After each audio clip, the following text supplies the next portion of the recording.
Thank you for listening to this free audiobook created by Project Gutenberg and Microsoft AI. To learn more about the project or give feedback on the quality of a recording, please visit aka.ms/audiobook. Bygones Worth Remembering, Volume 2 of 2. By George Jacob Holyoake. Chapter 24. Conversations with Mr. Gladstone. Were I to edit a new journal again, I should call it Open Thought. I know no characteristic of man so wise, so useful, so full of promise of progress as this. The great volume of nature, of man and of society opens a new page every day, and Mr. Gladstone read it. It was this which gave him that richness of information in which he excited the admiration of all who conversed with him. Were Plutarch at hand to write historical parallels of famous men of our time, he might compare Voltaire and Gladstone. Dissimilar as they were in nature, their points of resemblance were notable. Voltaire was the most conspicuous man in Europe in the 18th century, as Mr. Gladstone became in the 19th. Both were men of wide knowledge beyond all their contemporaries. Each wrote more letters than any other man was ever known to write. Every court in Europe was concerned about the movements of each, in his day. Both were deliverers of the oppressed, where no one else moved on their behalf. Both attained great age, and were ceaselessly active to the last in decision of conviction. They were also alike. Voltaire was as determinately theistic as Mr. Gladstone was Christian. They were alike also in the risks they undertook in defense of the right. Voltaire risked his life and Gladstone his reputation to save others. Mr. Morley relates of the philosopher of Ferney, that when he made his triumphal journey through Paris, someone asked a woman in the street, "Why do so many people follow this man?" "Don't you know?" was the reply. "He was the deliverer of the callous." No applause went to Voltaire's heart like that. Mr. Gladstone had also golden memories of deliverance no one else moved hand or foot to effect, and multitudes, even nations, followed him because of that. On the first occasion of my going to breakfast with him, he was living in Harley Street, in the house in which Sir Charles Lyell died. As Mr. Gladstone entered the room, he apologized for not greeting me earlier, as his servant had indistinctly given him my name. He asked me to sit next to him at breakfast. There were 7 or 8 guests. The only one I knew was Mr. Walter H. James, M.P., since Lord Northbourne, probably present from consideration for me. One was the editor of the Jewish World, a journal opposed to Mr. Gladstone's anti-Turkish policy. Others were military officers and travelers of contemporary renown. It was a breakfast to remember. Mr. Gladstone displayed such a bright, unembarrassed vivacity. He told amusing anecdotes of the experiences of the wife of the Lord Lieutenant of Ireland, whose charm he said he could only describe by the use of the English rural term, buxom. On making a time bargain with a cabman, he observed to her ladyship that he wished the engagement was for life. Mr. Gladstone thought no English cabman would have said that. Another pleasantry was of one of Lord Lyttelton's sons, who was very tall and lank. He, being in Birmingham and wishful to know the distance to a place he sought, asked a boy in the street who was passing how far it was. "Oh, not far," was the assuring but indefinite answer. "But can you not give me some better idea of the distance?" Mr. Lyttelton inquired. "Well, sir," said the lad, looking up at the obelisk-like interrogator before him, "if you was to fall down, you would be halfway there." These incidents were not new to me, but I was glad to hear what was probably the origin of them. From Mr. Gladstone's lips they had a sort of historic reality which was interesting to me. Afterwards he spoke of the singular beauty of the Dream of Gerontius, by Cardinal Newman, and turning to me asked if I knew of it, as though he thought it unlikely my reading lay in that direction. He was very much surprised when I said I had read it with great admiration. He said it was strange, as he had mentioned the poem at 3 or 4 breakfast tables, without finding any one who knew it. As I left, Mr. Gladstone accompanied me downstairs. On the way I took occasion to thank him for a paper that had appeared in the Contemporary containing definitions of heretical forms of thought, so fair and accurate and actual, that Shakespeare or Bunyan, who had the power of possessing himself of the minds of those whose thoughts he expressed, might have produced. There had been nothing to compare with it in my time. Theological writers described heterodox tenets from their inferences of what they must be, never inquiring what they actually stood for in the minds of those who held them, whereas he had written with unimputative knowledge. Stopping on the first platform of the stairway we reached, he paused, and holding the lapel of his coat with his hand, as I had seen him do in the House of Commons, he said he was glad I was able to think so. "For that is the quality in which you yourself excel." This amazed me, as I never imagined that he had ever taken notice of speeches or writings of mine, or formed any opinion upon them. Nor was he the man to say what I cite from mere courtesy. The second time I breakfasted in Harley Street was in the days of the Eastern Question. Mr. John Morley was one of the party. Mr. Gladstone had again the same disengaged manner. Before his guests broke up, he entered the room, bearing on his arm a pile of letters and telegrams, and apologized for leaving us as he had to attend to them. That morning Mr. Bright came in, and seeing me said, "Poor Ackland is dead." Of course there was nothing in the house, and a few of us had to subscribe to bury him. James Ackland was the rider on a white horse who preceded Cobden and Bright the day before their arrival to address the farmers on the anti-corn law tour in the counties. Mr. Gladstone's granddaughter was to have arrived at Harley Street that morning, but her nurse missed the train. When she appeared, Bright, who had suggested dolorous adventures to account for her non-appearance, proposed, when the child was announced to be upstairs, that a charge of 6 pence should be made for each person going to see her. That morning one of the guests, who was an actor, maintained that it was not necessary that an actor should feel his part. Mr. Gladstone, to whom conviction was his inspiration, who never spoke without believing what he said, dissented from the actor's theory, as I had done. Towards the end of his life, I saw Mr. Gladstone twice at the Lion Mansion in Brighton. On one occasion he said, after speaking of Cardinal Newman and his brother Francis, "I remember Dr. Martineau telling me that there was a third brother, a man also of remarkable power, but he was touched somewhere here," putting his finger to his forehead. "Do you know whether it was so? It is so long since Dr. Martineau named it to me, and my impression may be wrong." I answered, "It was true. At one time I had correspondence with Charles Newman. He would say at times, 'My mind is going from me for a time.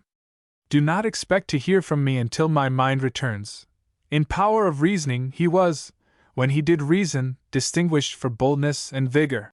Mr. Gladstone said, "When you write again to his brother Francis, convey to him for me the assurance of my esteem. I am glad you believe that the cessation in his correspondence was not occasioned by anything on my part, or any change of feeling on his. I must have been mistaken if I ever described Mr. Francis Newman as a man of considerable talent. He was much more than that. His powers of mind may be said to amount to genius." Mr. Gladstone asked what I would advise as a rule of policy as to the anarchists who threw the bombs in the French chambers. I answered, "There were serious men who came to have anarchical views from despair of the improvement of society. There were also foolish anarchists who think they can put the world to rights, had they a clear field before them. There are also a class who are quite persuaded that by killing people who have nothing to do with the evils they complain of, they will intimidate those who have. They take destruction to be a mode of progress. These persons are as mad as they are made, and you cannot legislate against insanity." I mentioned the case of a nonconformist minister, who was so incensed by the injustice done to Mr. Bradlaugh that he took a revolver, loaded, to Palace Yard, intending to shoot the policeman who maltreated him. But the member for Northampton was altogether against such proceedings. The determined rectifier of wrong in question had a project of throwing a bomb from the gallery on to the floor of the House. I had great difficulty in dissuading him from this frightful act. He was no coward, and was quite prepared to sacrifice his own life. To those ebullitions of vengeance society in every age has been subject, and its best protection lies in intrepid disdain and cool precaution. The affair of Phoenix Park showed that the English nation did not go mad in the face of desperate outrage. However, Mr. Gladstone himself gave the best answer to his inquiry. He said, "The Spanish government had solicited him to join in a federation against anarchists. But how could we do that? We cannot tell what other governments may do, and we should be held responsible for their acts which we might deplore." He added, It fills me with surprise, not to say disgust, to see it said at times in liberal papers that the Tories of today are superior to their class formerly. Sir Robert Peel was a man of high honor, patriotism, and self-respect. He would never have joined in nor countenanced the treatment to which Mr. Bradlaugh was subjected. I never knew the Tories do a meaner thing. Nothing could have induced Sir Robert Peel to consent to that. On one occasion, after reference to out-of-the-way persons of whom I happen to have some knowledge, Mr. Gladstone said, "I have known many remarkable men. My position has brought me in contact with numbers of persons. Indeed, it seemed when talking to him that you were talking to mankind, so diversified and plentiful were the persons living in his memory, and who, as it were, stepped out in his conversation before you. The individuality, the environment of persons, all came into light. His conversation was like an oration in miniature. Its exactness, its modulation, its force of expression, its foreseeingness of all the issues of ideas, came at will. I never listened to conversation so easy, so natural, so precise, so full of color and truth, spoken with such spontaneity and force." Mr. Morley, in his Life of Gladstone, cites a letter he sent to me in 1875. "Differing from you, I do not believe that secular motives are adequate either to propel or restrain the children of our race, but I earnestly desire to hear the other side, and I appreciate the advantage of having it stated by sincere and high-minded men." This shows his brave open-mindedness. A few years later it came into my mind that my expressions of respect for persons whose Christian belief arose from honest conviction, and was associated with efforts for the improvement of the material condition of the people, might lead him to suppose that I myself inclined to belief in Christian tenets of faith. I therefore sent him my new book on The Origin and Nature of Secularism, showing that where free thought commonly ends secularism begins. Saying that as I had the honor of his correspondence, I ought not to leave him unaware of the nature of my own opinions. He answered that he thought my motive a right one in sending the book to him, and that he had read a considerable part with general concurrence, though, in other parts, the views expressed were painful to him. But this made no difference in his friendship, which continued to the end of his days. An unknown aphorist of 1750, whom Mr. Bertram Doble quotes, exclaims, "Free thinker! What a term of honor, or, if you will, dishonor, but where is he who can claim it?" Mr. Gladstone might claim it beyond any other eminent Christian I have known. It was he who, at the opening of the Liverpool College some years ago, warned the clergy that they could no longer defend their tenets by railing or reticence. A shaft that went through the soul of that policy of silence and defamation pursued by them for half a century. Mr. Gladstone was the first to see it must be abandoned. It is Diderot who relates that one who was searching for a path through a dark forest by the light of a taper, met a man who said to him, "Friend, if thou wouldst find thy way here, blow out thy light." The taper was reason, and the man who said blow it out was a priest. Mr. Gladstone would have said, "Take care of that taper, friend, and if you can convert it into a torch, do so, for you will need it to see your way through the darkness of human life."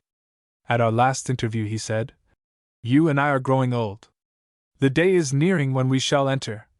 Here he paused, as though he was going to say another life, but not wishing to say what I might not concur in. In his sense, he, before his pause was well noticeable, added, "Enter a changed state."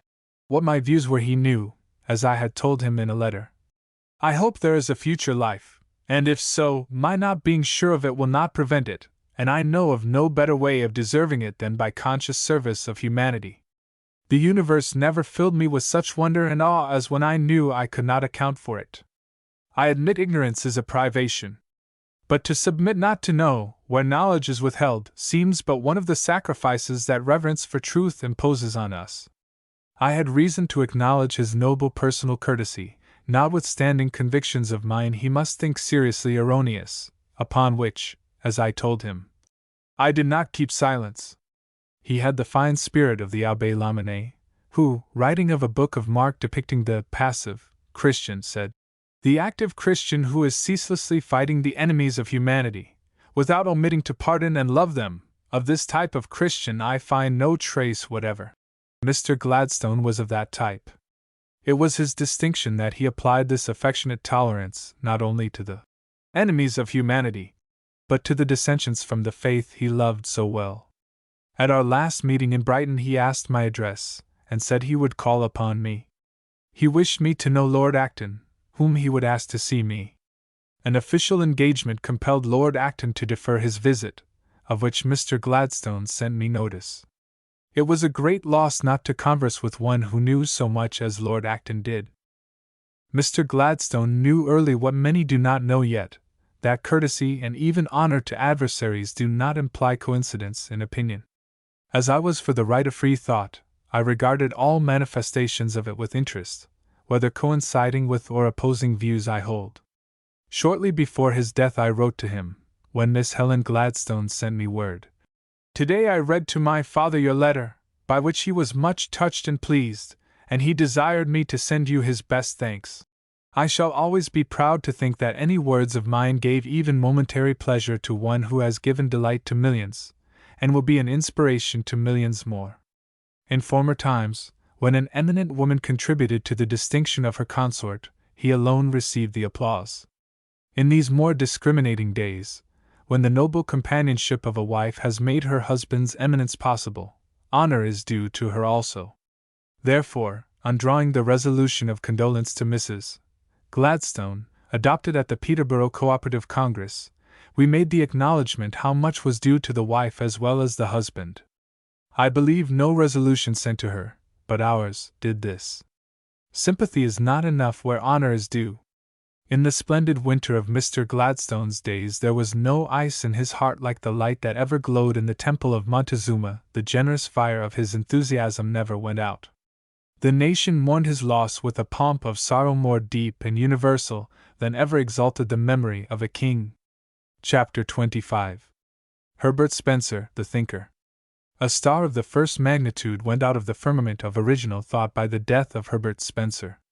His was the most distinctive personality that remained with us after the death of Mr. Gladstone.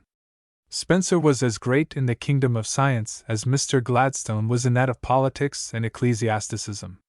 Men have to go back to Aristotle to find Spencer's compeer in range of thought, and to Gibbon for a parallel to his protracted persistence in accomplishing his great design of creating a philosophy of evolution. Mr. Spencer's distinction was that he laid down new landmarks of evolutionary guidance in all the dominions of human knowledge. Gibbon lived to relinquish his pen in triumph at the end of years of devotion to his History of the Decline and Fall of the Roman Empire.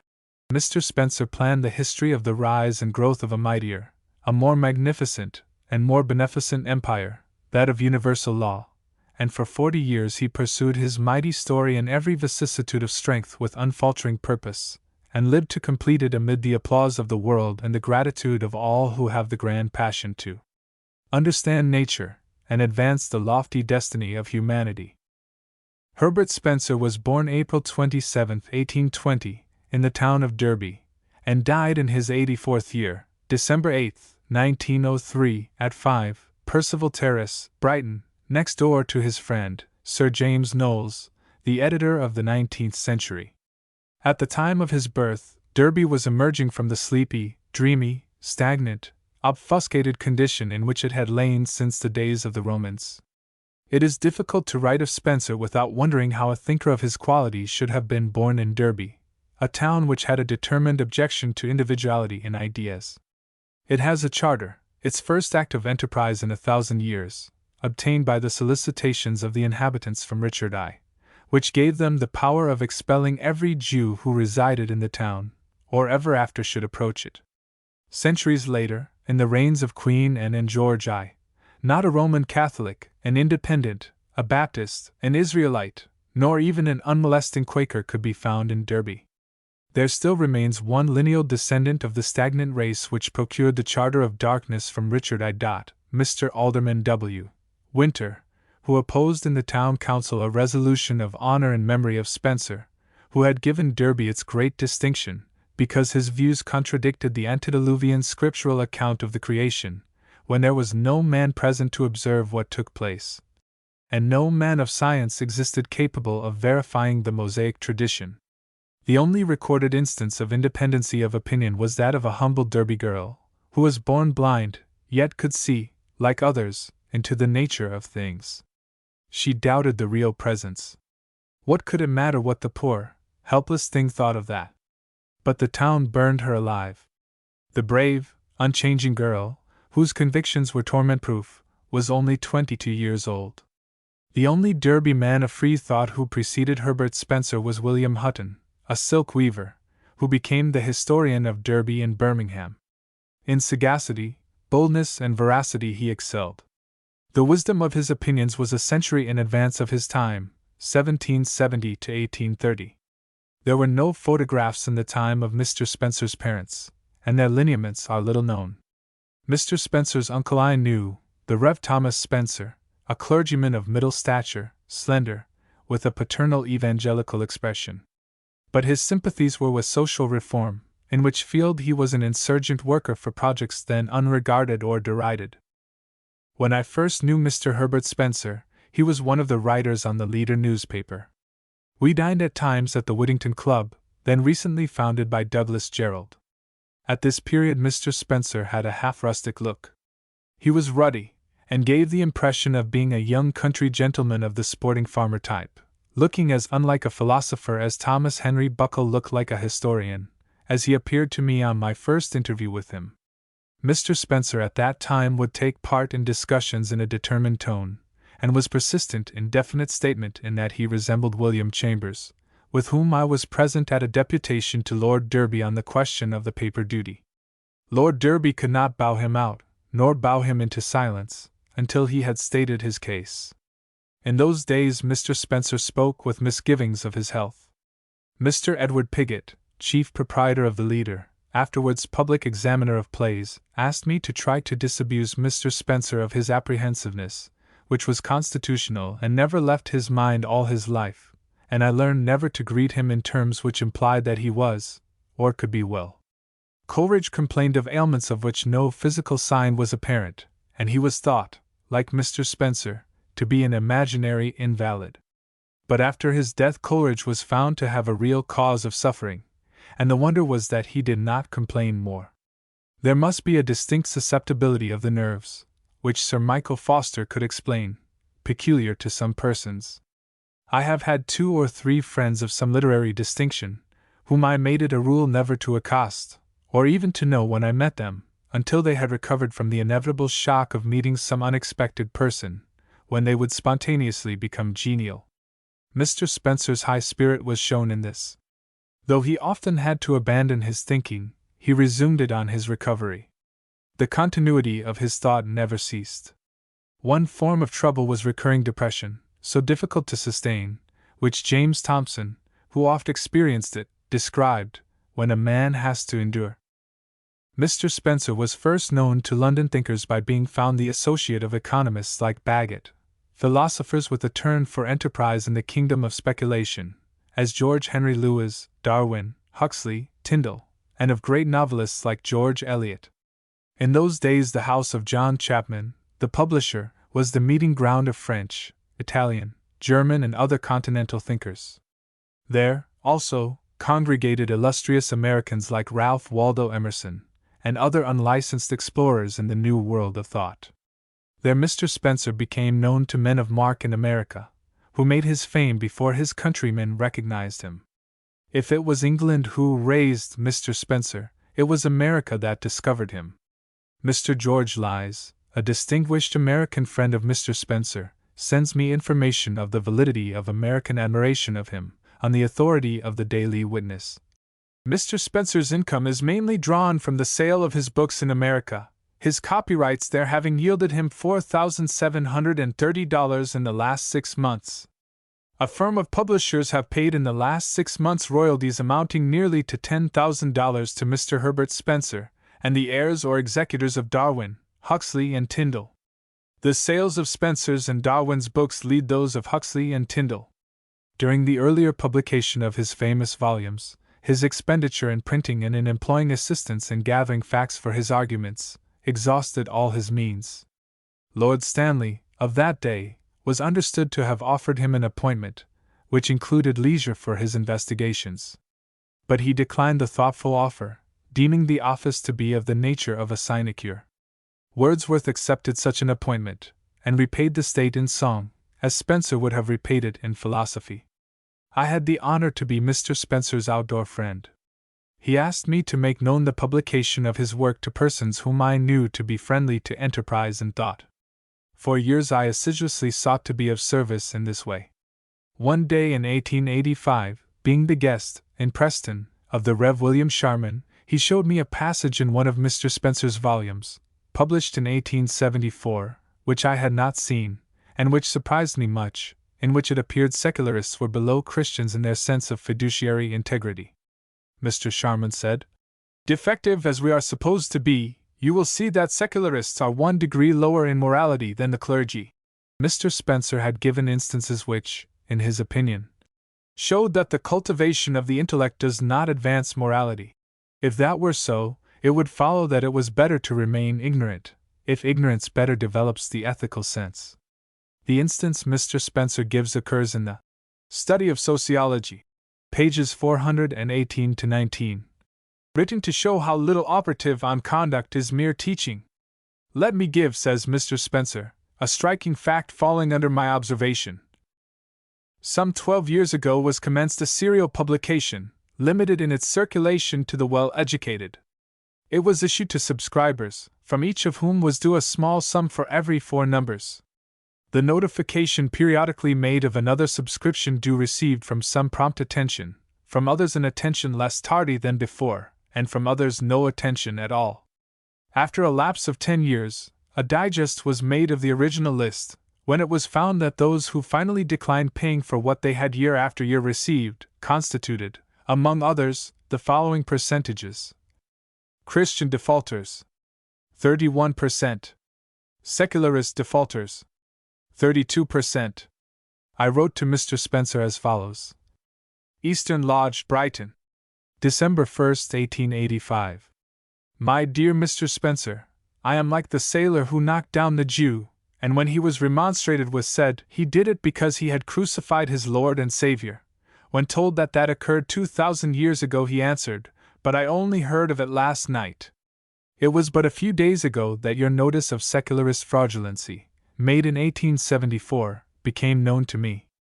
From so dispassionate and analytic an authority as yourself, your reflection on the ethical insensibility of secularists justifies me in asking your attention to certain facts. By what test did you know that 32% of defaulters were secularists? The names I gave you were of persons likely to take in your work if prospectuses were sent to them. But many of them were not secularists. Some of them were ministers of religion, others churchmen, but having individually a taste for philosophical inquiry. You do not say that these persons sent in their names as subscribers.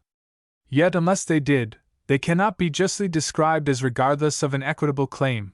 Had you informed me of any whose names I gave you, who had not paid for the work, after undertaking to do so, I could have procured you the payment, for all whose names I gave I believe to be men of good faith. With real regard, George Jacob Holyoke. Mr. Spencer sent me the following reply: 38, Queen's Gardens, Bayswater, London, W. November 16, 1885. Dear Mr. Holyoke, you ask how I happen to know of certain defaulters that they were secularists. I know them as such simply because their names came to me through you, for, as you may remember, you obtained for me, when the prospectus of the System of Philosophy was issued, sundry subscribers. But for my own part, I would rather you did not refer to the matter. At any rate, if you do not do so by name. You will observe, if you turn to the Study of Sociology, where the matter is referred to, that I have spoken of the thing impersonally, and not in reference to myself. Though those who knew something of the matter might suspect it referred to my own case, yet there is no proof that it did so, and I should be sorry to see myself identified by name with the matter. Truly yours, Herbert Spencer. But Mr. Spencer had identified secularists as lacking ethical scrupulousness, and as I was the reputed founder of that form of freethought known as secularism, some notice became incumbent on my part. The brief article on Intellectual Morality, in the present day, which I was editing in 1885, was my answer, the same as appears in my letter to Mr. Spencer, above quoted. In 1879, the great recluse meditated going to America. As I was about to do the same myself, I volunteered to take a berth in the same vessel if I could be of any service to him on the voyage. He thought, however, that our sailing in the same ship might cause the constructive interviewers out there to confuse together the opinions we represented. Yet my friends would not know his, nor would his friends know mine. But I respected his scruples, lest his views should become colorably identified with my own. I had myself a preference for keeping distinct things separate, and I sailed in another ship and never called at his hotel but once, when he was residing at the Falls of Niagara, which I thought was a curious spot, the noisiest in Canada, to choose for one whose need was quietude. He would take an entire flat in a hotel that he might be undisturbed at night. In Montreal, Mr. George Isles gave me the same splendid, spacious, secluded bedroom which he had assigned to Mr. Spencer when he was his host there. Professor Von Denslow, who told me that he was the champion non-sleeper of the United States, asked me to give a communication from him to Mr. Spencer. That was the reason of my single visit to him in Canada. At the farewell banquet given to Mr. Spencer in New York, famous speakers took part, but Henry Ward Beecher, in a speech shorter than any, excelled them all. After his return to England, I had several communications from him on the subject of cooperation. Like Mr. Gladstone, he usually made searching inquiries into the details of every question on which he wrote. One of his letters was as follows: 2 Lewis Crescent, Brighton, January 6, 1897. Dear Mr. Holyoke, I should have called upon you before now had I not been so unwell. I have been kept indoors now for about 3 weeks. I write partly to say this and partly to enclose you something of interest as bearing upon my suggestion concerning piecework and cooperative combinations. The experience described by Miss Davenport Hill bears indirectly, if not directly, upon them, showing as it does the harmonizing effect of piecework. Truly yours, Herbert Spencer. Busied as he was with the recondite application of great principles, he had practical discernment of the possibilities of cooperation, unthought of by those of us engaged in promoting co-partnership in the workshop. Trades unions were mostly against piecework as giving more active workers an advantage over the others. Mr. Spencer pointed out that in a co-partnership workshop the fruitfulness of piecework was an advantage to all. The pieceworkers increased the output and profits of the society. The profits, being equally divided upon wages, the least bright and active members received benefit from the pieceworkers' industry. Occasionally Mr. Spencer would come to my door and invite me to drive with him. Another time when he had visitors, Mrs. Sidney Webb and Professor Masson, whom I wished to meet again, he would, if in the winter season, send me a card from 2 Lewis Crescent, January 24, 1897. I will send the carriage for you tomorrow, Sunday, at 12:40. With the hood up and the leather curtain down you will be quite warm. H.S. He would occasionally send me grouse or pheasant for luncheon. Very pleasant were the amenities of philosophy. The first work of Mr. Spencer's which attracted public attention was Social Statics. Like Mr. Lewis' Biography of Philosophy, it had a pristine charm which fascinated young thinkers. Both authors restated their works, but left behind their charm. Mr. Gladstone's first address to the electors of Newark contains the germs of his whole and entire career. Social Statics contains the element of that philosophy which gave Spencer the first place among thinkers of all times. Bishop Colenso found the book in the library of the builder of his mission houses in South Africa. Mr. Ryder, of Bradford, Yorkshire, procured it through me and took it out with him. It was a book of inspiration to him. 10 years before Social Statics appeared I was concerned with others in publishing, in the Oracle of Reason, a theory of regular gradation. Our motto, from Boitard, was an explicit statement of evolution. 5 out of 7 of us were soon in prison, which shows that we did not succeed in making evolution attractive. Intellectual photography was then in an infantine state. Our negatives lacked definition and our best impressions were indistinct. It was not until Darwin and Spencer arose that the art of developing the evolutionary plates came to be understood. Before the days of Spencer, the world of scientific thought was mostly without form and void. The Orthodox voyagers who set out to sea steered by a compass which always veered to a Jewish pole, and none who sailed with them knew where they were. Rival theologians constructed dogmatic charts, increasing the confusion and peril. Guided by the pole star of evolution, Spencer sailed out alone on the ocean of speculation and discovered a new empire of law, founded without blood, or the suppression of liberty, or the waste of wealth, where any man may dwell without fear or shame. The fascination of Mr. Spencer's pages to the pulpit-wearied inquirer was that they took him straight to nature. Mr. Spencer seemed to write with a magnifying pen which revealed objects unnoticed by other observers. His vision, like a telescope, descried sails at sea invisible to those on shore. His pages, if not poems, gleamed with the poetry of facts.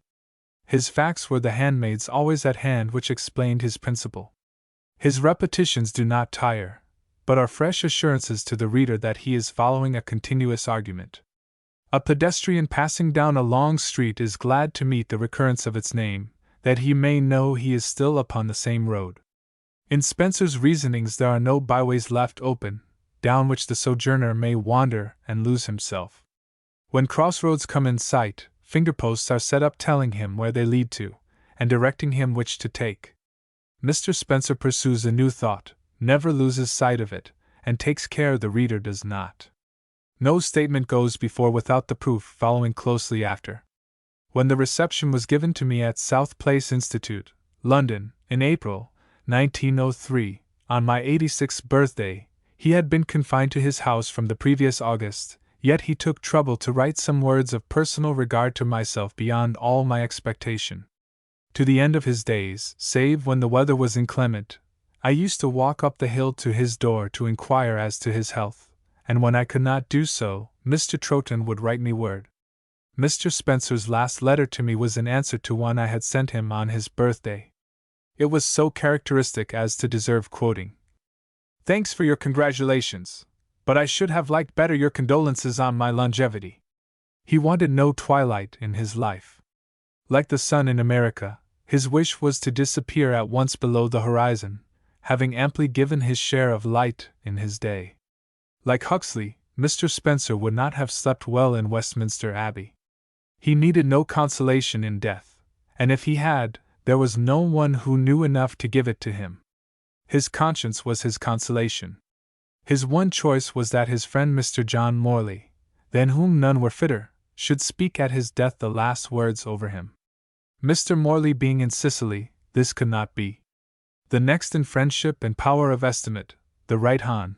Leonard Courtney, spoke in his stead, at the Hampstead crematorium.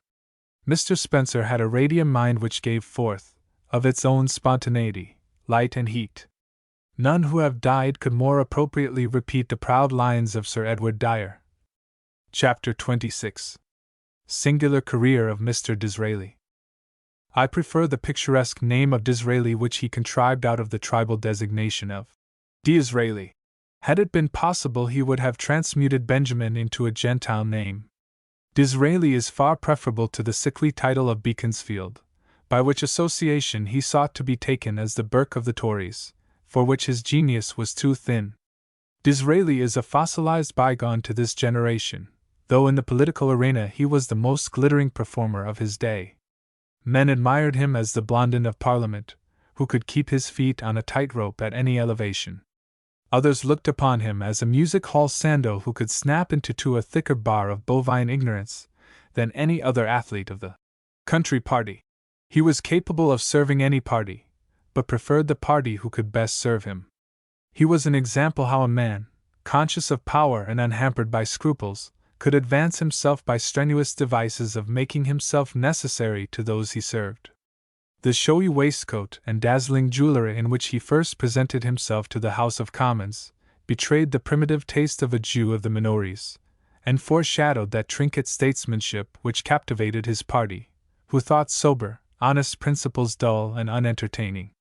Germany and England contemporaneously produced the two greatest adventurers of the century, Ferdinand Lassalle and Benjamin Disraeli. Both were Jews. Both had dark locks and faith in jewellery.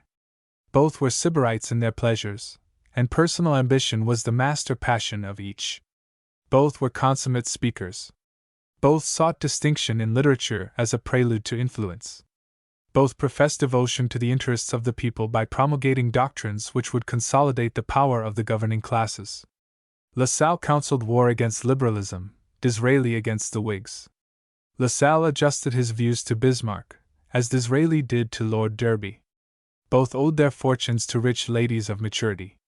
Both challenged adversaries to a duel, but Disraeli had the prudence to challenge Daniel O'Connell, who, he knew, was under a vow not to fight one, while LaSalle challenged Count Rakowitza, and was killed. It was a triumph without parallel to bring to pass that the proud aristocracy of England should accept a Jew for its master. Not approaching erect, like a human thing, Disraeli stealthily crept, lizard-like, through the crevices of Parliament, to the front of the nation, and with the sting that nature had given him he kept his enemies at bay. No estimate of him can explain him, which does not take into account his race. An alien in the nation, he believed himself to belong to the sole race that God has recognized. The Jew has an industrial daintiness which is an affront to mankind. He, as a rule, stands by while the Gentile puts his hand to labor. Isolated by Christian ostracism, the Jew tills no ground. He follows no handicraft, a Spinoza here and there accepted. The Jew, as a rule, lives by wit and thrift.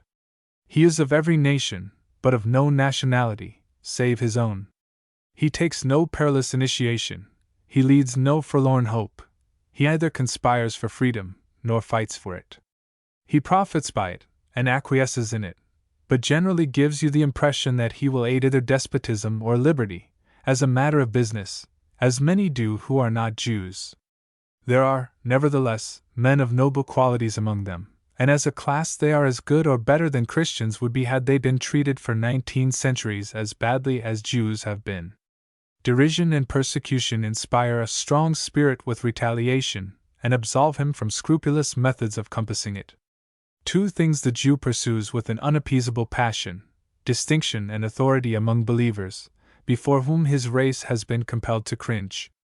An ancient people which subsists by subtlety and courage, has the heroic sense of high tradition, still looks forward to efface, not the indignity of days, but of centuries, which imparts to the Jew a lofty implacableness of aim, which never pauses in its purpose. How else came Mr. Disraeli by that form of assegai sentences, of which one thrust needed no repetition, and by that art which enabled him to climb on phrases to power? A critic, who had taken pains to inform himself, brought charges against Disraeli the elder to the effect that he had taken passages of Mark from the books of continental skeptics, and had incorporated them as his own. At the same time he denounced the authors, so as to disincline the reader to look into their pages for the Disraelian plagiaries. In the novels of Disraeli the younger I have come upon passages which I have met with elsewhere in another form. As the reader knows, Disraeli delivered in Parliament, as his own, a fine passage from Thiers. So that when Daniel O'Connell described Disraeli as the heir at law of the impenitent thief who died on the cross, he was nearer the truth than he knew, for there was petty larceny in the Disraelian family. When Sir James Stansfeld entered Parliament he had that moral distrust of Disraeli, which Lord Salisbury, in his Cranbourne days, published a review to warn his party against. Sir James, then Mr. Stansfeld, expressed a similar sentiment of distrust. Disraeli said to a friend in the lobby immediately after, "I will do for that educated mechanic." The vitriolic spite in the phrase was worthy of Vivian Grey. He kept his word, and caused Mr. Stansfeld's retirement from the ministry. It was the nature of Disraeli to destroy any one who withstood him. At the same time he could be courteous and even kind to literary chartists who, like Thomas Cooper and Ernest Jones, helped to frustrate the Whigs at the poll, which served the purpose of Tory ascendancy, which was Disraeli's chance. In Easter, 1872, I was in Manchester when Disraeli had the greatest pantomime day of his life, when he played the Oriental potentate in the Pomona Gardens. All the real and imaginary Tory societies that could be got together from surrounding counties were paraded in procession before him. To each he made audacious little speeches, which astonished them and, when made known, caused jubilancy in the city. The deputation from Chorley reminded him of Mr. Charley, member for Salford. He exclaimed, Chorley and Charlie are good names. When a Tory sick and burial society came up, he said he hoped they were doing a good business, and that their future would be prosperous. When the night came for his speech, the Free Trade Hall was crowded. It was said that 2,000 persons paid a guinea each for their seats. Mr. Callender, his host, had taken, at Mr. Disraeli's request, some brandy to the meeting. It was he who poured some into a glass of water. Mr. Disraeli, on tasting it, turned to him and said in an undertone, "There's nothing in it." This wounded the pride of his host, who took it as an imputation of stinginess on his part, and he filled the next glass plentifully. This was the beginning of the orator's trouble. For the first 15 minutes he spoke in his customary resonant voice. Then husky, sibilant and explosive sentences were unmistakable. Apprehensive reporters, sitting below him, moved aside lest the orator should fall upon them. Suspicious gestures set in. An umbrella was laid near the edge of the platform, that the speaker might keep within the umbrella range. For this there was a good reason, as the speaker's habit of raising himself on his toes endangered his balance. All the meeting understood the case. The orator soon lost all sense of time. He, who knew so well how to suit performance to occasion, was incapable of stopping himself. The audience had come from distant parts. At 9 o'clock they could hear the railway bell, calling some to the trains. 10 o'clock came, when a larger portion of the audience was again perturbed by railway warnings. Disraeli was still speaking. 11 o'clock came. The audience had further decreased then, but Disraeli was still declaiming hoarse sentences. It was 11:15 before his peroration came to an end, and many, who wished to have their guinea's worth of parliamentary oratory, had to sleep in Manchester that night. Everybody knew the speaker would have ceased 2 hours earlier if he could. His host in the chair was much disquieted. His house was some distance from the city, and he had invited a large party of gentlemen to meet the great Conservative leader at supper, which had long been ready. Besides, he was afraid his guests would be unable to appear at it. Arriving at the house, Disraeli asked his host to give him champagne. "A bottle of fizz," was the phrase he used, which he drank with zest, when, to the astonishment of his host, he joined the party and was at his best.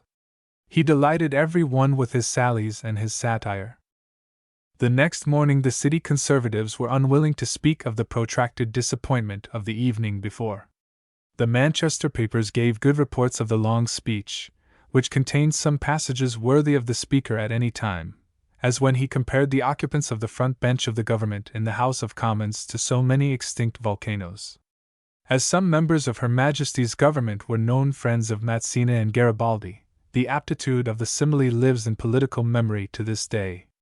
When the Times report arrived, it was found that a considerable portion of the speech was devoted to the laudation of certain county families, which were not mentioned in the Manchester reports, and it was said that Disraeli had dictated his speech to Mr. Delane before he came down.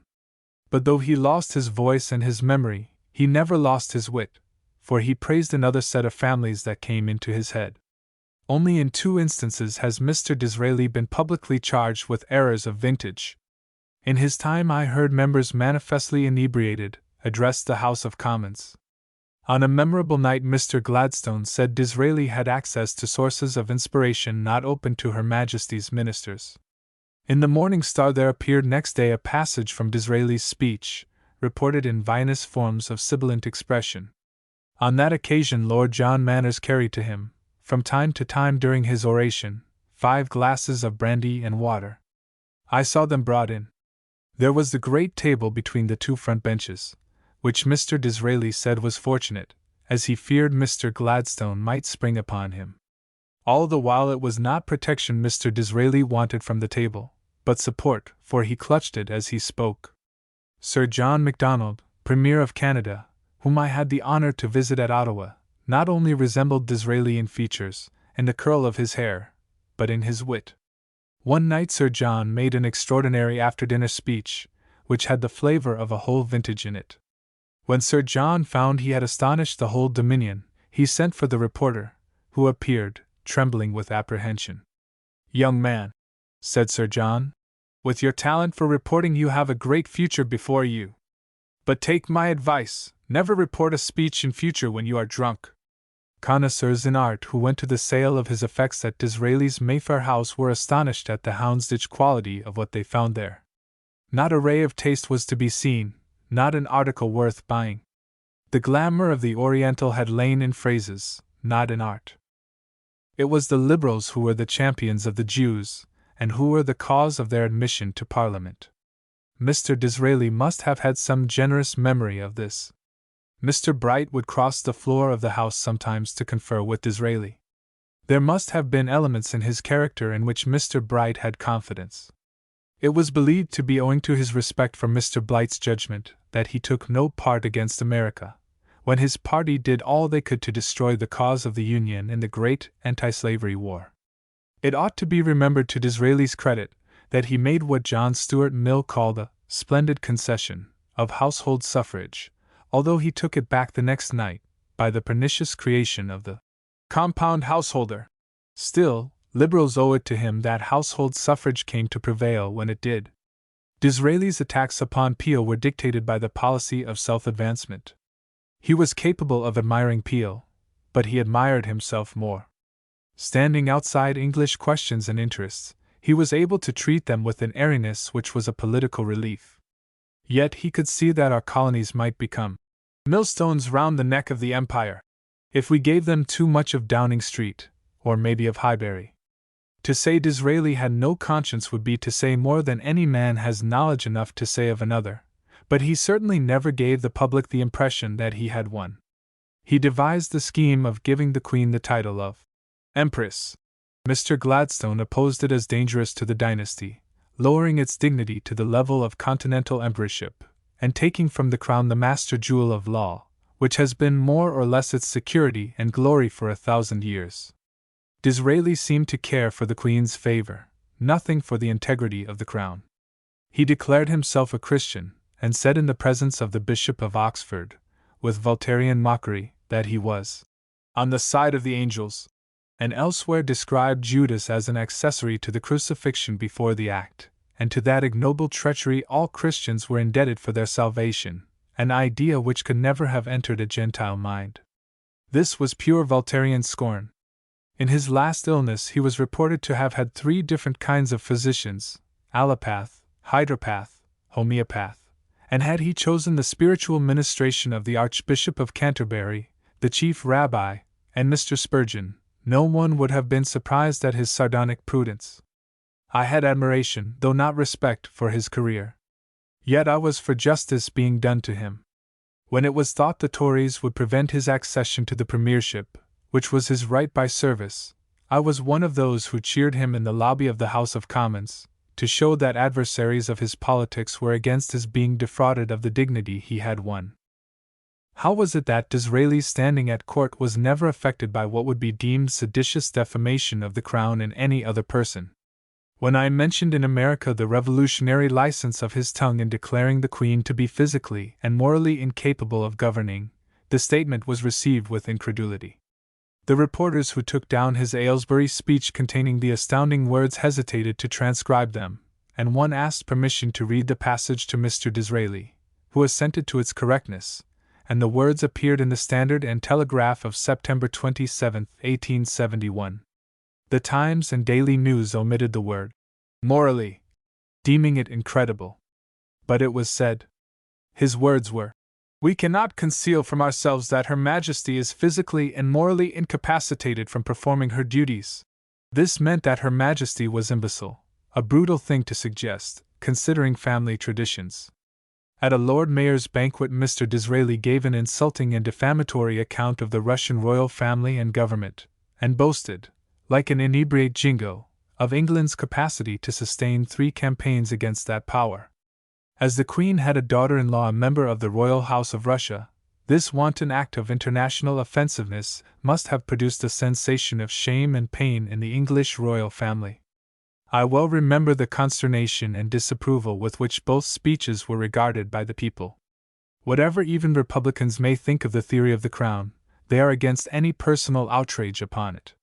Yet Mr. Gladstone, who was always forward to sustain, by graceful and discerning praise, the interest of the royal family, and procure them national grants, to which Mr. Disraeli could never have reconciled the nation, was simply endured by Her Majesty, while to Mr. Disraeli ostentatious preference was shown. It was said in explanation that Mr. Gladstone had no small talk with which Mr. Disraeli entertained his eminent hostess. It was not small talk, it was Tory talk, which the Queen rewarded. I am of Lord Acton's opinion that Mr. Disraeli was morally insupportable, though otherwise astonishing. The pitiless resentment of Vivian Grey towards whoever stood in his way was the prevailing characteristic of the triumphant Jew. Like other men of professional ambition, he had the charm of engaging amity to those who were for the time being no longer impediment to him. When showing distress at a few drops of rain falling, news was brought Her Majesty that Mr. Gladstone had returned from a voyage and addressed a crowd on the beach. Disraeli exclaimed with pleasant gaiety, "What a wonderful man that Gladstone is! Had I returned from a voyage I should be glad to go to bed. Mr. Gladstone leaps on shore and makes a speech." The moral of this singular career worth remembering is that genius and versatility, animated by ambition without scruple, may attain distinction without principle. It can win national admiration, but not public affection. All it can accomplish is to leave behind a name of sinister renown. If we knew all, no doubt Lord Beaconsfield had, apart from the exigencies of ambition, personal qualities commanding esteem. Chapter 27. Characteristics of Joseph Cowen. Political readers will long remember the name of Joseph Cowen, who won in a single night the reputation of a national orator. All at once he achieved that distinction in an assembly where few attain it. After a time he retired to his tent, and never more emerged from it. The occasion of his first speech in Parliament was the introduction of the bill for converting the Queen into an Empress. Queen was a wholesome monarchical name, which implied in England supremacy under the law, while Empress, alien to the genius of the political constitution, is a military title of sinister reputation, and implies a rank outside and above the law. Like imperialism, it connotes military government, which, in the opinion of the free and prudent, is the most odious, dangerous, and costly of all governments. Mr. Cowen entertained a strong repugnance to the word Empress, which might become a prelude to imperialism, as it has done. Mr. Cowen's father, who preceded him in the House of Commons, was scrupulous in apparel, never affecting fashion, but keeping within its pale. His son was not only careless of fashion, he despised it. He employed local tailors, from neighborliness, and was quite content with their craftsmanship.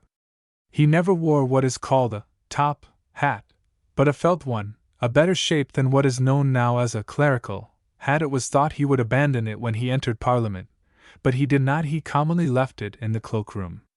He had no wish to be singular. His attire was as natural to him as his skin is to an Ethiopian. His headgear imperiled his candidature, when that came about. He had been 2 years in Parliament before he addressed it. When he rose, many members were standing impatient for division and crying, "Divide! Divide!" Mr. Cowen, being a small man, was not at once perceived, but his melodious, honest, and eager voice arrested attention, though his Northumbrian accent was unfamiliar to the House. It was as difficult to see the new orator as to see Curran in an Irish court, or Thiers in the French chamber. Disraeli glanced at him through his eyeglass, as though Mr. Cowen was one of Dean Swift's Lilliputians, and of one near him he asked contemptuously, as a northern bird broke upon his ear, "What language is the fellow talking?" The speech had all the characteristics of an oration, historical, compact, and complete, though brief. In it he said 3 things never heard in Parliament before. One was that the divine right of kings perished on the scaffold with Charles I. Another was that the superstition of royalty had never taken any deep hold of the English people. The third was to describe our august ally, the Emperor Napoleon III, as an usurper. The impression the speech made upon the country was great. It so accorded with the popular sentiment that some persons paid for its appearance as an advertisement in the Daily News and other papers of the day, and the speaker acquired the reputation of an orator by a single speech. Mr. Disraeli's contemptuous reception of it did not prevent him, at a later date, from going up to Mr. Cowan, when he was standing alone by a fire, and paying him some compliment which made a lasting impression upon him. Mr. Disraeli had discernment to recognize genius when he saw it, and generosity enough to respect it when not directed against himself. If it were, he was implacable. For years, as I well knew, Mr. Cowan spent more money for the advancement and vindication of liberalism than any other English gentleman. He was the most generous friend of forlorn hopes England has known. How many combatants has he aided? How many has he succored? How many has he saved? If the other world be human like this, what crowds of grateful spirits of divers climes must have rushed to the threshold of heaven to welcome him as he entered. Penniless, and his crew foodless, Garibaldi steered his vessel up the Tyne. Mr. Cowan was the only man in England Garibaldi then sought or confided in. Before he left the Tyne, Mr. Cowan, on behalf of subscribers, of whom many were pitmen, presented Garibaldi with a sword which cost £146. Goldwin Smith says, in his picturesque way, Henry III had a waxen heart. Mr. Cowan had an iron heart, steeled by noble purpose. He knew no fear, physical or mental. Not like my friend, George Henry Lewes, whose sense of intellectual right was so strong that he never saw consequences. Cowan did see them, and disregarded them. He nothing knew to fear, and nothing feared to know, neither ideas nor persons. How many men, not afraid of ideas, are much afraid of knowing those who have them? Unyielding to the high, how tender he was to the low. Riding home with him one night, after a stormy meeting in Newcastle, when we were near to Stella House, he had not gone to reside in the hall then, the horse suddenly stopped. Mr. Cowan got out to see what the obstruction was, and he found it was one of his own workmen lying drunk across the road. His master roused him and said, "Tom, what a fool thou art! Had not the horse been the more sensible beast, thou hadst been killed." He would use these scriptural pronouns in speaking to his men. The man could not stand, and Mr. Cowan and the coachman carried him to the door of another workman, called him up, and bade him let Tom lie in his house till morning. Then we drove on. Another time a workman came to Mr. Cowan for an advance of 30 shillings. Being asked what he wanted the money for, the man answered, "To get drunk, sir. I have not been drunk for 6 weeks." "Thou knowest," said Mr. Cowan, "I never take any drink, because I think the example good for thee. Thou will go to Gateshead Fair, get locked up, and I shall have to bail thee out. There is the money, but take my advice, get drunk at home, and thy wife will take care of thee." How many employers possess workmen having that confidence in them to put such a question as this workman did, without fear of losing their situation? No workman lied, or had need to lie, to Mr. Cowan. He had the tolerance and tenderness of a god. When I was ill in his house in Essex Street, Strand, he would come up at night and tell me of his affairs, as he did in his youth. He had for some time been giving his support to the Conservative side. I said to him, "Disraeli is dead. Do you not see that you may take his place if you will? It is open. His party has no successor among them. He had race, religion, and want of fortune against him. You have none of these disadvantages against you. You are rich, and you can speak as Disraeli never could. He had neither the tone nor the fire of conscience. You have both. You have the ear of the House, and the personal confidence of the country, as he never had. In his place you would fill the ear of the world." He thought for a time on what I said to him, then his answer was, "There is one difficulty. I am not a Tory."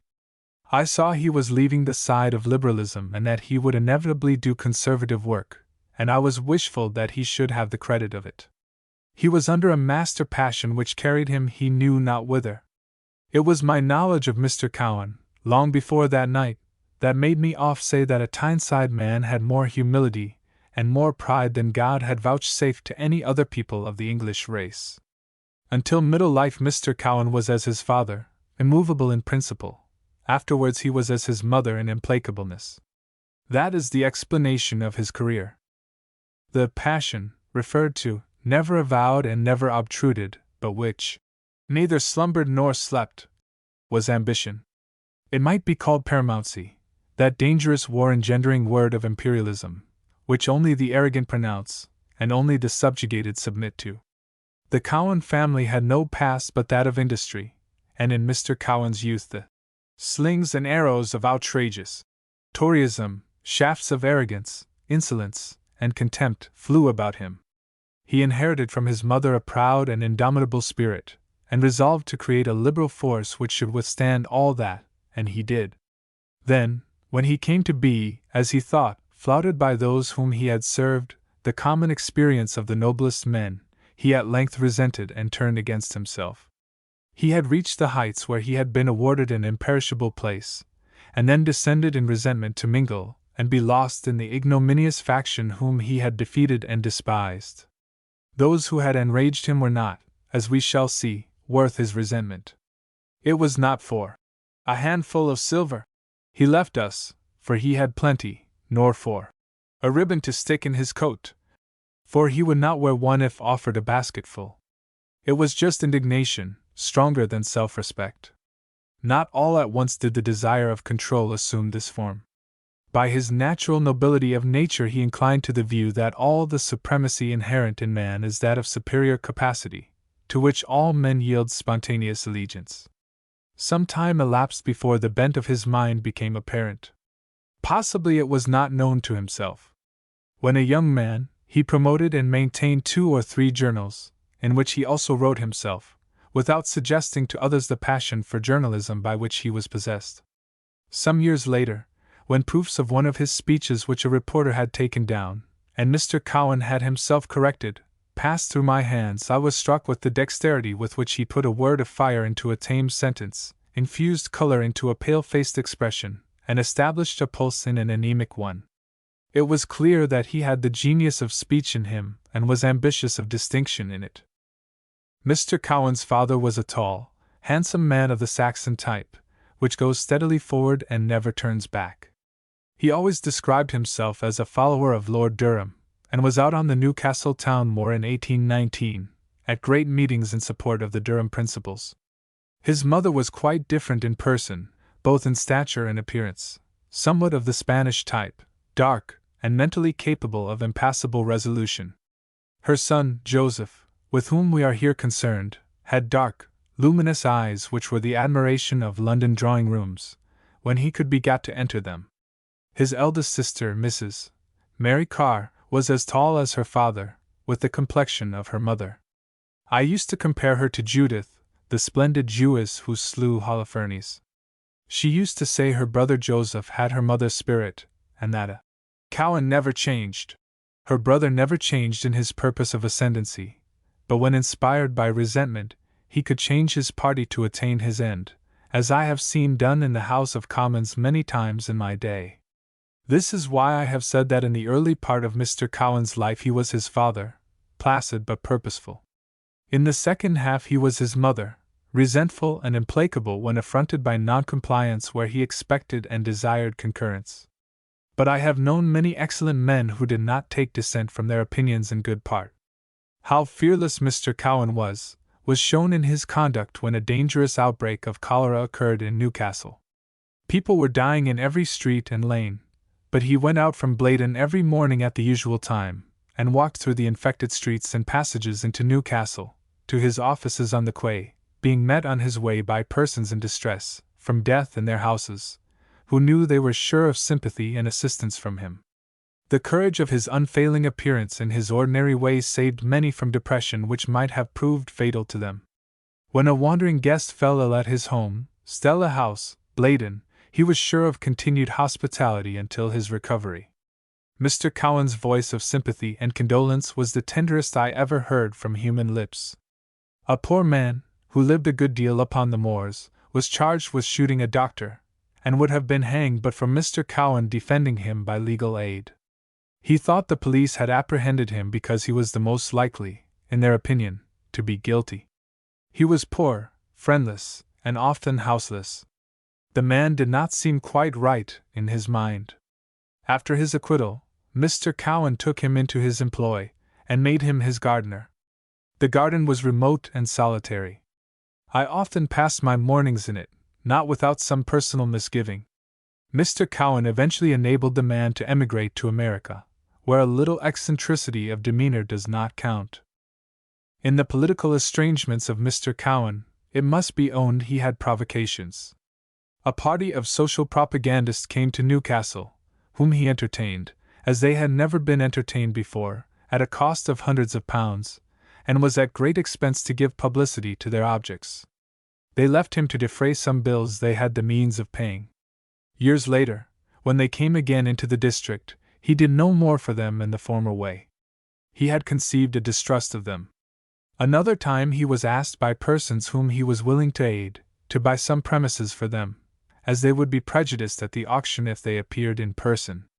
Mr. Cowan bought the property for £5,000. They changed their minds when it was bought, and left Mr. Cowan, who did not want it, with it upon his hands.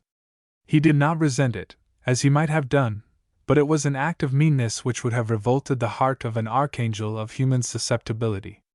When the British Association first came to Newcastle, Mr. Cowan spent more than £500 in giving publicity to their proceedings. He brought a railway carriage full of writers and reporters from London, that the proceedings of every section should be made known to the public. He had personal notices written of all the principal men of science who came there, and when he asked for admission of his reporters, he was charged £19 for their tickets. As I was one of those engaged in the arrangements, I shared his indignation at this scientific greed and ingratitude. In all the history of the British Association, before and since, it never met with the enthusiasm, the liberality and publicity the Newcastle Chronicle accorded it. In the days of the great Italian struggle, little shoals of exiles found their way to England. Learning where the great friend of Garibaldi dwelt, they found their way to Newcastle, and many were directed there from different parts of England. Many times he was sent for to the railway station, where a number of destitute exiles had arrived. He relieved their immediate wants and had them provided for at various lodgings, until they were able to get some situation elsewhere. I think Mr. Cowan began to tire of this, as he thought exiles were sometimes sent to him by persons who ought to have taken part of the responsibility themselves, but who seemed to consider that his was the purse of the continent. Once when Mr. Cowan attended a political conference in Leeds, he received as he entered the room marked attention, as he was known to be the leader of the Liberal forces of Durham and Northumberland. But Mr. W. E. Forster, who was present, took no notice of him, though Mr. Cowan had rendered him great political service.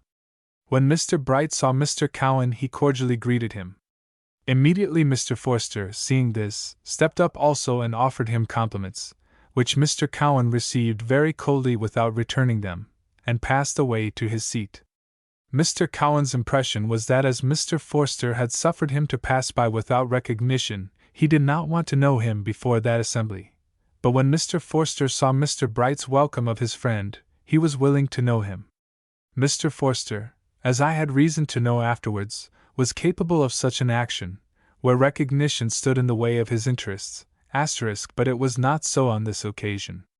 Mr. Forster was short-sighted, and simply did not see Mr. Cowan when he first passed him. But it happened that he did see him when Mr. Bright stepped forward to speak to him, and there was no slight of Mr. Cowan intended.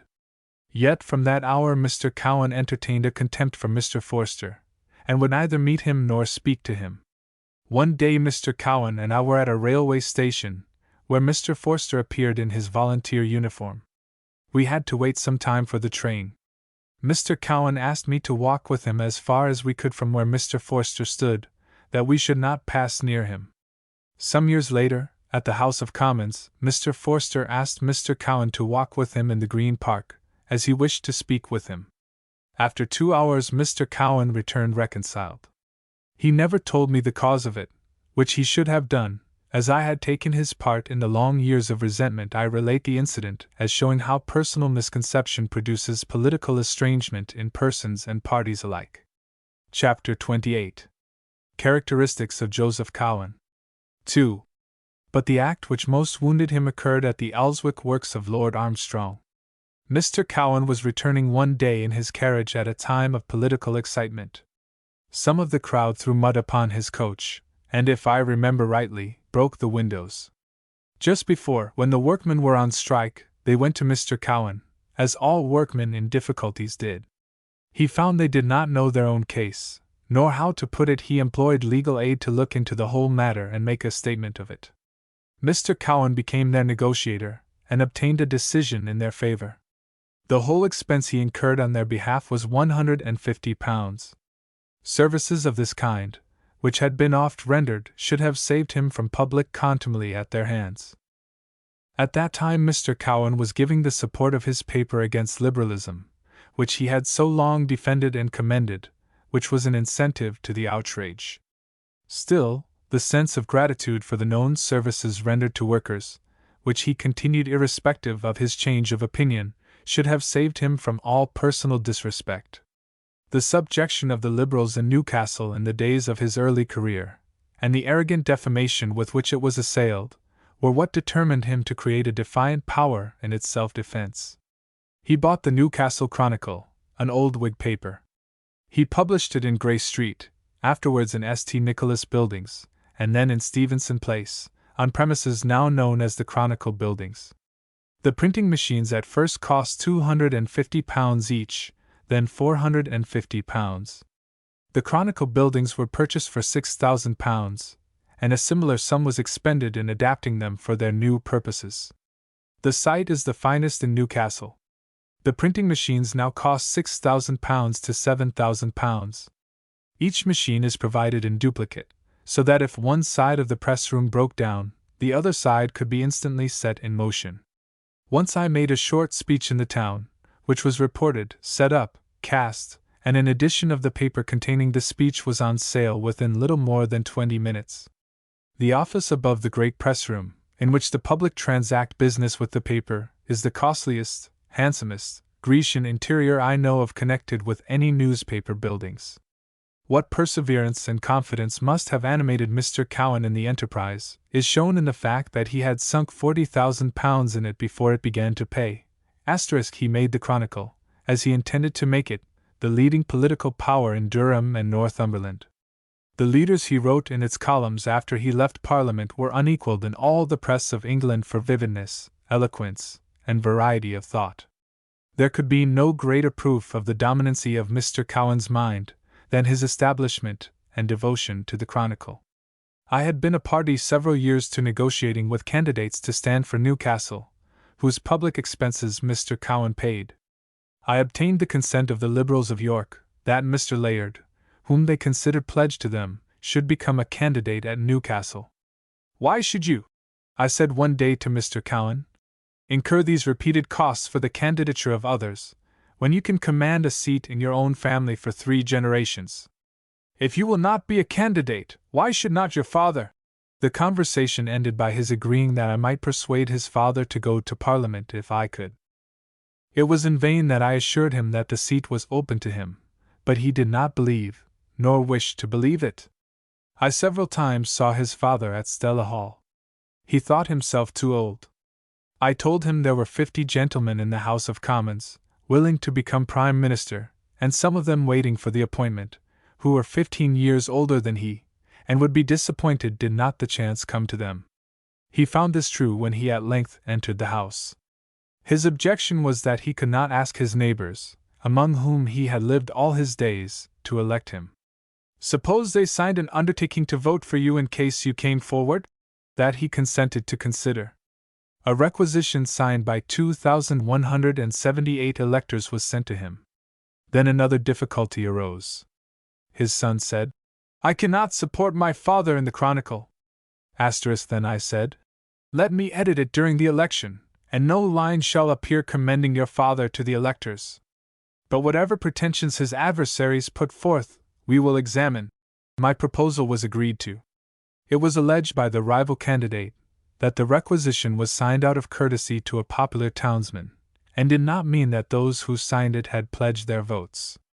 To this I answered that when Chambers appeared on the Thames, bookmakers said, "Chambers is a Newcastle man, who never sells the honor of his town, but will win if he can." Is it to be true that a Newcastle elector would not only give his promise, but write it, without intending to keep it? Will he be true on the Thames and false on the Tyne? All the requisitionists save a few, whom sickness or misadventure kept from the poll, voted for Joseph Cowen, Sr., who was elected by a large majority.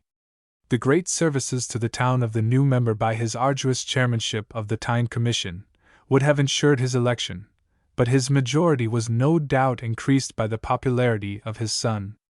This did not escape the comment of local politicians, and Mr. Lothian Bell said, "How is it, Mr. Cowen, that everybody votes for your father for your sake?" "I suppose it is," was the answer, "that while you have been sitting on winter nights with your feet on the rug by the fireside, I have been addressing pitmen's meetings in colliery villages, and finding my way home late at night in rain and blast, and it happens that they are grateful for it." This was the only time I knew Mr. Cowen to make a self-assertive reply. When Mr. Cowen's father was in the field, and Mr. Beaumont began his canvass, in one street he met with 49 refusals to vote for him. "Why will you not vote for me?" he asked. "We are going to vote for Mr. Coon now," as his name was pronounced at the Tyneside. "But you have 2 votes," Mr. Beaumont said. "You can give me 1. "No! If we had 20 votes we should give them all to Mr. Coon. When Chambers and Clasper make a £100 match for the honor of the Tyne, and we cannot make up the money, Mr. Coon always makes it up for us, and when we win and go to repay him, he gives it to us." This was not a patriotic reason to give for voting for Mr. Coon, but it showed gratitude, as well as Mr. Cowen's influence, and what a hold his kindness to the people had given him upon their affection. Thus they voted for the father from regard for the son. For in those days the son had no idea of Parliament himself, and votes were not in his thoughts. Nothing could be more open or gentlemanly than Mr. Cowen in the contests to which he was a party. Mr. Somerset Beaumont was member for Newcastle, and he impressed Mr. Gladstone with a high sense of his capacity in Parliament. One morning, as Mr. Beaumont and Mr. Cowen came into Newcastle in the same train, Mr. Cowen said to him, "You know, Mr. Beaumont, we all like you personally, but you do not go far enough for us. We want a more radical representative for Newcastle. We shall prevent your election next time if we can, but only if we have a more advanced candidate. Otherwise we will countenance no opposition to you." Who could foresee the day would come when, save Mr. Cowen, the noblest candidate Newcastle ever had, Mr. John Morley, would be opposed by Mr. Cowen in the interests of Toryism? Or that, after withstanding at the hustings when he became a candidate, and defeating furious collusions between Tories, Conservatives, Moderates, Publicans, and all who had vicious interests to serve or spite to gratify, Mr. Cowen himself would one day be found aiding or abetting the same parties by taking their side against liberalism. When in Parliament, his father had misgivings touching Mr. Gladstone, who, he thought, passed him at times without recognition. He had conducted Mr. Gladstone down the Tyne in triumph, and his son had assembled 200,000 persons on the moor, who were addressed from 20 platforms in support of Mr. Gladstone, and provided reporters and published all the speeches. The cost of this was one of 100 contributions he made in the interest of liberalism. I used to explain that Mr. Gladstone, intent upon great questions, he was always intent upon something, he had to explain to the House. He, self-absorbed, would pass by his friends without seeing them, expecting, as he had a right to expect, that devotion to the great trust of the state would be taken to palliate his seeming inattention to friends. But Mr. Gladstone was not unmindful of the service rendered to him at Newcastle, and when, some time later, no one else thinking of it, I made representations through Mr. afterwards Sir James Stansfeld, without knowledge of Mr. Cowen or his son, I was instructed to inform Mr. Cowen, Senator, that a baronetcy would be placed at his acceptance. Mr. Cowen, June, objected entirely on his own part. His father therefore only accepted a knighthood, which Her Majesty, from consideration of his years, kindly ordered to be gazetted, obviating his attendance at court. All the same, it was Mr. Gladstone's intention to recognize the services of the son as well as the father.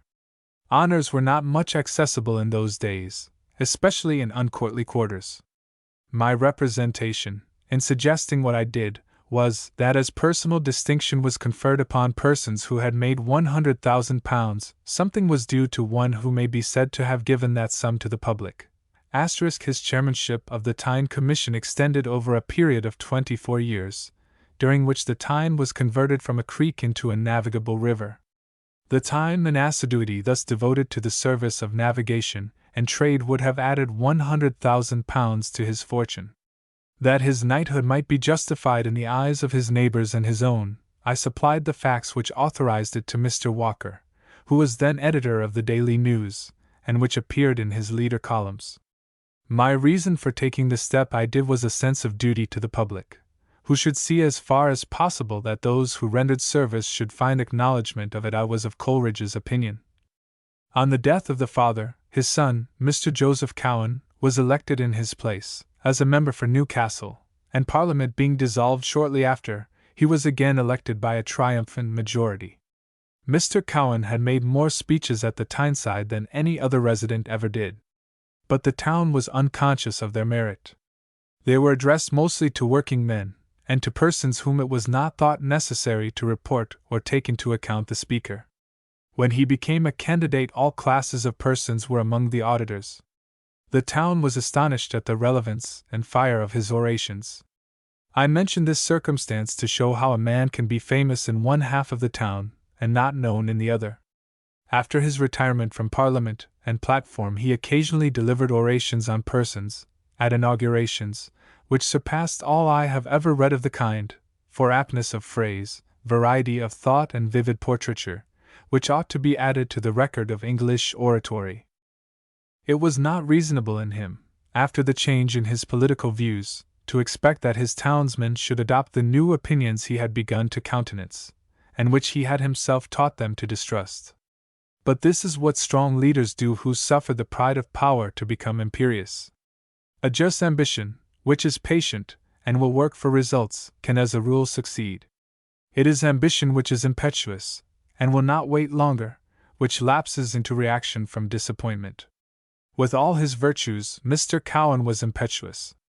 To desert a party because of the folly or excesses of portions of its members would oblige a man to change his profession in politics and his creed in religion every 12 months. In his earlier career, it may be imagined that Mr. Cowen derived his principles from generous prejudices, in later days from indignant impulses. Many persons hold by inheritance right principles into whose foundation they have never inquired. Investigation, if they entered upon it, would confirm their convictions, but not resting on examination, their nobler prepossessions may be displaced by passion. We all know in religion how vehemently adherents will vindicate questions of which they know only one side, and hold it to be sinful to inquire into the other. Such persons, when right, are unstable and liable to variableness under the glamour of unknown ideas. Mr. Cowen was well informed on liberal principles and never took to conservative views, and save in antagonism, did not assist them. The bent of his mind to paramountcy in ideas was shown in the extraordinary requirements he made, that Mr. Morley should disown the political friends who had invited him to Newcastle, and become the candidate of the Chronicle. Mr. Morley answered, "I will not do it, and that is flat." Then Mr. Cowen resolved that this refusal should cost him his seat, and ultimately he effected it, not from conservative resentment, but from pride. Had Mr. Morley consented to this condition, he would have remained member for Newcastle, supported with all the force of Mr. Cowen's splendid advocacy. Mr. Cowen always remained true to Home Rule for Ireland. But, as we have seen done in the case of others in Parliament, he assailed every one who held it not under his inspiration. Mr. Cowen was naturally noble, and resentment never made him mean, but like any one to whom compliance with his essential convictions is a necessity of his mind, he was apt to regard non-concurring persons as better out of the way. He would not destroy them, but they were no longer objects of his solicitude. Everybody who did not take this into account failed to understand Mr. Cowen's career.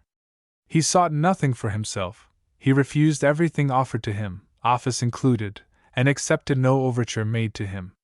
Whatever opinion he held, to whatever party he allied himself, he might, if he wished, have remained member for Newcastle all his life. He wanted no place in Parliament, all he wanted was his own way, compliance with his own opinions.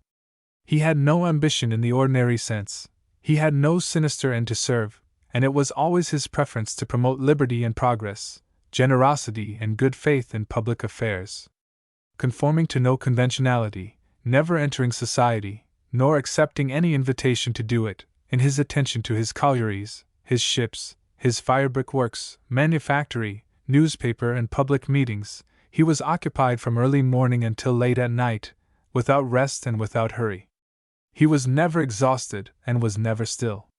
One evening he lay down on his sofa, fell asleep, and none around him knew that he was dead.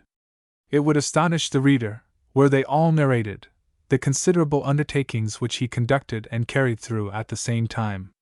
He was a great man of business, and had the management of heaven been consigned to him as a pleasure resort, he would have made it pay eventually. He was an apostle, not an apostate, but his apostleship was of his own ideas. He was no apostate of his party. Had he been in the celestial world when Lucifer revolted, Mr. Cowan might have aided Satan, from motives of resentment at being denied, by certain dissentient cherubim, ascendancy himself. But he would never have joined the fallen angels, nor, as we have seen other politicians do, officially engage in their work, or identify himself with them. Chapter 29. The Peril of Scruples. An outlaw is seldom considered a pleasant person, and naturally occupies a dubious place in public estimation.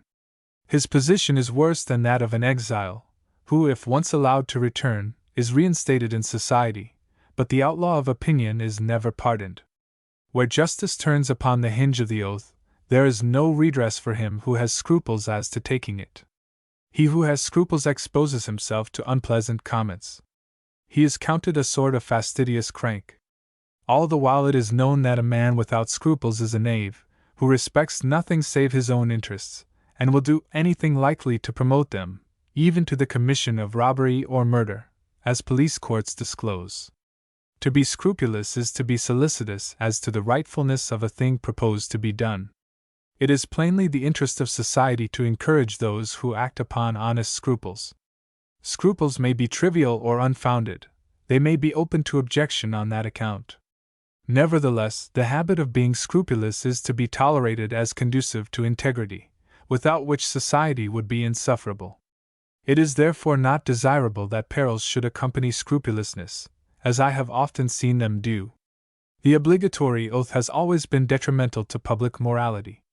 When one oath was imposed on all persons, it was repugnant to their individual sense of truth in many cases, and men, to protect their interests, began to tamper with veracity, and invent new meanings of the terms of the oath. Thus the fortunate fastidiousness of truth is broken down. The Christian oath is an ecclesiastical device, framed in the interest of the Church, to enforce, under penalty, the recognition and perpetuation of its tenets. He who takes the oath professes to believe that if he breaks it, God will blast his soul in hell forever. This is the old brutal, terrifying form in which the consequence was expressed.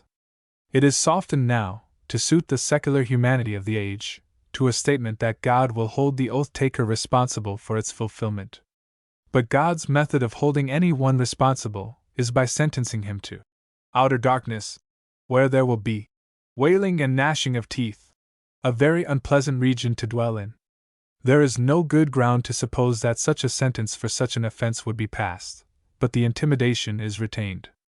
Mr. Cluer, a London magistrate, said lately that, if the fate of Ananias befell all who swore falsely in his court, the floor would be strewn with dead bodies. But the courts fall back upon the pristine meaning of the oath. The magistrate asks a little child, tendered as a witness, whether she knows, if she does not tell the truth, where she will go to, and whether she has never heard of a place called hell or of its keeper, the devil? If not, he publicly deplores the neglect of the child's education, and declares her to be incapable of telling the truth. Every one who took the oath, whether rich or poor, a philosopher or a fool, each professed to believe that the great God of all the worlds, notwithstanding the infinite business he has on hand, was personally present in any dingy court when the oath-taker calls upon him, to witness that he speaks the truth, and if not, God, who never forgets, burdens his celestial memory with that fact, with a view to eternal retaliation, in case the oath is false. He who takes the oath and does not believe this, lies to begin with, whatever may be the character of his testimony. To take the oath in any other sense than that in which it is administered to you, is to deceive the court. The reliance on the part of those who impose the oath is that he who takes it believes the terms of it. If the taker takes it in a private sense of his own, the virtue has gone out of the oath, and the court is deceived. If the Unitarian takes the oath, not believing in an avenging God, he creates a new oath for himself, in which the compelling power of an eternal terror is absent. He, therefore, does not take the oath of the court, but another of his own invention, and if he made known to the court what he was doing, the court would not receive his testimony. Philosophers, who have less belief than Unitarians, take the oath. But in the eye of morality it is not less discreditable, perhaps more so, for the philosopher stands for absolute truth, while the Unitarian stands only for theological truth. The trouble was that he who refuses to take the oath of the court, in the sense of the court, became an outlaw, and that was a serious thing. I was myself an outlaw, until I was 52 years of age, without the power of obtaining redress where I was wronged, or of punishing fraud or theft from which I suffered, or of protecting the life and property of others, where my evidence was required. My ambition was to be a barrister, but legal friends assured me that the law turned upon the hinge of oath-taking, and that the path of the bar would to me be a path of lying. It happens that I have never taken an oath. When I found that my belief did not coincide with that implied by the oath, I felt precluded from taking it. This reluctance brought me peril. When the question of a parliamentary oath in Lord Randolph Churchill's days raged, a new doctrine was set up among some partisans of free thought, that an atheist might take the oath. That meant there was no longer any distinction in terms, or any meaning in principle. If an atheist may, for the sake of some advantage before him, make a Christian profession, there is no reason why a Christian should not make an atheistical profession if it answered his purpose. The apostles made quite a mistake by incurring martyrdom for conscience' sake. Bruno, Servetus, and Tyndall need not have gone to the stake, had they only understood that the way to advance the truth was to abandon it, instead of standing to it. If a man is not to stand by the truth when the consequences are against him, there is an end of truth as a principle. It is no longer a duty to suffer for it and maintain it. It seemed to me that the friends of reason, who rejected theological tenets, should be as scrupulous as to the truth as partisans of superstition have often proved themselves to be, and that the atheist should have as clear a sense of intellectual honor as the Quaker, the Catholic, or the Jew, who all suffered rather than take an oath contrary to their sense of truth. This was regarded as a reflection upon some excellent colleagues of mine, who thought it fatuity to allow an oath to stand in their way, and frustrate their career. It was brought against me that there were circumstances under which I should be as little scrupulous as other people.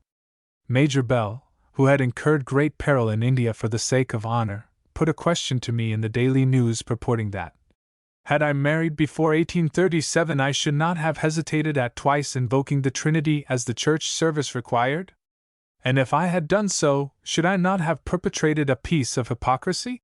There is an immoral maxim that all things are fair in love and war, and it is probable that I should not have hesitated to perpetrate that piece of hypocrisy, as it would have been the lesser of two evils, but it would not, therefore, cease to be an evil. If under any compulsion of love or war I was induced to perpetrate a piece of hypocrisy, it would never occur to me to go about saying it was not hypocrisy. I dislike law, custom, or persons who force me to do what I know to be wrong, but no person could do his worst against me, until he prevailed upon me to go about saying it was right. Dr. Montgomery Conway asked whether, if his life was in danger in China, and I could save it by the Chinese oath of breaking a saucer, I would not do it. Certainly I would, to save Dr. Conway, if the Confucians would permit me, but I should not the less deceive them by pretending to have sworn before them in the Chinese sense. But I should regret the necessity, since in no country would I willingly treat truth as a superstition. By taking this saucer oath, I should obtain in Chinese eyes a validity for my word not really belonging to it. However I might excuse the act, it would still be deceit, nor ought it to be called by any other name. There is no virtuous vagueness in unveracity, and he who in peril uses it would not be justified in carrying it into common life, where Lord Bacon has warned us. Truth is so useful that we should make public note of any departure from that excellent habit. Major Evans Bell further argued that because the Prince of Wales may sign himself my obedient, humble servant, while not feeling himself bound to act so, the terms of the oath may be likewise regarded as a form of words merely. Yet all forms, which are unreal, are unwise and hurtful. But the superscription of the Prince is known to be but a false form, and accepted as such, while the oath is a profession of faith. If the Prince went into a public court and swore in the name of God that he really was my obedient, humble servant, I should think him a very shabby prince if the solemnity went for nothing. As I have known Major Bell expose himself to what his friends believed to be fatal peril, from a noble sense of self-imposed duty, to which neither oath, nor contract, nor any conventional superscription called him, I no more imagine him, than I did Dr. Conway, to really mean what their arguments seem to imply. Some are for the spirit more than the form. I was for both, and I regard all legislation as immoral which divorces them. Referring to these letters, the Daily News, December 23, 1881, regarded them as marked by rectitude of moral judgment, which is recognized by those who most deplore what they think is theological aberration. Some such testimony as he gives was almost needed to efface the impression which recent events in and out of the House of Commons have made, that moral indifferentism is of necessity associated with religious negation. I was glad of those words at a time when I was fiercely assailed for saying what I did, in the midst of the parliamentary contest which then occupied the attention of the country. My object was to assist the right in the contest, and to defend the free thought cause. Had I not spoken then, it would have been in vain to speak afterward. To be silent about principle in the hour of its application would have been fatal to its influence and repute, so far as it might be represented by me. As far as in my power lay, I left no uncertainty in the mind of Parliament as to what was wanted, in lieu of the oath. It was simply a promise of honor, to declare the truth in matters of testimony, and observe good faith in contracts. One of my petitions to the House of Commons ran thus: Your petitioner is a person who never took an oath, as it implied theological convictions he did not hold. He, however, has seen persons of far greater knowledge than he possesses, of high social position and authority, and whose example men look up to, take the oath, though it was known to all that they held no belief corresponding thereunto, the opprobrium and outlawry attending the refusal of the oath being more than they would incur. This has led to a practice of public prevarication, that of persons saying a thing and not meaning it, or meaning something else. Nowhere is this example more disastrous than in your high assembly, where anything said is conspicuous and its example influential on the conduct of others. Another petition so interested Professor J. E. Thorold Rogers, M.P., who had held holy orders, that he had copies made of it, and sent one with a letter to each morning paper, saying he regarded it as expressing the quintessence of political morality. The petition set forth that it is at all times important that public declarations should be so expressed that any one making them shall be able to say what he means, and mean what he says. In these days, when popular instruction is being advanced by national schools, it is yet more desirable that no public declaration should be exacted, the terms of which are unmeaning or untrue to those who make it, inasmuch as such declaration deteriorates the wholesome habit of national veracity, and is of the nature of a fraud upon the public understanding, which becomes more repugnant as general intelligence increases. Your petitioner respectfully submits that the present parliamentary oath is open to these objections so long as it is obligatory upon all members, irrespective of whatever personal and private beliefs they may hold. Your petitioner, therefore, prays, in the interests of public good faith, that a form of affirmation may be adopted, optional to all members of Parliament, instead of the present ecclesiastical oath. Francis Place once explained to me that in the Benthamite view, it was not warrantable to incur martyrdom unless it was clear that the public would be gainers by the martyr's loss. In a letter, Mr. J. S. Mill, in answer to questions I put to him with regard to taking an oath, wrote, I conceive that when a bad law has made the oath a condition to the performance of a public duty, it may be taken without dishonesty by a person who acknowledges no binding force in the religious part of the formality, unless, as in your own case, he has made it the special and particular work of his life to testify against such formalities, and against the belief with which they are connected. I could not concur with this view. Personal candor is far-reaching in its effects, and should be cherished where we can, and as far as we can. Truth is to the life of the mind what air is to the life of the body. When the mind ceases to breathe truth, the mind is impaired or dies. It is necessary to add the grounds which actuated me in endeavors to put an end to the outlawry of opinion. Many beside myself helped to obtain a law of affirmation, but I was the only person among them all who had never taken an oath.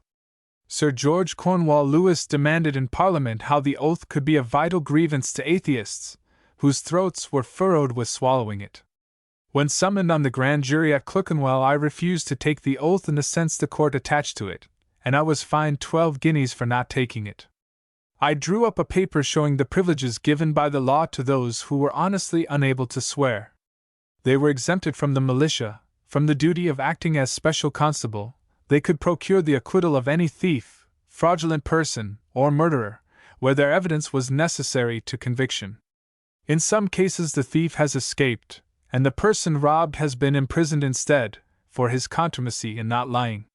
It became known among thieves that where they could find out a witness against them, who disbelieved in an avenging God, the counsel defending the thief had only to call the attention of the court to the fact for the witness to be ordered to stand down, and the thief would leave the court without a stain on his character.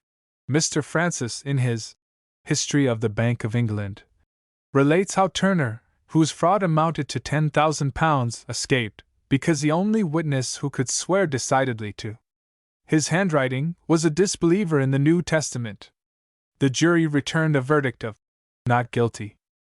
Sir John Trelawney told me that the fly-leaves I published on the privileges of skeptics and the immunity of thieves made more impression upon members of Parliament than any petition sent to the House.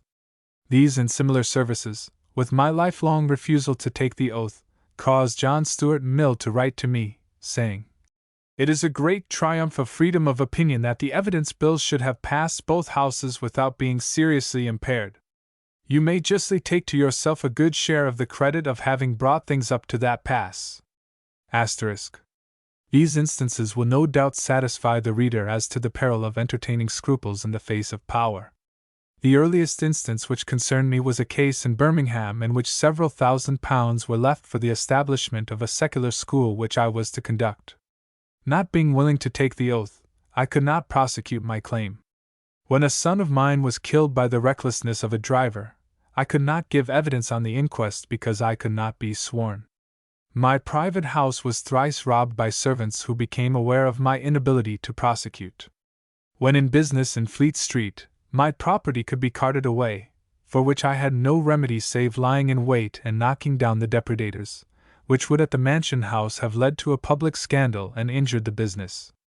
Money was left to me which I could not claim, being an outlaw. It would tire the reader to tell him all the instances of the perils attending scruples. Mr. Roebuck put the case in the House of Commons against Sir George Cornwall Lewis. Pointing his finger at Sir George, he asked, "What is the right honourable gentleman going to do? 2 men go into court. One disbelieves in the oath, but he takes it. The other takes the peril of outlawry rather than profess a faith which he does not hold. You believe the liar, whom you know to be a liar, and you reject the evidence of the man who speaks the truth at his peril." I had asked Mr. Roebuck to speak when the question of affirmation was before the House. There were then only he, Sir John Trelawney, or Mr. Coningham to whom such a question could be put. It was upon Mr. Roebuck that I mostly relied. After his speech I thanked him for doing what no one else could do so well. He disclaimed any desert of thanks, saying, "I have only done what Jeremy Bentham taught me." Chapter 30. Taking Sides. Every one of manly mind, every person of thought and determination, takes sides upon important questions. Those who say they are indifferent which side prevails, are indifferent whether good or evil comes uppermost. Those who are afraid to choose a side command only the cold respect accorded to cowardice. Those who sit upon a fence to see which side is likely to prevail before they jump down, are not seeking the success of a principle, but their own interests. In most questions, as in business, there is a side of honesty and a side of fraud. Some do not take either separately, thinking they can better take both at discretion. If they profit by their dexterous duplicity, they command no regard. Some persons have no fervor for the right, and would rather see the wrong prevail than take the trouble to prevent it. They would be on the side of truth altogether if it gave them no discomfort, and caused them no outlay. They belong to the large Laodicean lukewarm class, of whom he who sought their allegiance said he would spew them out of his mouth. Not a pleasant simile, but it is not mine. It shows that no one is enthusiastic about those who are undecided where decision interferes with advancement. If the selfish, or the politic, or the supine do not care to take sides with right, they have no cause to complain if the triumph of wrong involves them in discredit or disaster. But whatever be their fate, I am not concerned with them. What I am concerned with is the omission of all information of what may follow to him who shall take the right side. These consequences ought never to be out of sight. It is too often forgotten that in this world virtue has its price as well as vice, and neither can be bought cheap. Vice can be bought on the higher system, by which a person gets into debt pleasantly, which introduces shiftlessness into life. Wrong is a moneylender, whose concealed charges and heavy interest have to be paid one day at the peril of ruin. Right doing may be said to pay as it goes along, which implies conscience, effort, and often sacrifice of some immediate pleasure. But independence lies that way, and no other. Right principle incurs no deferred obligation. Debt is a chain by which the debtor binds himself to someone else. The connection may be disregarded, but the chain can never be broken, except by restitution. Many persons are beguiled into doing right under the impression that it is as pleasant as doing wrong. This is not so, and the concealment of the fact has injurious consequences. When a person who has been, as it were, betrayed into virtue, without being instructed as to the inconvenience which may attend it, when he encounters them, he suspects he has been imposed upon, and thinks he had better give vice a turn. It was this that made Huxley declare that the hardest as well as the most useful lesson a man could learn was to do that which he ought to do, whether he liked it or not. Character, which can be trusted, comes that way, and that way alone. He who enters on that path reaps reward daily in the pleasure and strength which duty imparts, while sooner or later follow advantage and honor. The most useful character George Eliot drew was that of Tito, who was wrecked because he had no sense that there was strength and safety in truth. The only strength he trusted to lay in his ingenuity and dissimulation. The world is pretty full of Titos, who all come to one end, and nobody mourns them. A few instances may be relevantly given in which rightness has been attended by disadvantages, when wrongness appeared to have none, yet wrongness was found to bring great unpleasantness in the end. When there were petitions before the House of Commons to change the oath which excluded Jews, and petitions to permit persons to make affirmations who had conscientious objections to taking an oath, it was represented to me that if both claims were kept before Parliament at the same time, both would be rejected. The Jewish claim was the older, and concerned the enfranchisement of a race. I therefore caused the omission for several years of any petition for affirmation, though my disability of being unable to take the oath excluded me from justice and rendered me an outlaw. When the Jews had obtained their relief, Sir Julian Goldsmid, a Jew, became a candidate at Brighton. Mr. Matthews, a political friend of mine in the town, went to Sir Julian and asked whether, as Mr. Holyoake and those of his way of thinking had deferred their claim for affirmation that the Jews might become eligible for Parliament, would he vote for the affirmation bill? He said, no, he would not. Mr. Matthews then wrote to ask me whether he and others who were in favor of affirmation should vote for Sir Julian. I answered, certainly, if he in other respects was the best candidate before the constituency. However strongly we might be persuaded our own claim was just, we had no right to prefer it to the general interest of the state. Speaking one night with Mr. John Morley when we both happened to be guests of Mr. Chamberlain at Highbury, Birmingham, I remarked that Cobden and Bright, without intending it, had introduced more immorality into politics than any other politicians in my time. Mr. Morley naturally demanded to be informed when, and in what way. I answered, when they advised electors to vote for any candidate, irrespective of their political opinion, who would vote against the Corn Laws.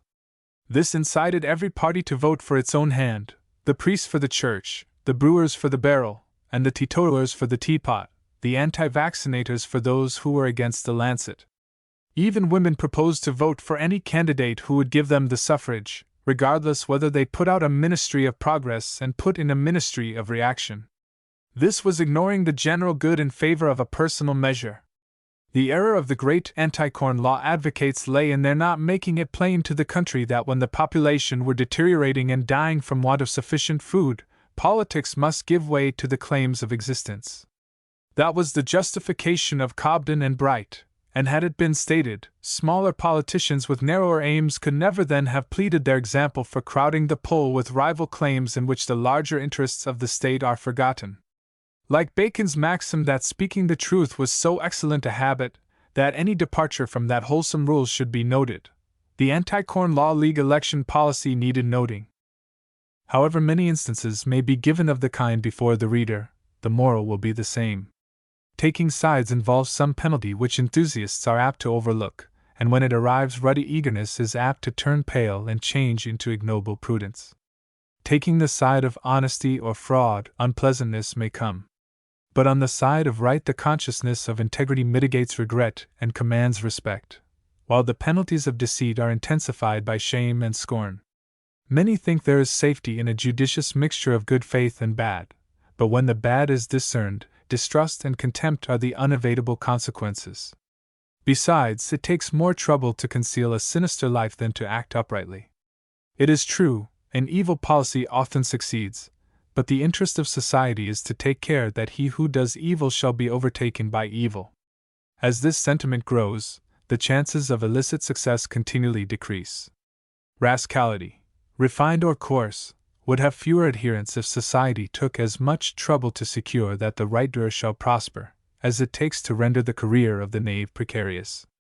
The point of importance, I repeat, is that persons should remember, or be taught to remember, that the course of right, like the course of wrong, is attended by consequences. Many who are honorably attracted by the right are disappointed at finding that it has its duties as well as its pleasures, which, had they known at first, they would have made up their minds to do them, but not being apprised of them, when they first encounter inconvenience, they think they have been deceived, falter, and sometimes turn from a noble course upon which they had entered.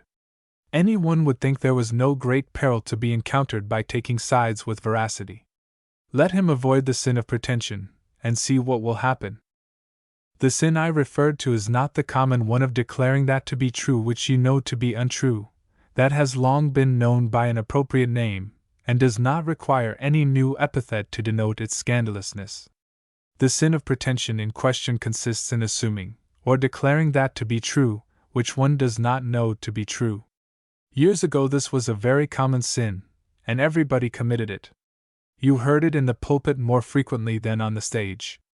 Nobody complained of it, or rebuked it, or resented it. It was not until the middle of the last century that public attention was drawn to it. It was Huxley who first raised the question of intellectual veracity, and he devised the term agnostic, which merely means limitation, to express it. Limitationism does not mean disbelief, but the limitation of assertion to actual knowledge. The theist used to declare, without misgiving, the absolute certainty of the existence of an independent, active entity, to whom nature is second-hand, and not much at that. The anti-theist, also without misgiving, denied that there was such separate potentiality. The limitationist, more modest in averment, not having sufficient information to be positive, simply says he does not know. He does not say that others may not have sufficient knowledge of a primal cause of things, but lacking it himself, he concludes that veracity in statement may be a virtue where omniscience is denied. There may be belief founded on inference. But inference is not knowledge. The limitationist withholds assertion from lack of satisfying evidence. He is neutral, not because he wishes not to believe, or desires to deny, but because serious language should be measured by the standard of proof and conviction. So strange did this precaution in speech seem in my time, that it was believed that reticence was not honest precaution, but prudent concealment of actual conviction, intended to evade orthodox anger. On problems relating to infinite existence and an unknown future, it requires infinite knowledge to give an affirmative answer. No one said he had infinite information, but everybody declaimed as though he had. It appeared not to have occurred to many that there was a state of the understanding in which lack of conviction was owing to lack of evidence. Where the desire to believe is hereditary, it is difficult to realize that there are questions upon which certainty may, to many minds, be unattainable, and that an honest man who felt this was bound to say so. An American journal, which needed forbearance from its readers for its own heresy, published the opinion that Huxley was a dodger in philosophy. Whereas Huxley was for integrity in thought and speech. He was for scientific accuracy as far as attainable. His own outspokenness was the glory of philosophy and science in his day. He never denied his convictions, he never apologized for them, he never explained them away. Is it over his noble tomb that we are to write, "Here lies a dodger," because he invented an honest term to denote the measured knowledge of honest thinkers? Dogmatism is not demonstration, but when I was young nobody seemed to suspect it. It used to be said that Darwin, Huxley, and Spencer were not really in a state of unknowingness concerning the great problem of the universe, which meant that these eminent thinkers, upon whose lives no shadow of unveracity ever rested, described themselves as limitationists when they were not so. They were not to be believed upon their word. The term was a mask. Such are the social penalties for taking sides with veracity. The public has begun to discover that veracity of speech is not a mask, but a duty. None can calculate the calamities which arise in society from the perpetual misdirections disseminated by those who make assertions resting merely upon their inherited belief or prepossessions, with no personal knowledge upon which they are founded. This is the sin of pretension, which recedes before the integrity of science and reason, just as wild beasts recede before the march of civilization. Few would be prepared to believe that, in my polemical days, the desire to avoid committing the sin of pretension was supposed to indicate desperation of character, of which suicide would be the natural end. This was a favorite argument, for a heterodox principle was held to be forever confuted, if he who held it hanged himself. The best proclaimed champion of orthodox tenets, whom I met on many platforms, went about declaring that I intended suicide, and it was generally believed that I had committed it. The certainty of it, sooner or later, was little doubted, whereas it was not at all in my way. The suicide of Eugene Aram, to escape the ignominy of an inevitable execution, is intelligible. If Blanco White, whose dying and hopeless sufferings excited the sympathy even of Cardinal Newman, had done the same thing, it would have been condonable. Suicide proceeding from disease of the mind is always pitiable. When Italian prisoners were given belladonna by their Austrian jailers, to cause them to betray, unconsciously, their comrades, some committed suicide to prevent this, which was honorable though deplorable. When a murderer, knowing his desert, becomes his own executioner, he is not censurable though still infamous, since it saves society the expense of terminating his dangerous career. But in other cases, self-slaughter, to avoid trouble or the performance of inconvenient duty, is cowardly and detestable. In my controversial days, which I hope are not yet ended, the clergy did not hesitate to say that if a man began to think for himself, he would end by killing himself. When I thought the doctrine had died out, an instance recurred which led me to address the following letter to the Rev. R. P. Downes, LL.D. May 18, 1899, who thought the doctrine valid. Dear Dr. Downes, it has been reported to me that in Wesley Place Chapel, Tunstall, March 20, 1899, you, when preaching on the roots of unbelief, illustrated that troublesome subject by saying that when Mr. Holyoke was imprisoned at Birmingham, he attempted suicide. This is not true, nor was it in Birmingham, but in Gloucester where the imprisonment occurred. I never attempted suicide, it was never in my mind to do it. I had no motive that way. I experienced no moment of despair. Better men than I had been imprisoned before, for being so imprudent as to protest against intolerance and error. Besides, I never liked suicide. I was always against it. Blowing out your brains makes an ill-conditioned splatter. Cutting your throat is a detestable want of consideration for those who have to efface the stains. Drowning is disagreeable, as the water is cold and not clean. Hanging is mean and ignominious, and I have always heard unpleasant the French charcoal plan makes you sick. Indeed, every form of suicide shows want of taste, and worse than that, it is a cowardly thing to flee from evils you ought to combat, and leave others, whom you may be bound to cherish and protect, to struggle unaided. So you see what you allege against me is not only irrelevant, it implies defect of taste, which is serious in the eyes of society, which will condone crime more readily than vulgarity. I am against your discourse because of its bad taste. Suicide is no argument against the truth of belief. Christians are continually committing it, and clergymen also.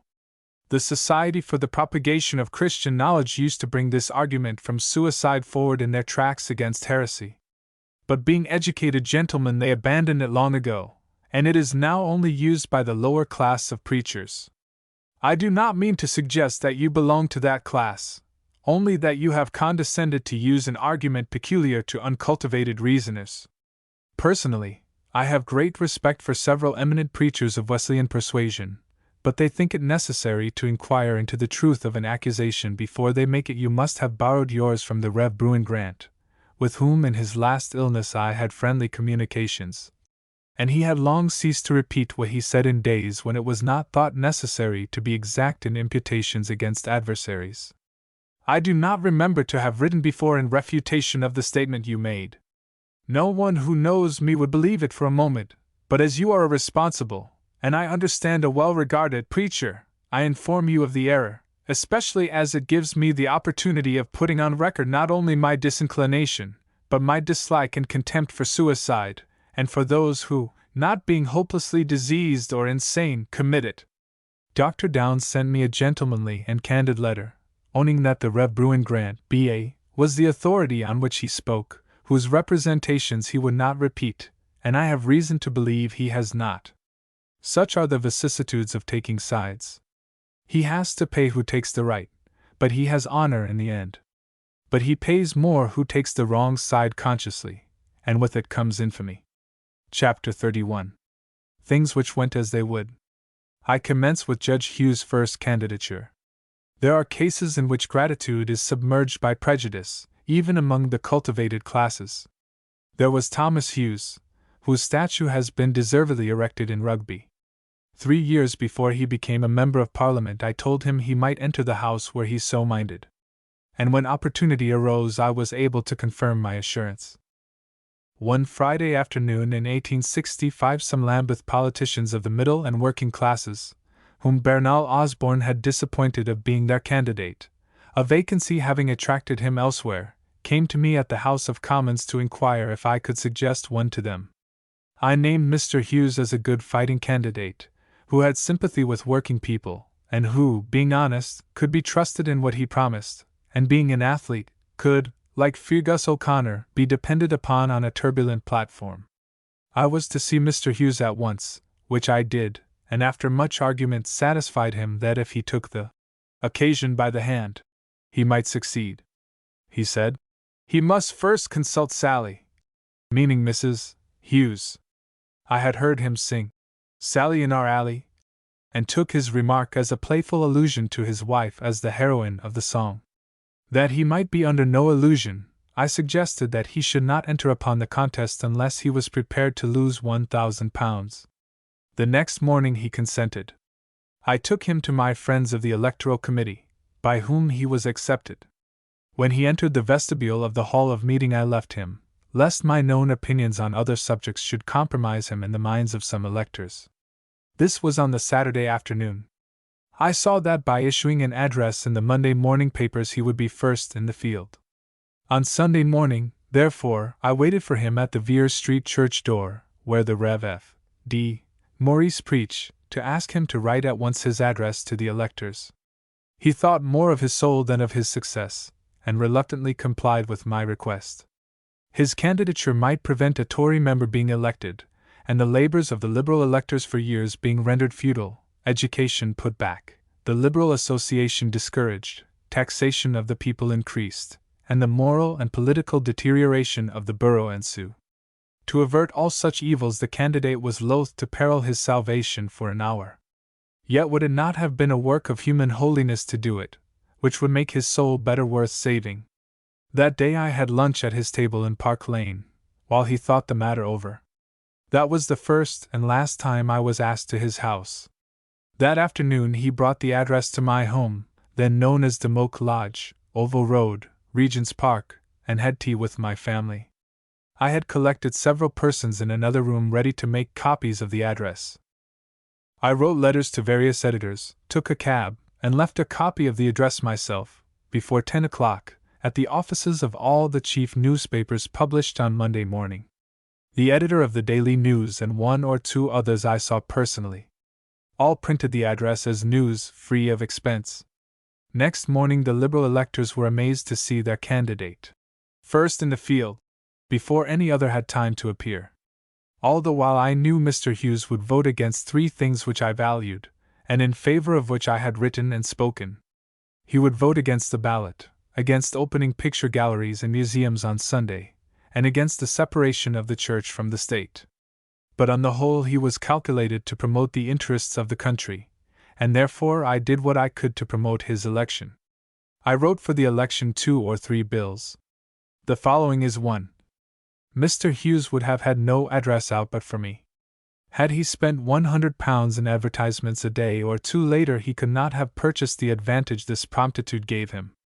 I worked very hard all that Sunday, a son and daughter helping, but our souls did not count. 2 weeks went by, during which I ceaselessly promulgated his candidature, and I heard nothing from the candidate.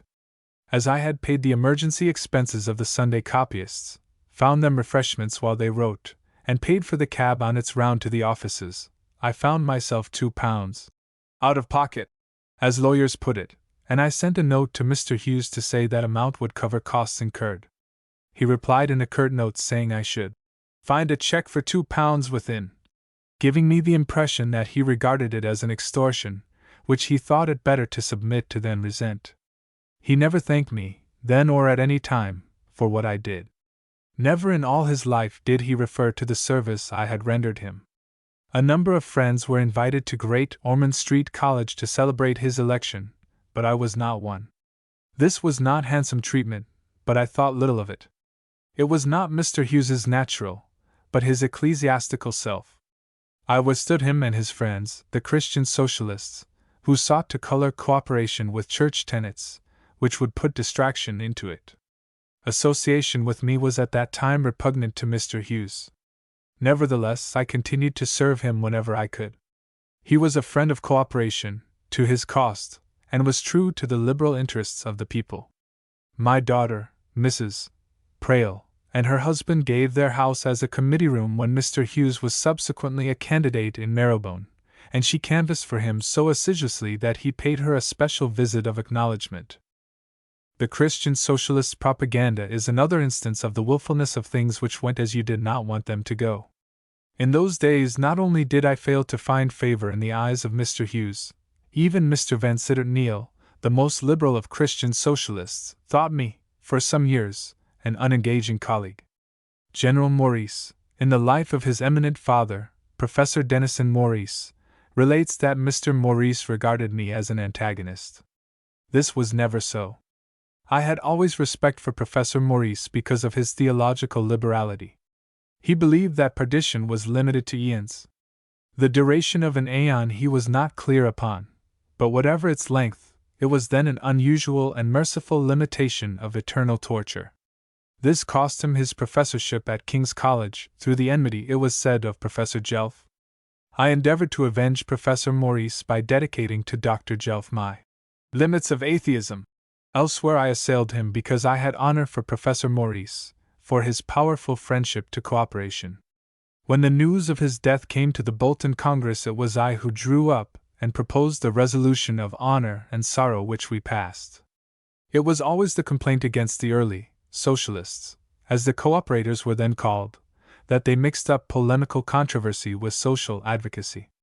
The Christian Socialists strenuously made this objection, yet all the while they were seeking to do the same thing. What they rightly objected to was that the chief cooperators gave irrelevant prominence to the alien question of theology, and repelled all persons who differed from them.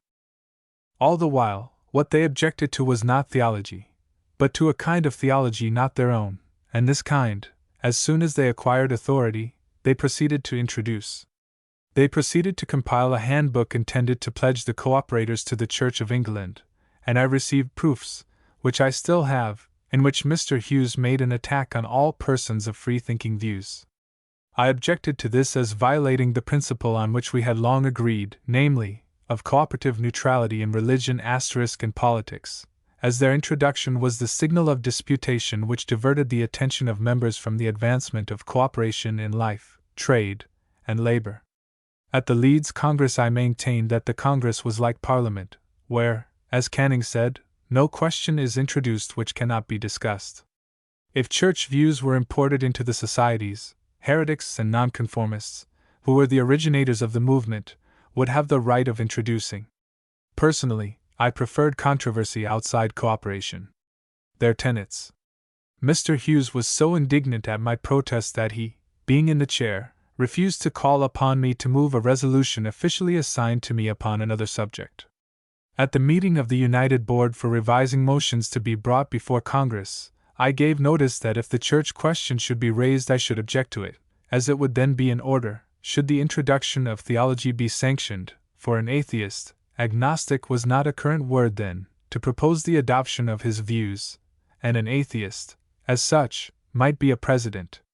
Whereupon Mr. Vansittart Neale, our General Secretary, declared with impassioned vehemence that he hoped the day would never come when an atheist would be elected president. Yet when, some years later, I was appointed president of the Carlisle Congress, 1887, though I was still considered entirely deficient in proper theological convictions, Mr. Hughes and Mr. Neale, who were both present, were most genial, and with their concurrence 100,000 copies of my address were printed, a distinction which befell no other president. In another instance I had to withstand church ascendancy. I was the earliest and foremost advocate of the neutrality of pious opinion in cooperation, when others who knew its value were silent, afraid or unwilling to give pain to the Christian socialists, whom we all respected, and to whom we were all indebted for legal and friendly assistance. But integrity of principle is higher than friendship. Some Northumbrian societies, whose members were largely nonconformists, were greatly indignant at the attempt to give ascendancy to church opinions, and volunteered to support my protest against it, but when the day of protest came at the Leeds Congress they all deserted me.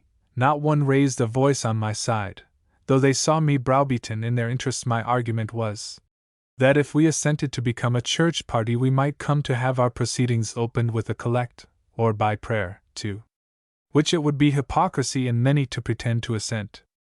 At the following Derby Congress this came to pass. Bishop Southwell, who opened the Industrial Exhibition, made a prayer and members of the United Board knelt round him. I was the only one who stood up, it being the only seemly form of protest there. This scene was never afterwards repeated. Bishop Southwell was a devout, kindly, and intellectually liberal prelate, but he did not know, or did not respect, as other bishops did, the neutrality of Congress. For myself, I was always in favor of the individuality of the religious conscience in its proper place. I love the picturesqueness of personal conviction. It was I who first proposed that we should accept offers of sermons on Congress Sunday by ministers of every denomination. Cooperators included members of all religious persuasions, and I was for their opportunity of hearing favorite preachers apart from cooperative proceedings. It is only necessary for the moral of these instances to pursue them. There is education in them and public suggestiveness which may justify the continuance of the subject. When the cooperative news was begun in Manchester, 1871, I wrote its early leaders, and as its prospects were not hopeful, it was agreed that the Social Economist, which I and Mr. E.O. Greening had established in London in 1868, should cease in favor of the cooperative news, as we wished to see one paper, one interest, and one party. As the Manchester office was too poor to purchase our journal, we agreed that it should be paid for when the Manchester paper succeeded, and the price should be what the cessation of the Social Economist should be thought to be worth to the new paper. It was 16 years before the fulfillment of their side of the bargain. The award, if I remember rightly, was £15, but I know the period was as long and the amount as small. The cooperative news had then been established many years. It was worth much more than £100 to the Manchester paper to have a London rival out of the way. It was not an encouraging transaction, and but for Mr. Neal, Abraham Greenwood, and Mr. Crabtree it would not have ended as it did. But the committee were workmen without knowledge of literary matters. So I made no complaint, and worked with them and for their paper all the same. It was a mistake to discontinue the Social Economist, which had some powerful friends. Cooperation was soon narrowed in Manchester. Cooperative workshops were excluded from participation in profit. We should have kept cooperation on a higher level in London. The Rochdale Jubilee is the last instance I shall cite. In 1892 was celebrated the Jubilee of the Rochdale Society. I received no invitation and no official notice. The handbook published by the Society, in commemoration of its 50 years' success, made no reference to me nor to the services I had rendered the Society. I had written its history, which had been printed in America, and translated into the chief languages of Europe, in Spain, in Hungary, several times in France and Italy. I had put the name of the pioneers into the mouth of the world, yet my name was never mentioned by any one. Speaking on the part of the Rochdale Cooperators, the president of Jubilee Congress, who knew the facts of my devotion to the reputation of Rochdale, was silent. Archdeacon Wilson was the only one who showed me public regard. The local press said some gracious things, but they were not cooperators. I had spoken at the graves of the men who had made the fortunes of the store, and had written words of honor of all the political leaders of the town, and of those best remembered in connection with the famous society, which I had vindicated, without ceasing, during half a century. In the earlier struggles of the pioneers I had looked forward to the day of their jubilee, when I should stand in their regard as I had done in their day of need. Of course, this gave me a little concern to find myself treated as one unknown to them. But in truth they had not forgotten me, though they ignored me. The new generation of cooperators had abandoned, to Mr. Bright's regret, participation of profit with labor, the noblest aspiration of the pioneers. I had addressed them in remonstrance, in the language of Lord Byron, who was Lord of the Manor of Rochdale. Saying this cost me their cordiality and their gratitude, but I cared for the principle and for the future, and was consoled. In every party, the men who made it great die, and leave no immediate successors. But in time their example recreates them. But at the Jubilee of 1892 they had not reappeared, and those who had memories and gratitude were dead. I spoke over the grave of Cooper, of Smithies, of Thomas Livesey, John Bright's schoolfellow, the great friend of the dead pioneers, saying, "The question arises, does this kind of experience justify a person in deserting his party? The last incident and others preceding it are given as instances of outrage or neglect, which in public life explain ignominious desertion of principle. I have known men change sides in Parliament because the Premier, who had defect of sight, passed them by in the lobby without recognition.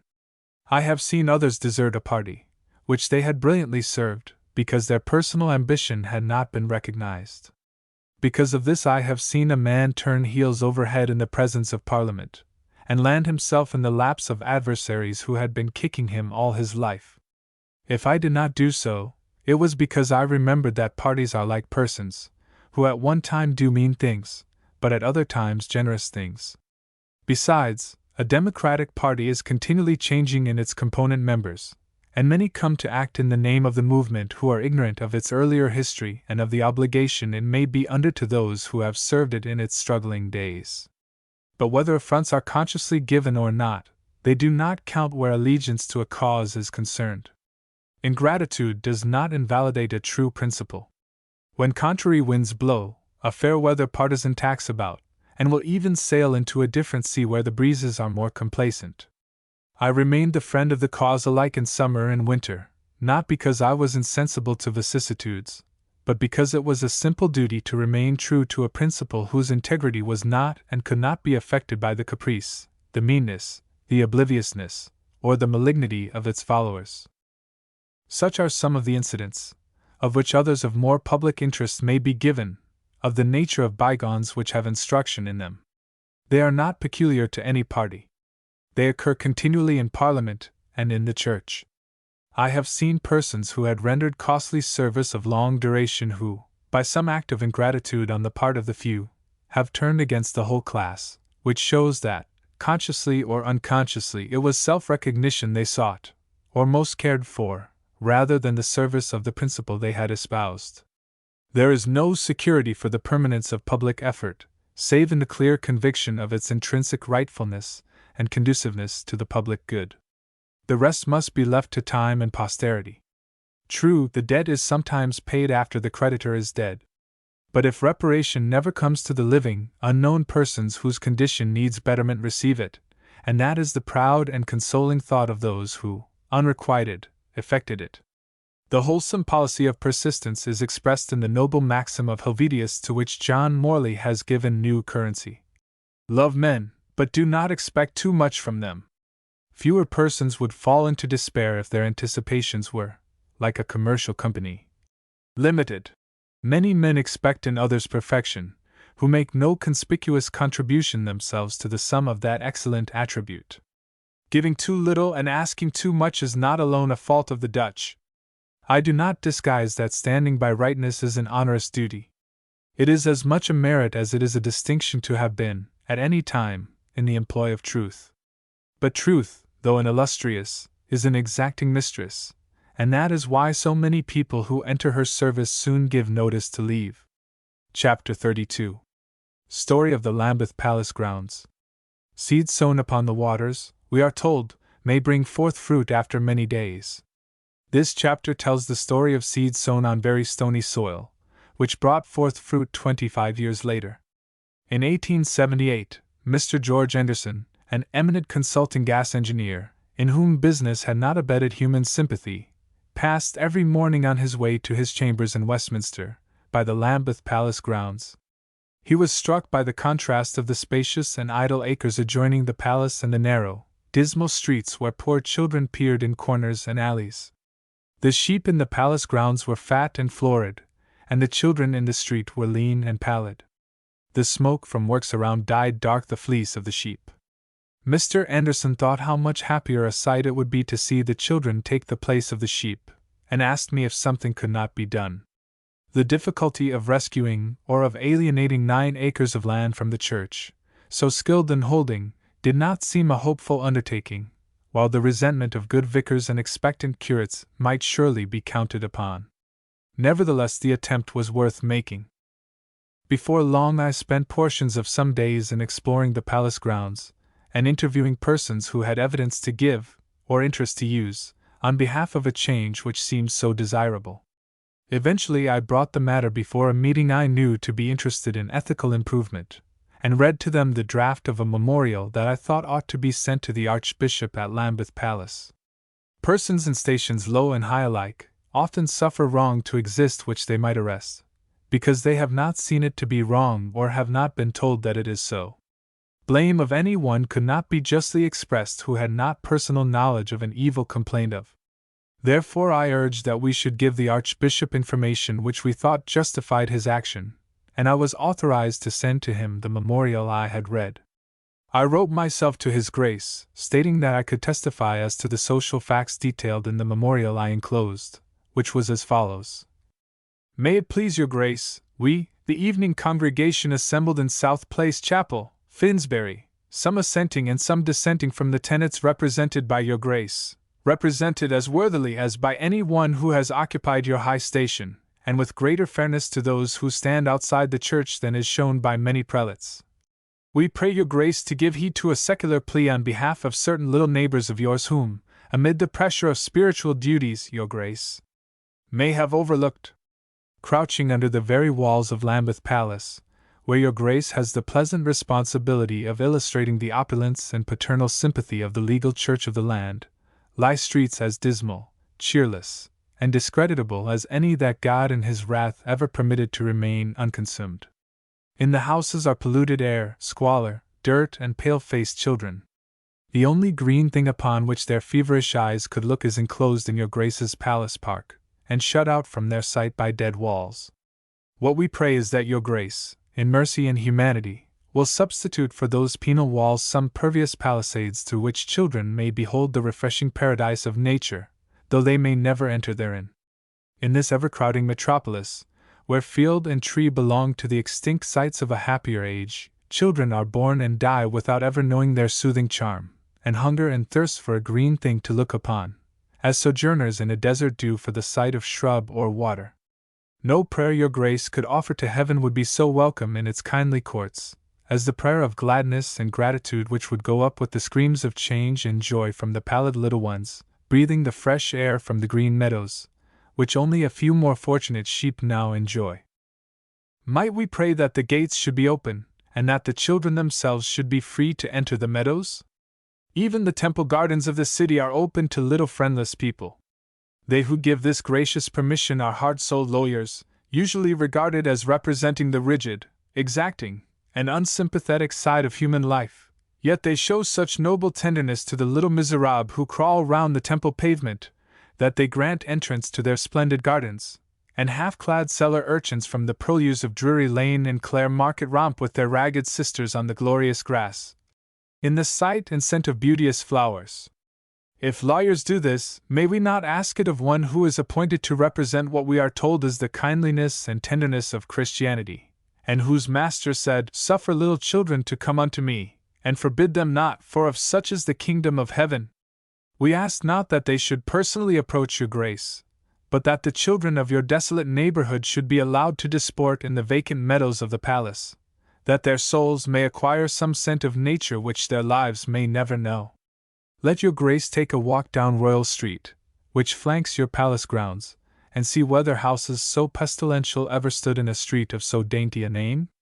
Go into the houses, as the writer of this memorial has, and see how a blank wall has been kept up so that no occupant of the rooms may look on grass or tree, and the window which admits light and air has been turned, by order of a former archbishop, the opposite way upon an outlook as wretched as the lot of the inhabitants. For 40 years many inmates have lived and slept by the side of your grace's park, without ever being allowed a glimpse of it. You may have no power to cancel such social outrage, but your grace may condone it by kindly and considerately according the use of the meadows to the poor children, doomed to burrow in these close, unwholesome tenements at your doors. No one accuses your grace of being wanting in personal kindliness.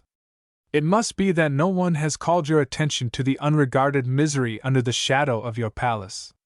Should your grace visit the forlorn streets and sickly homes around you, and hear the despairing words of the mothers when asked whether they would not be grateful could their children have a daily run in the great Archbishop's meadows, there would not be wanting a plea from the gentle heart of the lady of the palace on behalf of these hapless children of these poor mothers.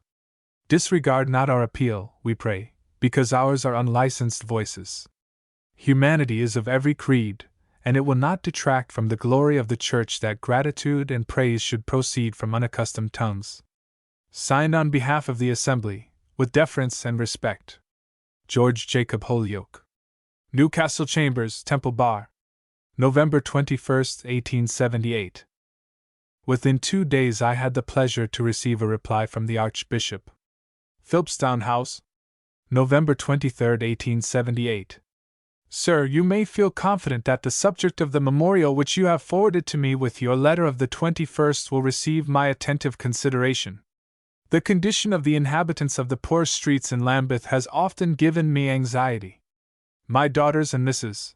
Tate are well acquainted with many of the houses which you describe, and so far as my other duties have allowed, I have taken opportunities of visiting some of the inmates of such houses personally. I should esteem it a great privilege if I were able to assist in maturing any scheme for improving the dwellings of the poor families to which your memorial alludes. Respecting the use of the open ground which surrounds Lambeth Palace, I have, in common with my predecessors, had the subject often under consideration. The plan which has been adopted, and which has appeared on the whole the best for the interests of the neighborhood, has been that now pursued for many years. The ground is freely given for cricket and football to as many schools and clubs as it is capable of containing, and on application, liberty of entrance is accorded to children and others. Many school treats are also held in the grounds, and they are from time to time used for volunteer corps to exercise in. We have always been afraid that a more public opening of the grounds would interfere with the useful purposes to which they are at present turned for the benefit of the neighborhood, and that, considering the somewhat limited extent of the space, no advantage could be secured by throwing it entirely open, which would at all compensate for the loss of the advantages at present enjoyed. I shall give the matter serious consideration, consulting with those best qualified from local experience to judge what is best for the neighborhood, but my present impression is that more good is, on the whole, done by the arrangements now adopted than by any other which I could devise. I have the honor to be, sir, your obedient humble servant, A.C. Cantuer. To Mr. George Jacob Holyoke. This correspondence I sent to the Daily News, always open to questions of interest to the people, and it received notice in various papers. The Liverpool Daily Mail gave an effective summary of the memorial, saying, "Of all strange people in the world, Mr. J. Holyoke and the Archbishop of Canterbury have been in correspondence, and not an unfriendly correspondence either. Mr. Holyoke, on behalf of himself and some friends like-minded, ventured to draw the Archbishop's attention to the fact that just opposite Lambeth Palace was a nest of very poor and squalid dwellings, in which many families were crowded together, without any regard for either decency or sanitary law. The only chance of looking upon anything green that the children of these poor people could have would be in the grounds that surround the primate's dwelling, and these were absolutely shut off from their view by a high dead wall. In some cases a former archbishop had actually ordered the windows of these miserable houses to be blocked up and opened in another direction, in order, we suppose, that the archiepiscopal eyes might not be offended by the sight of such unpleasant neighbors." The writer ended by expressing the hope that if the archbishop could not open the grounds he might substitute pervious palisades for the stone walls impervious to the curious and wistful eyes of children. For reasons which will appear, the subject slumbered for 4 years, when I addressed the following letter to the editors of the Telegraph and the Times, which appeared December 20th, 1882. Sir, on returning to England I read an announcement that the Lambeth Vestry had resolved to send a memorial to the Queen praying that the 9 acres of field, now devoted to sheep, adjoining the Archbishop of Canterbury's palace garden, may be appropriated to public recreation in that crowded and verdureless parish. 4 years ago I sent a memorial upon this subject to the late Archbishop. It set forth that the parish was so densely populated that it would be an act of mercy to throw open the sheep fields to the poor children of the neighborhood. It expressed the hope that Mrs. Tate, whose compassionate nature was known to the people, would plead for these little ones, who lived and died at her very door, as it were, seeing no green thing during all their wretched days. I visited poor women in the street next to the fields who brought fever-stricken children to the door wrapped in shawls. Their mothers told me how glad they should be were the gates open, that the little ones, whose only recreation ground was the gutter, could enter at will. The memorial, if I remember accurately, for I cannot refer to it as I write, stated that the houses which, as built, overlooked the fields, had had the windows bricked in by order of a former archbishop, because they overlooked the garden. I was taken to the rooms and found that the view was closed up. The trees of the garden have well grown now, and a telescope could not reveal walkers therein. The late Archbishop sent me a kindly reply, but it did not answer my question, which was that, if His Grace could not consent to open the gates to his humble friends, we prayed that He, whose Master, in words of tenderness which had moved the hearts of men during 19 centuries, had said, "Suffer little children to come unto me," would at least substitute palisades for the dead walls which hid the green fields so that no little eyes could see the daisies in the spring. His Grace's reply was in substance the same as Dr. Randall Davidson's, which appeared in the Times on Monday, who tells the public that rifle corps and cricketers are admitted to the fields and that arrangements are made for treats for infant and other schools, whether of all denominations is not stated. How can poor mothers and sickly children get within these arrangements? Cricketers are not helpless, rifle corps do not die for want of drill grounds, as children in fever dens do for want of the refreshment of verdure and pure air. To open the gates is the only generous and fitting thing to do, as the lawyers have who admit the outcasts of Drury and the adjacent lanes to the flowers of the Temple Gardens. Dr. Davidson says that the advice of those best qualified from local experience to judge is that no gain could be secured by throwing the fields entirely open. Let the opinion be asked of workmen in the Lambeth factories and that of their wives. These are the best qualified local judges, whose verdict would be instructive. Mrs. Tate's illness and death followed soon after the memorial in question was sent in, and I thought it not the time to press His Grace further when stricken with that calamity. All honor to the Lambeth Vestry, which proposes to pray Her Majesty to cause, if in her power, these vacant fields to be consigned to the Board of Works, who will give some gleam of a green paradise to the poor little ones of Lambeth. The vestry does well to appeal to the Queen, from whose kindly heart 1,000 acts of sympathy have emanated.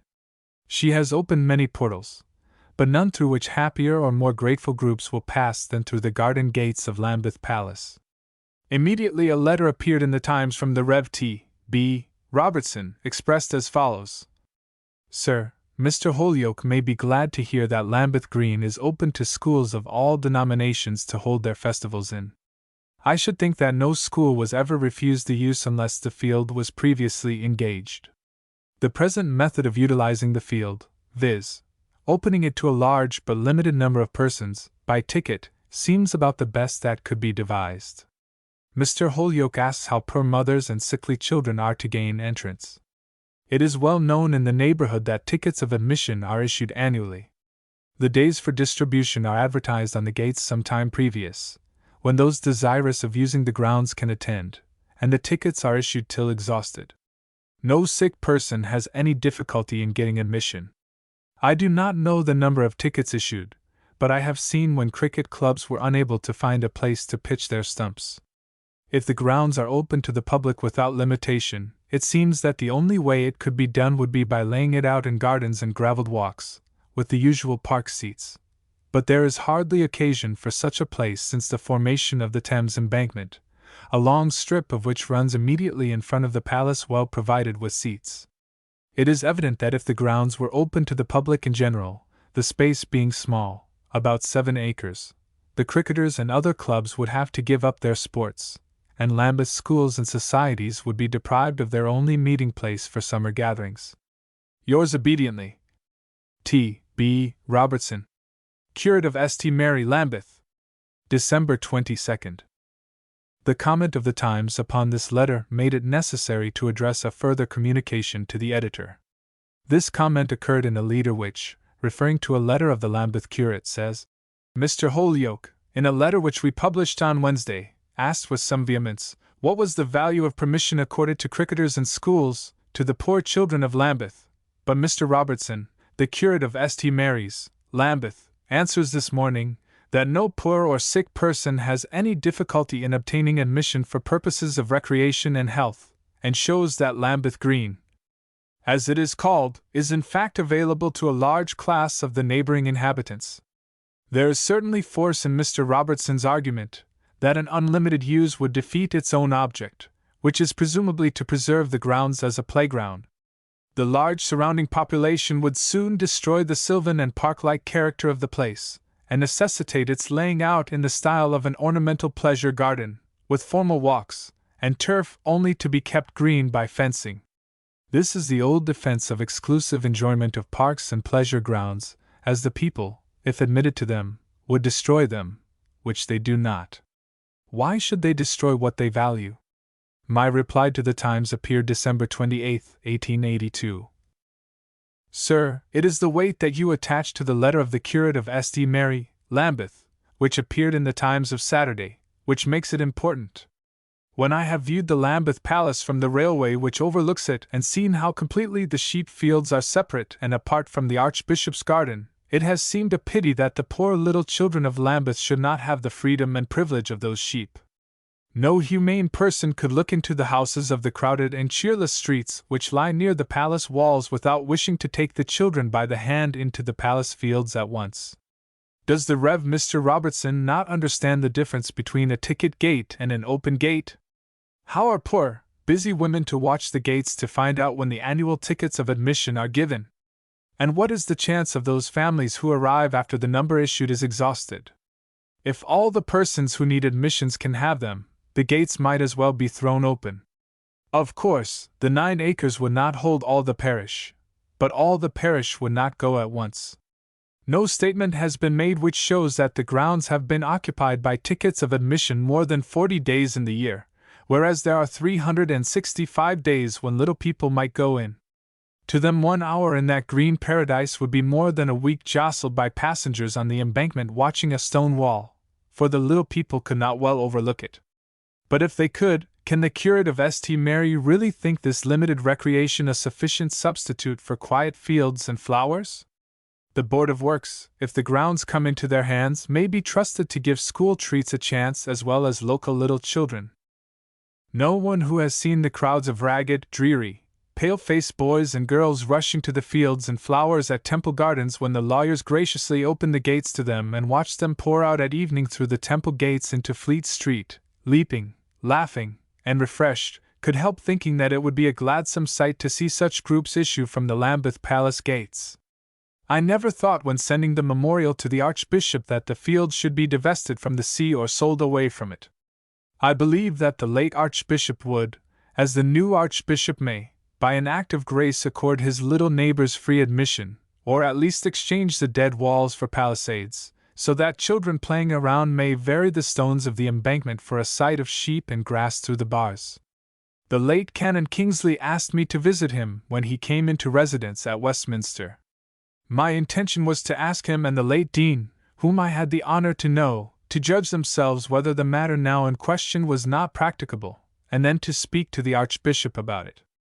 But death carried them both away one after the other before this opportunity could occur. My belief remains unchanged that the late Archbishop would have done what is now asked had time and the state of his health permitted him to attend to the matter himself. It would have been but an extension of the unselfish and kindly uses to which he had long permitted the grounds to be put. From several letters I received at the time, I quote one dated Christmas Eve, 1882. Honor and thanks to you, Mr. Holyoke, for your recent and former letters respecting Lambeth Palace Field. Very much more good could be got out of it than as a place for cricketing on half-holidays and occasional school treats, and for desolation at other times except as regards an approved few.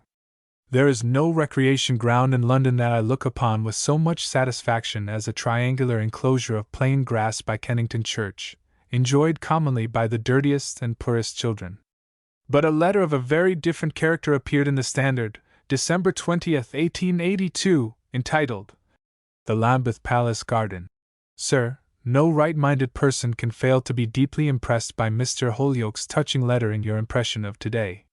Its sentiments are so very beautiful and its principles so exactly popular, and in such perfect accordance with the blessed liberal maxim, what is yours is mine, and what is mine is my own, that I myself am overcome with delight at their enunciation. The pleasure of being perfectly free and easy with other people's property, evidently becoming so sincere and abounding, and the simple manner in which such liberality can be now readily practiced without any personal self-denial or inconvenience, makes the principle in action perfectly commendable, and one to be duly applied and most carefully expanded. With the latter view, I venture to point out that there is a very excellent library of books at Lambeth Palace, which, comparatively speaking, very few people take down or read. Do not, however, think me selfishly covetous or hankering after my neighbor's property if I venture to point out that there exist more than 20 clergymen in Lambeth, to whom a share or division of these scarcely used volumes would be a great boon. If the pictures, furniture, and cellars of wine could, at the same time, be benevolently divided, I should have no objection to receiving a share of the same under such philanthropic rearrangement.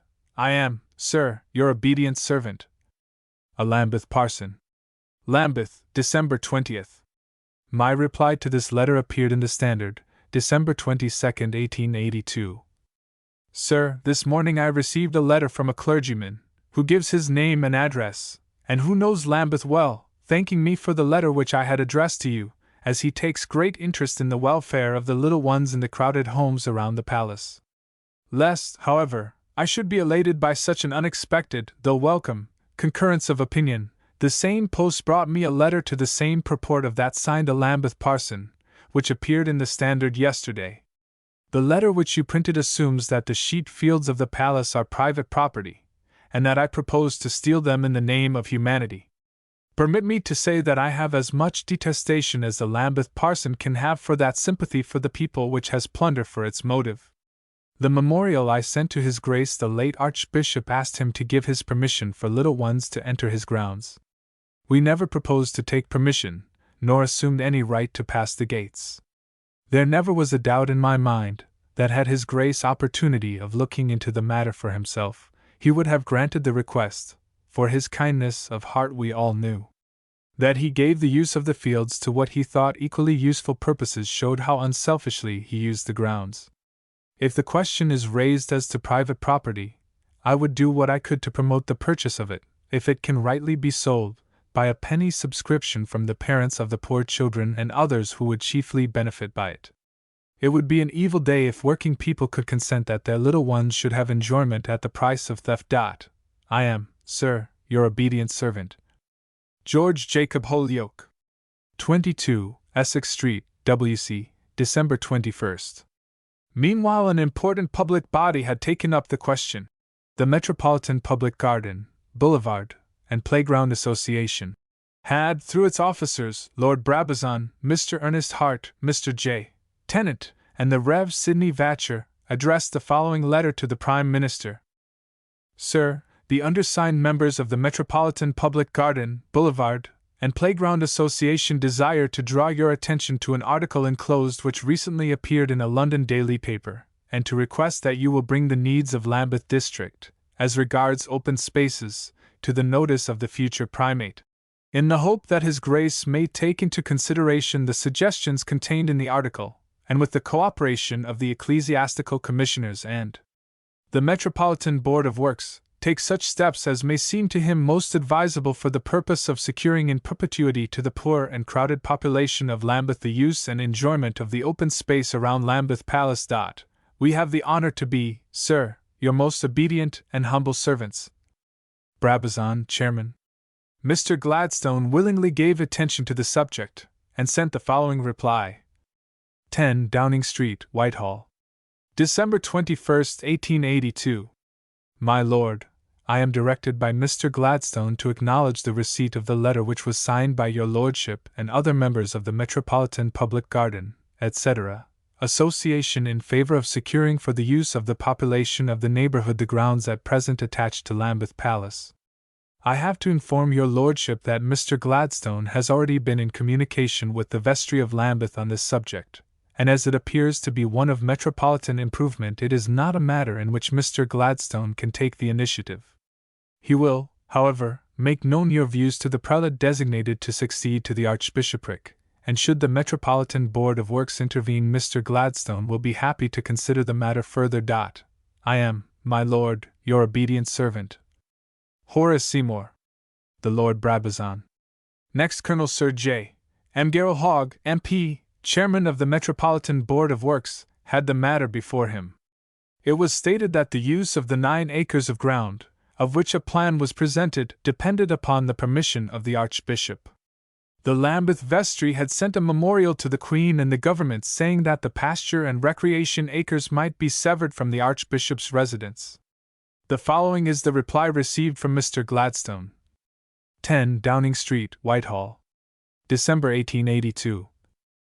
Sir, Mr. Gladstone has had the honor to receive the communication which you have made to him on behalf of the vestry of the parish of Lambeth on the subject of acquiring the grounds of Lambeth Palace as a place of public recreation. In reply, I am directed to say that as far as he is able to understand this important matter, it seems to be a case of metropolitan improvement, and if, as he supposes, that is the case, the proper course for the vestry to take would be to bring the case before the Metropolitan Board of Works for their consideration. In this view, Mr. Gladstone is not aware that Her Majesty's government could undertake to interfere, but he will make known this correspondence to the person who may be designated to succeed the Archbishop of Canterbury, and he will further consider the matter should the Metropolitan Board intervene. Mr. Gladstone would have been glad if the vestry had supplied him with the particulars of the case, in regard to which he has only a very general knowledge. I am, sir, your obedient servant, E. W. Hamilton, the Vestry Clerk of Lambeth. Mr. Hill gave notice of the following motion: that an instruction be given to the Prime Minister that if the proper authorities are willing to hand over the Lambeth Palace grounds for the free use of the public, this board will accept the charge and preserve the grounds as a portion of the open spaces. Then came a hopeless and defensive letter, before referred to, addressed both to the Standard, Telegraph, and the Times. Sir, some of the statements, including a correspondence with the Prime Minister, which have, during the last few days, appeared in the newspapers with reference to Lambeth Palace grounds would, I think, lead those who are unacquainted with the circumstances to suppose that these grounds have been hitherto altogether closed to the public, and reserved for the sole use of the Archbishop and his household. Will you, therefore, to prevent misapprehension, kindly allow me to state the facts of the case? For many years past the Archbishop of Canterbury endeavored, in what seemed to him the best way, to make the grounds in question available, under certain restrictions, to the general public. During the summer months 28 cricket clubs, some from the Lambeth parishes and some from other parts of London, have received permission to play cricket in the field, and similar arrangements have been made for football in the winter, though necessarily upon a smaller scale. The whole available ground has been carefully allotted for the different hours of each day. On certain fixed occasions the field is used for rifle corps drill and exercises, and throughout the summer, arrangements are constantly made for treats for infant and other schools unable to go out of London. Tickets giving admission to the field at all hours have been issued for some years past, in very large numbers, to the sick, aged, and poor of the surrounding streets, and the whole grounds, including the private garden, have been opened without restriction to the nurses and others of St. Thomas's Hospital.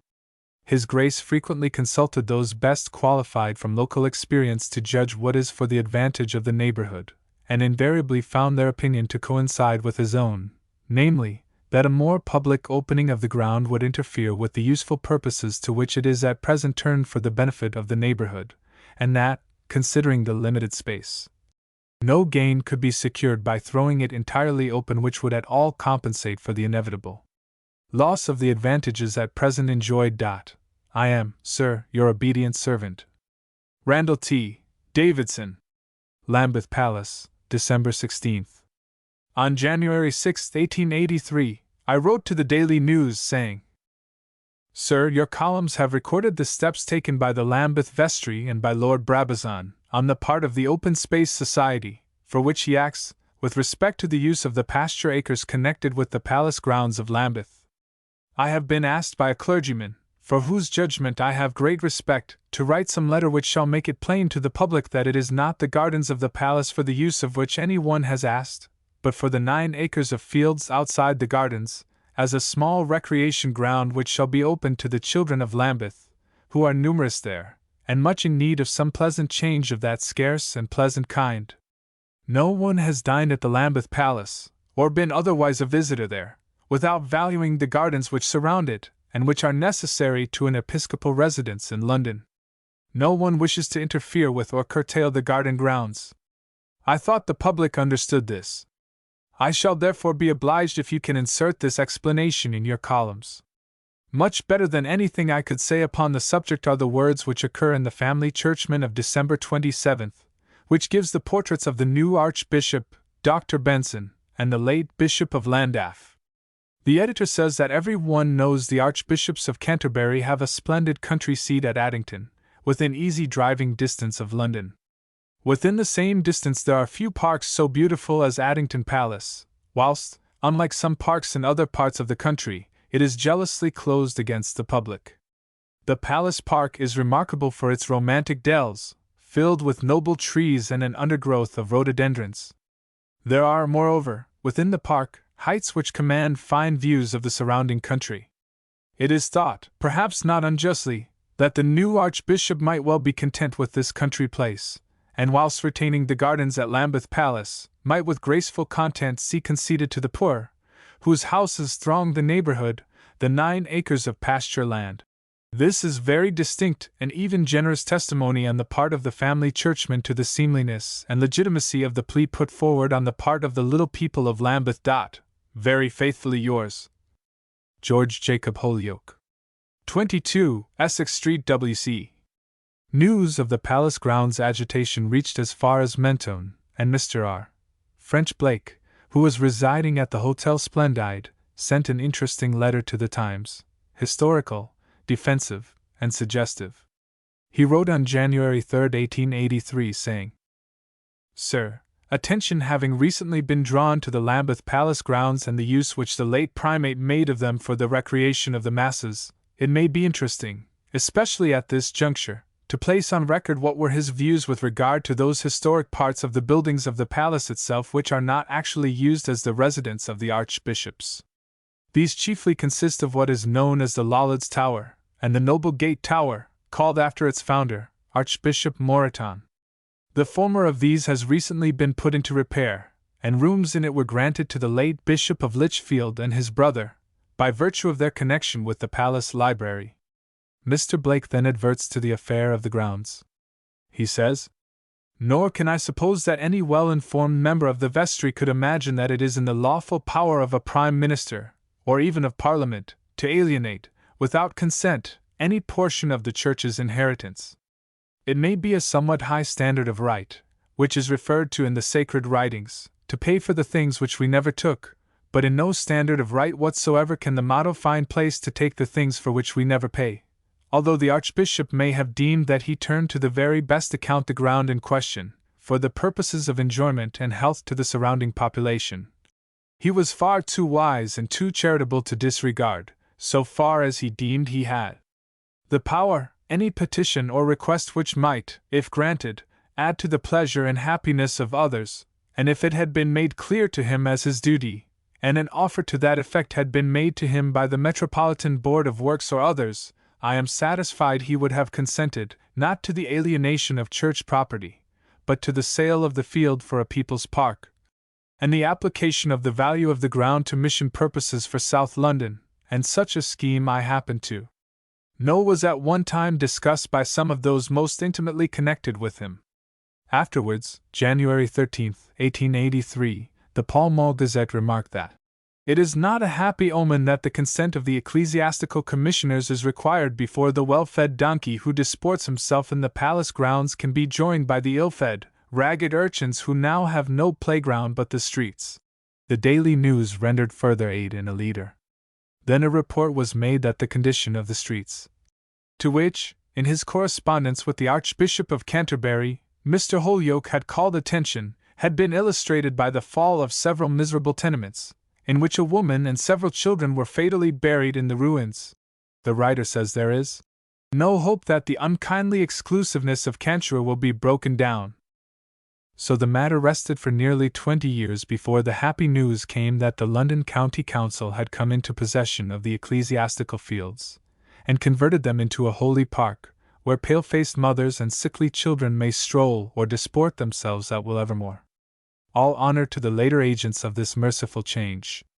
There is an open gleam of nature now in the doleful district.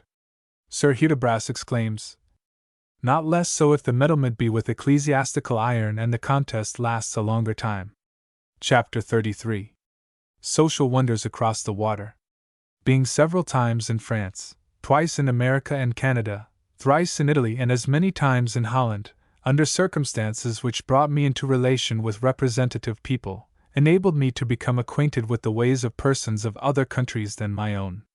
There I met great orators, poets, statesmen, philosophers, and great preachers of whom I had read, but whom to know was a greater inspiration. Thus I learned the art of not being surprised, and of regarding strangeness as a curiosity, not an offense awakening resentment as something unpardonable, or at least an impropriety the traveler is bound to reprehend, as Mrs. Trollope and her successors have done on American peculiarities.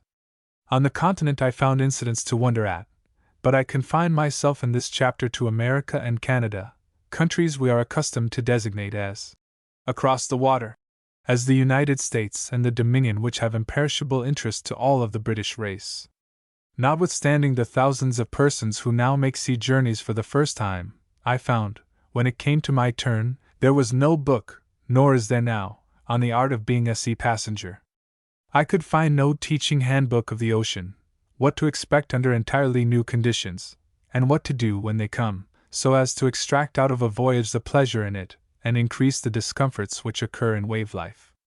One of the pleasures is, there is no dust at sea. On my visit to America in 1879, I, at the request of Mr. Hodgson Pratt, undertook to inquire what were the prospects of emigrants to that country and Canada, which cost me labor and expense. What I found wanting, and did not exist, and which does not exist still, was an emigrant guidebook informing him of the conditions of industry in different states, the rules of health necessary to be observed in different climates, and the vicissitudes to which health is liable. The book wanted is one on an epitome plan of the People's Blue Books, issued by Lord Clarendon on my suggestion, as he stated in them. When I was at Washington, Mr. Evarts, the Secretary of State, gave me a book, published by local authorities at Washington, with maps of every department of the city, marking the portion where special diseases prevailed. London has no such book yet. Similar information concerning every state and territory in America existed in official reports. But I found that neither the government of Washington nor Ottawa would take the responsibility of giving emigrants this information in a public and portable form, as land agents would be in revolt at the preferential choice emigrants would then have before them. It was continually denied that such information existed. Senators in their turn said so. Possibly they did not know, but Mr. Henry Villard, a son-in-law of Lloyd Garrison, told me that when he was secretary of the Social Science Association he began the kind of book I sought, and that its issue was discouraged. On my second visit to America in 1882, I had introductions to the President of the United States and to Lord Lomé, the Governor of Canada, from his father, the Duke of Argyll, with a view of obtaining the publication of a protecting guidebook such as I have described, under its authority. When I first mentioned this in New York, 1879, the editor of the Star, an Irishman, wrote friendly and applauding leaders upon my project. On my second visit, in 1882, this friendly editor, having seen in the papers that Mr. Gladstone approved of my quest, wrote furious leaders against it. On asking him the reason of the change of view, he said, "Mr. Holyoke, were Mr. Gladstone and his cabinet in this room, and I could open a trapdoor under their feet and let them all fall into hell, I would do it," using words still more venomous. Then I realized the fatuity of the anti-Irish policy which drives the ablest Irishman into exile and maintains a body of unappeasable enemies of England wherever they go. Then I saw what crazy statesmanship it was in the English to deny self-government to the Irish people, and spend 10 millions a year to prevent them taking care of themselves. The Irish learned to think better of Mr. Gladstone some years later. One night when he was sitting alone in the House of Commons writing his usual letter to the Queen, after debates were over, he was startled by a ringing cheer that filled the chamber. When looking up he found the Irish members, who had returned to express their gratitude to him. Surely no nation ever proclaimed its obligation in so romantic a way. The tenderest prayer put up in my time was that of W. D. Sullivan. I take pride in the thought that I was the first person who lectured upon English cooperation in Montreal and Boston. It was with pride I spoke in Stacy Hall in Boston, from the desk at which Lloyd Garrison was once speaking, when he was seized by a slave-owning mob with intent to hang him. As I spoke I could look into the stairway on my right, down which he was dragged.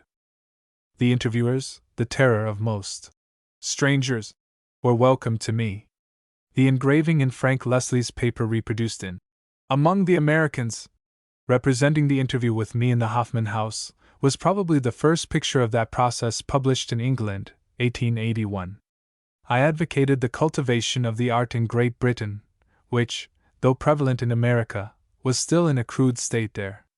The questions put to me were poor, abrupt, containing no adequate suggestion of the information sought. The interviewer should have some conception of the knowledge of the person questioned, and skill in reporting his answers. Some whom I met put down the very opposite of what was said to them.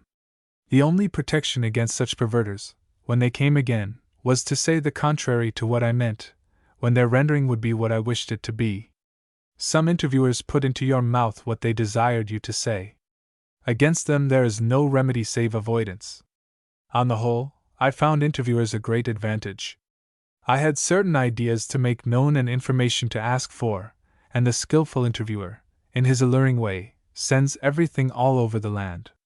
Wise questioning is the fine art of daily life. It is misunderstanding, says the Dutch proverb, which brings lies to town. Everybody knows that misunderstandings create divisions in families and alienations in friendships, in parties as well as in persons, which timely inquiries would dissipate. Intelligent questioning elicits hidden facts, it increases knowledge without ostentation, it clears away obscurity, and renders information definite, it supersedes assumptions, it tests suspicions and throws light upon conjecture, it undermines error, without incensing those who hold it, it leads misconception to confute itself without the affront of direct refutation. It warns inquirers not to give absolute assent to anything uncorroborated, or which cannot be interrogated.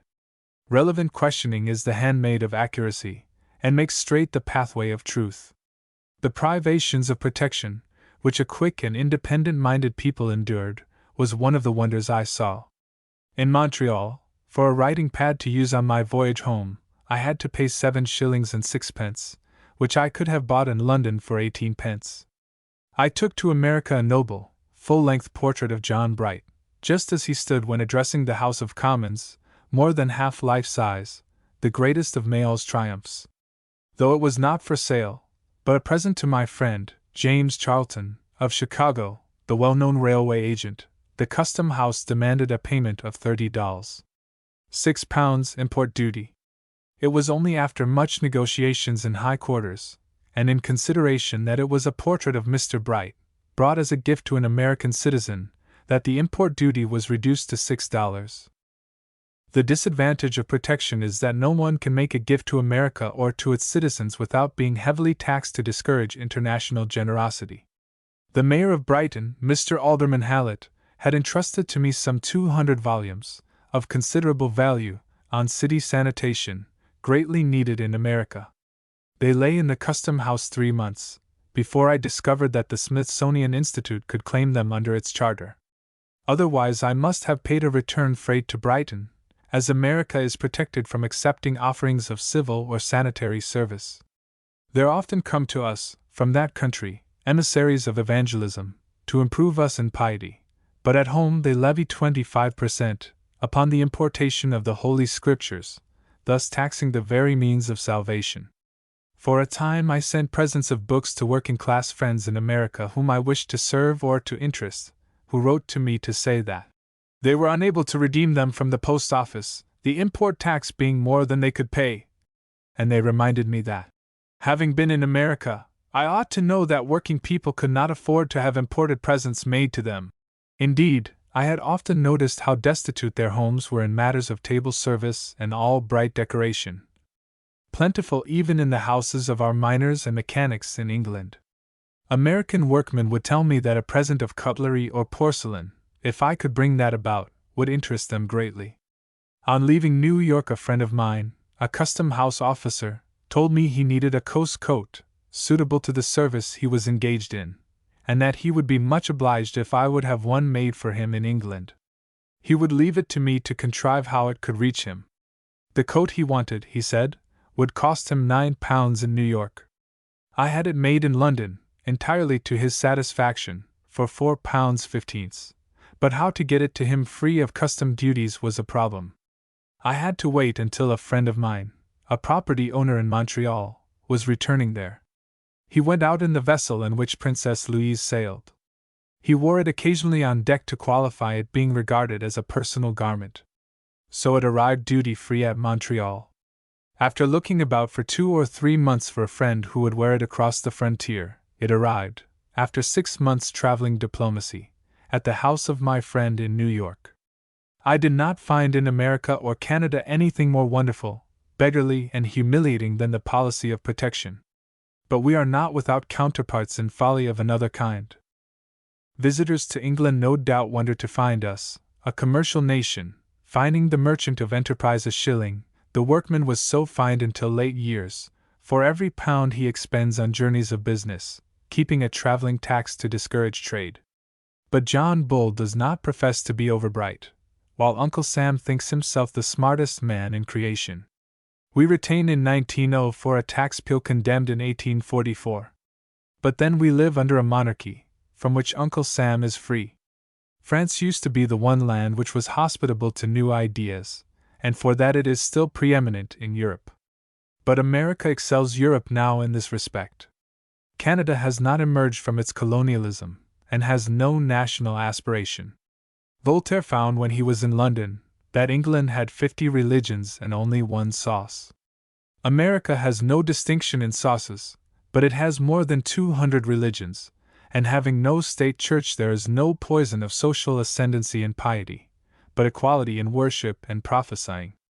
I found that a man might be of any religion he pleased, though as a matter of civility he was expected to be of some, and if he said he was of none, he was thought to be phenomenally fastidious, if not one of theirs would suit him, since America provided a greater variety for the visitor to choose from than any other country in the world. Though naturally disappointed at being unable to suit the stranger's taste, they were not intolerant. He was at liberty to import or invent a religion of his own. Let not the reader imagine that because people are free to believe as they please, there is no religion in America. Nearing Santa Fe in New Mexico, I passed by the adobe temple of Montezuma. Adobe is pronounced in 3 syllables, adobe, and is the Mexican name for a mud-built house, which is usually 1 story high, so that Santa Fe has been compared to a town blown down. When the Emperor Montezuma perished, he told his followers to keep the fire burning in the temple, as he would come again from the east, and they should see his face bright and fair. In warfare and pestilence and decimation of their race, these faithful worshippers kept the fire burning night and day for 3 centuries, and it has not long been extinguished. Europe can show no faith so patient, enduring, and pathetic as this. The pleasantest hours of exploration I spent in Santa Fe were in the old church of San Miguel. Though the oldest church in America, there are those who would remove rather than restore it. A book lay upon an altar in which all who would subscribe to save it had inserted their names, and I added mine for 5 shillings. When an Englishman goes abroad, he takes with him a greater load of prejudices than any man of any other nation could bear, and, as a rule, he expresses pretty freely his opinion of things which do not conform to his notions, as though the inhabitants ought to have consulted his preferences, forgetting that in his own country he seldom shows that consideration to others. On fit occasion I did not withhold my opinion of things which seemed to me capable of improvement, but before giving my impressions I thought over what equivalent absurdity existed in England, and by comparing British instances with those before me, no one took offense. Some were instructed or amused at finding that hardly any nation enjoyed a monopoly of stupidity. There is all the difference in the world between saying to an international host, "How badly you do things in your country," and saying, "We are as unsuccessful as you in striking 12 all at once." We all know the maxim, "Before finding fault with another, think of your own." But Charles Dickens, with all his brightness, forgot this when he wrote of America. Few nations have as yet attained perfection in all things, not even England. When in Boston, America, 1879, I went to the best Bible store I could find or be directed to purchase a copy of the apocryphal books of the Old Testament. In a church where I had to make a discourse, I wanted to read the dialogue between the prophet Esdras and the angel Uriel. The only copy I could obtain was on poor, thin paper, of small, almost invisible print, and meanly bound. The price was 4s. 2d. "How is it," I inquired, "that you ask so much in the hub of the universe for even this indifferent portion of Scripture, seeing that at the house of the Society for the Promotion of Christian Knowledge, in Northumberland Avenue, London, a house 10 times handsomer than yours, in a much more costly situation, I can buy the same book on good, strong paper, in large type, in a bright, substantial cover for exactly 3s. Less than you asked me?" "You see, sir," said the manager of the store, "we have duty to pay." "Duty!" I exclaimed. "Do you mean me to understand that in this land of Puritan Christians you tax the means of salvation?"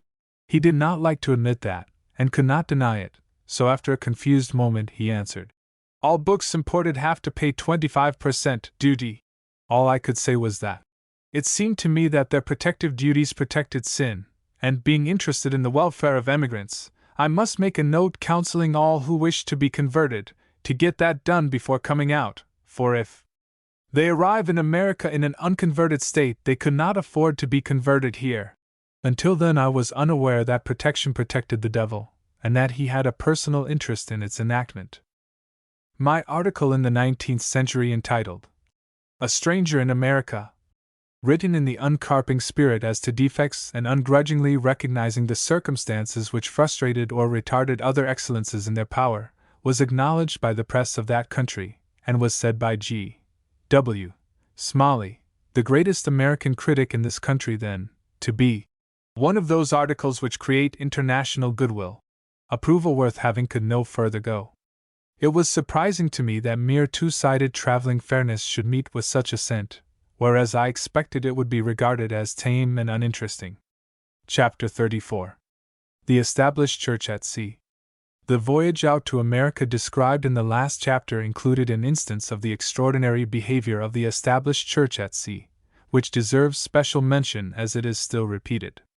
There is an offensive rule on board ships that the service on Sunday shall be that of the Church of England, and that the preacher selected shall be of that persuasion.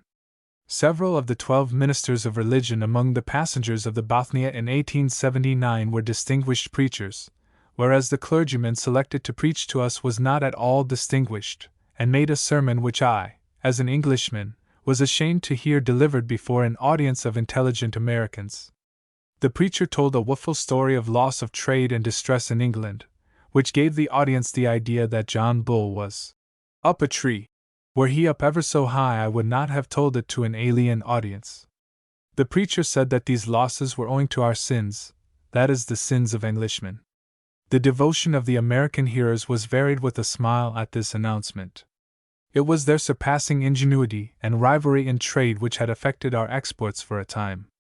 Our chief sins were uninventiveness and commercial incapacity, and the greater wit and ingenuity of the audience were the actual punishment the preacher was pleading against, and praying them to be contrite on account of their own success. The minister described bad trade as a punishment from God, as though God had made the rascally merchants who took out shoddy calico and ruined the markets. It was not God that had driven the best French and German artists and workmen into America, where they have enriched its manufacturers with their skill and industry, and enabled that country to compete with ours. The preacher's text was as wide of any mark as his sermon. It asked the question, "How can we sing in a strange land?" When we should arrive there would hardly be a dozen of us in the vessel who would be in a strange land. The great majority were going home, mostly commercial reapers of an English harvest who were returning home rejoicing, bearing their golden sheaves with them. Neither the sea nor the land were strange to them. Many of them were as familiar with the Atlantic as with the prairie. I sat at table by a Toronto dealer who had crossed the ocean 29 times. The congregation at sea formed a very poor opinion of the discernment of the established church. On the return voyage in the Gallia we had another, burning, but not a shining light, of the Church of England to discourse. He was a young man, and it required some assurance on his part to look into the eyes of the intelligent Christians around him, who had 3 times his years, experience, and knowledge, and lecture them upon matters of which he was absolutely ignorant. This clergyman enforced the old doctrine of severity in parental discipline of the young, and on the wisdom of compelling children to unquestioning obedience, and argued that submission to a higher will was good for men during life. At least 2/3 of the congregation were American, who regard parental severity as cruelty to the young, and utterly uninstructive, and unquestioning obedience they hold to be calamitous and demoralizing education. They expect reasonable obedience, and seek to obtain it by reason. Submission to a higher will, as applied to man, is submission to arbitrary authority against which the whole polity of American life is a magnificent protest. The only higher will they recognize in worldly affairs is the will of the people, intelligently formed, impartially gathered, and constitutionally recorded, facts of which the speaker had not the remotest idea. Who can read this narrative of the ignorance and effrontery, nurtured by the established church and obtruded on passengers at sea, without a sense of patriotic humiliation that it is continued every Sunday in every ship? It is thought dangerous to be wrecked and not to have taken part in this pitiable exhibition. Chapter 35. Adventures in the Streets.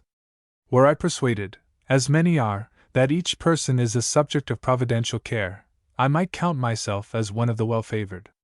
I should do so, Did it not demand unseemly egotism to believe the supreme master of all the worlds of the universe gave a portion of his eternal time to personally guide my unimportant footsteps, or snatch me from harm, which might befall me on doing my duty, or when I inadvertently, negligently, or ignorantly put myself in the way of disaster? Whatever may be the explanation, I have oft been saved in jeopardy. The first specific deliverance occurred when I was a young man, in the Baskerville Mill, Birmingham. Working at a button lathe, the kerchief round my neck was caught by the shock, and I saw myself drawn swiftly to it.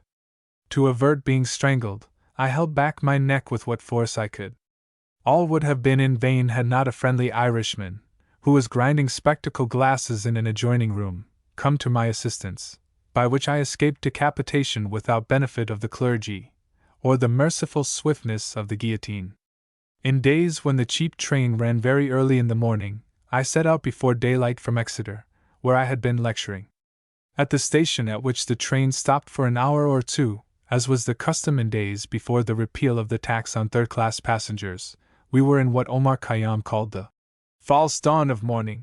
The train did not properly draw up to the platform, and when I stepped out I had a considerable fall, which sprained my ankle and went near breaking my neck.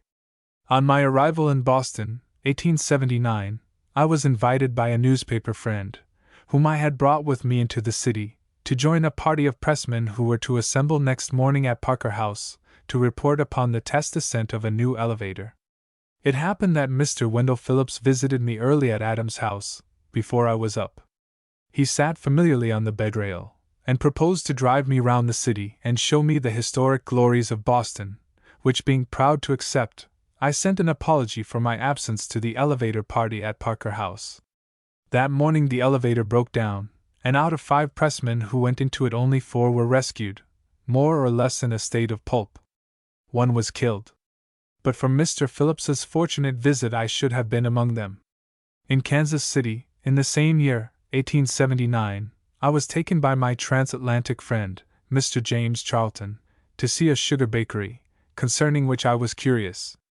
The day was hot enough to singe the beard of Satan, and I was glad to retreat into the bakery, which, however, I found still hotter, and I left, intending to return at a cooler hour next morning. At the time I was to arrive I heard that the whole building had fallen in. Some were killed and many injured. This was the city of Kansas, of which the mayor once said, he wished the people would let someone die a natural death, that a stranger might know how healthy the city was. Accidents, duels, and shootings prevented cases of longevity occurring. Another occasion when this adventure took place, when we, my daughter, Mrs. Marsh, and I, were crossing the Tessock Valley, below Santa Fe. The party occupied 3 carriages. Road, there was none, and the horses knew it, and when they came to a difficulty, either a ravine or hill, the driver would give the horses the rein, when they spread themselves out with good sagacity, and descended or ascended with success. 1 pair of horses broke the spring of their carriage, making matters unpleasant to the occupants. Another pair broke the shaft, which, cutting them, made them mad, and they ran away. The carriage in which I was remained sound, and I had the pleasure for once of watching the misfortunes of my friends. The river was low, the sand was soft, and the distance through the Tessock River was considerable, and we calculated that no horses were mad enough to continue their efforts to run through it, and we were rewarded by seeing them alter their minds in the midst of it, and continue their journey in a sensible manner.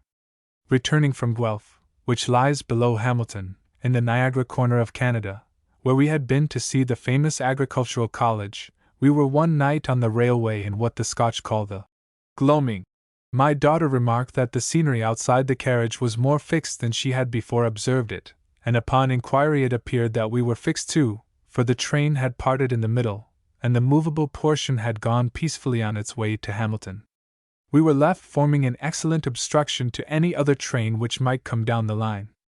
Fortunately, the guard could see the last station we had left, 2 miles from us, and see also the train following us arrive there. We hoped that the station master would have some knowledge of our being upon the line, and stop the advancing train, but when we saw it leave the station on its way to us we were all ordered to leave the carriages, which was no easy thing, as the banks right and left of us were steep, and the ditch at the base was deep. However, our friends, Mr. Lilhalls and Mr. Smith, being strong of arm and active on a hill, very soon drew us up to a point where we could observe a collision with more satisfaction than when in the carriages. Fortunately, the man who bore the only lamp left us, and who was sent on to intercept the train, succeeded in doing it. Ultimately, we arrived at Hamilton only 2 hours late. When we were all safely at home, one lady, who accompanied us, fainted, which showed admirable judgment to postpone that necessary operation until it was no longer an inconvenience. One lady fainted in the midst of the trouble, which only increased it. The excitement made fainting sooner or later justifiable, although an impediment, but I was glad to observe my daughter did not think it necessary to faint at any time. As we were leaving the sleepy falls of Montmorency in the carriage, we looked out to see whether the Frenchman had got sight of us, fully expecting he would take a chaise and come after us to collect some other impost which we had evaded paying. The sun was in great force, and I was reposing in its delicious rays, thinking how delightful it was to ride into Quebec on such a day, when in an instant of time we were all dispersed about the road. In a field hard by, where a great load of lumber as high as a house was piled, a boy who was extracting a log set the upper logs rolling. This frightened the horses. They were 2 black steeds of high spirit, and therefore very mad when alarmed. Had they run on in their uncontrollable state, they would, if they escaped vehicles on the way, have arrived at a narrow bridge where unknown mischief must have occurred.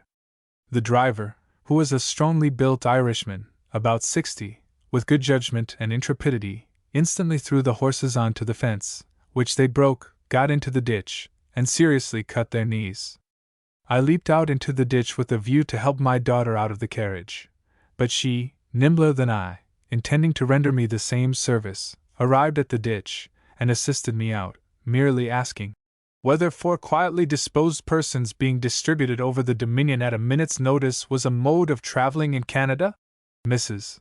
Hall, who was riding with us, also escaped unhurt. Her husband deliberately remained some time to see what the horses were going to do, but finding them frantic, he also abandoned the carriage.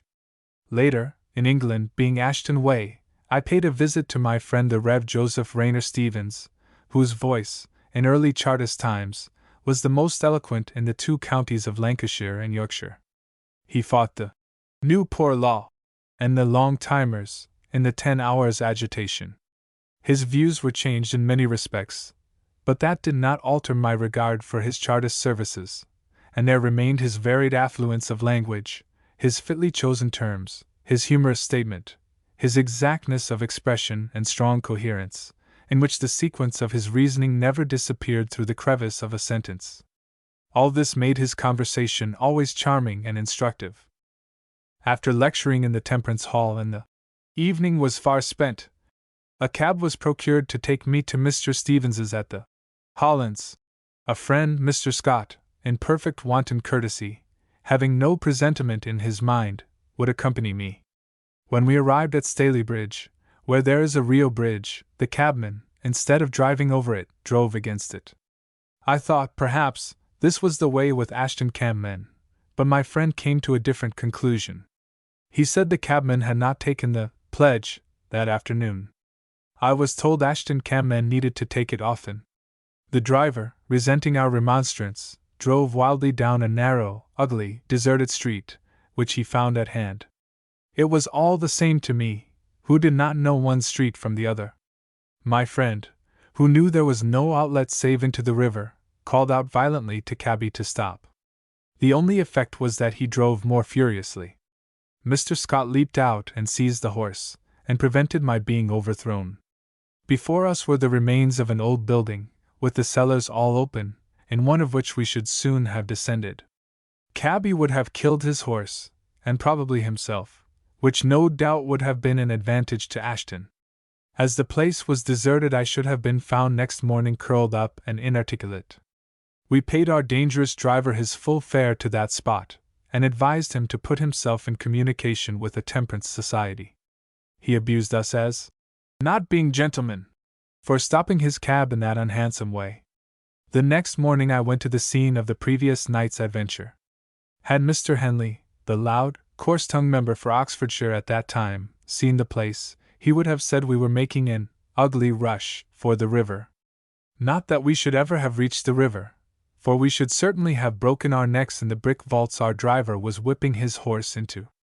As I needed another cab on my arrival at Euston, I selected a quiet-looking white horse, and a good Templar-looking cabman, first asking the superintendent what he thought of him. "Oh, he's all right," was the answer, and things went pleasantly until we arrived at a narrow, winding street. I was thinking of my friend, Mr. Stevens, and of the concert which at that hour he had daily in his bedroom, when I was suddenly jerked off my seat and found the white horse on the foot pavement. I stepped out and adjured the cabman. "By the carpet bag of St. Peter!"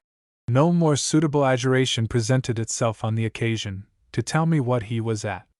I said, "Are you from Ashton?" "Nothing the matter, sir." "All right, jump in." "Only my horse shied at the costermonger's carrot cart there." "She's a capital horse, only she's apt to shy," I answered. "Yes, and unless I change my mode of traveling by cabs, I shall become shy myself." Late one night, after the close of the festive cooperative meeting in Huddersfield, a cab was fetched for me from the fair, it being fair time. The messenger knew it was a bad night for the whip, as he might be touched in the head by the festivities, so he said to cabby, "Now, though it is fair night, you must do the fair thing by this fair." He does not mind spreading principles, but he objects to being spread himself. Cabby came with alacrity. He thought he had to take some boozing cuss about the fair, with an occasional pull-up at the Spread Eagle. When he found me issuing from a temperance hotel, bound for Fernbrook, he did not conceal his disappointment by tongue or whip, and jerked his horse like a Bashi bazook when a Montenegrin is after him. I cared nothing, as I had made up my mind not to say another word about cabs if they broke my neck.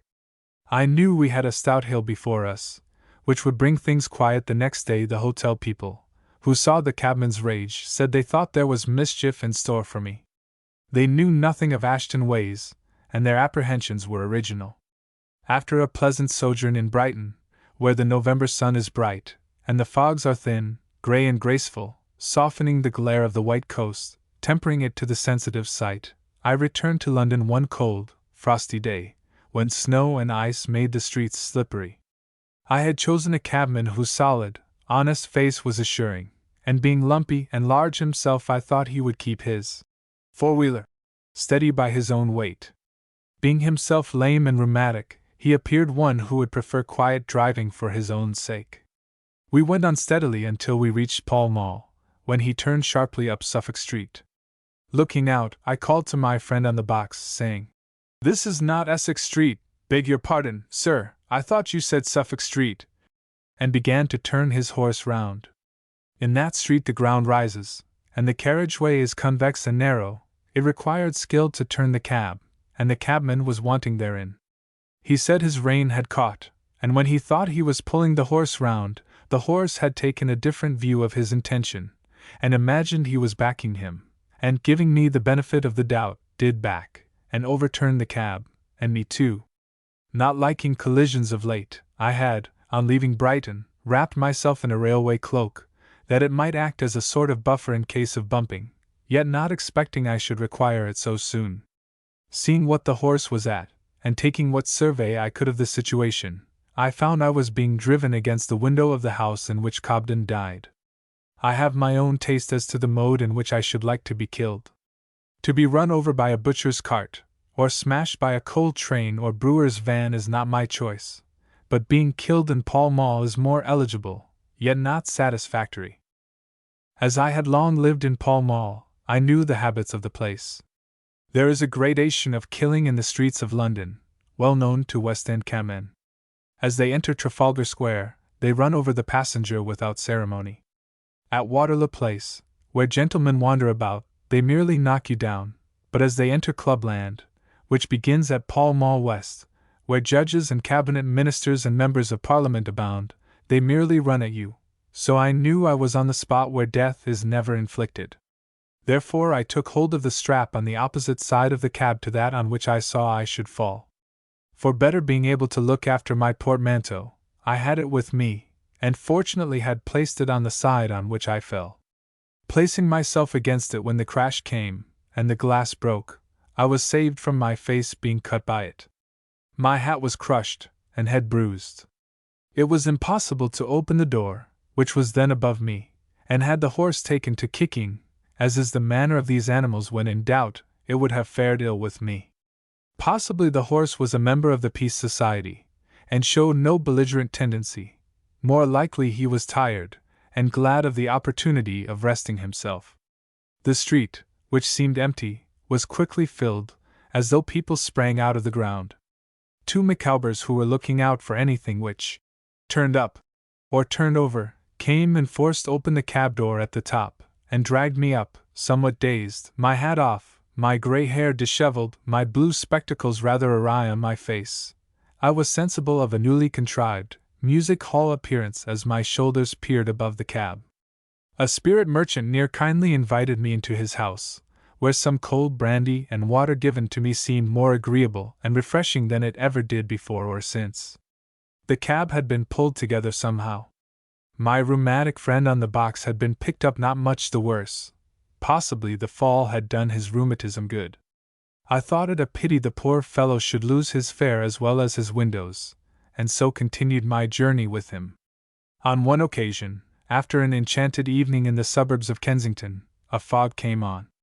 The driver of the voiture drove into an enclosure of stables, and went round and round. Noticing there was a recurring recess, I kept the door open until we arrived at it again, and leapt into it as we passed again. When the driver, who was bewildered, came round a third time, I surprised him by shouts, and advised him to let his horse take us out by the way he came in.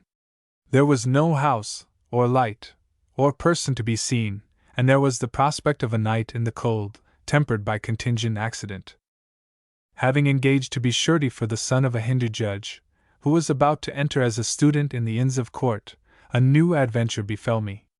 I had accepted from his father the appointment of guardian of his son. My ward was a young man of many virtues save that of punctuality. As he did not appear by appointment, I set out in search of him. Crossing Trafalgar Square, I found myself suddenly confronted by 2 horses' heads. An omnibus had come down upon me. It flashed through my mind that, as I had often said, I was in more danger of being killed in the streets of London than in any foreign city, or on the sea, and I concluded the occasion had come.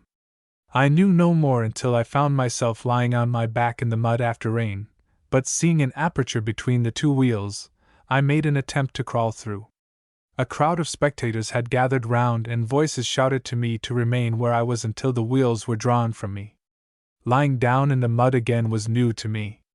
There was nothing over me but the omnibus, and as I had never seen the bottom of one before, I examined it.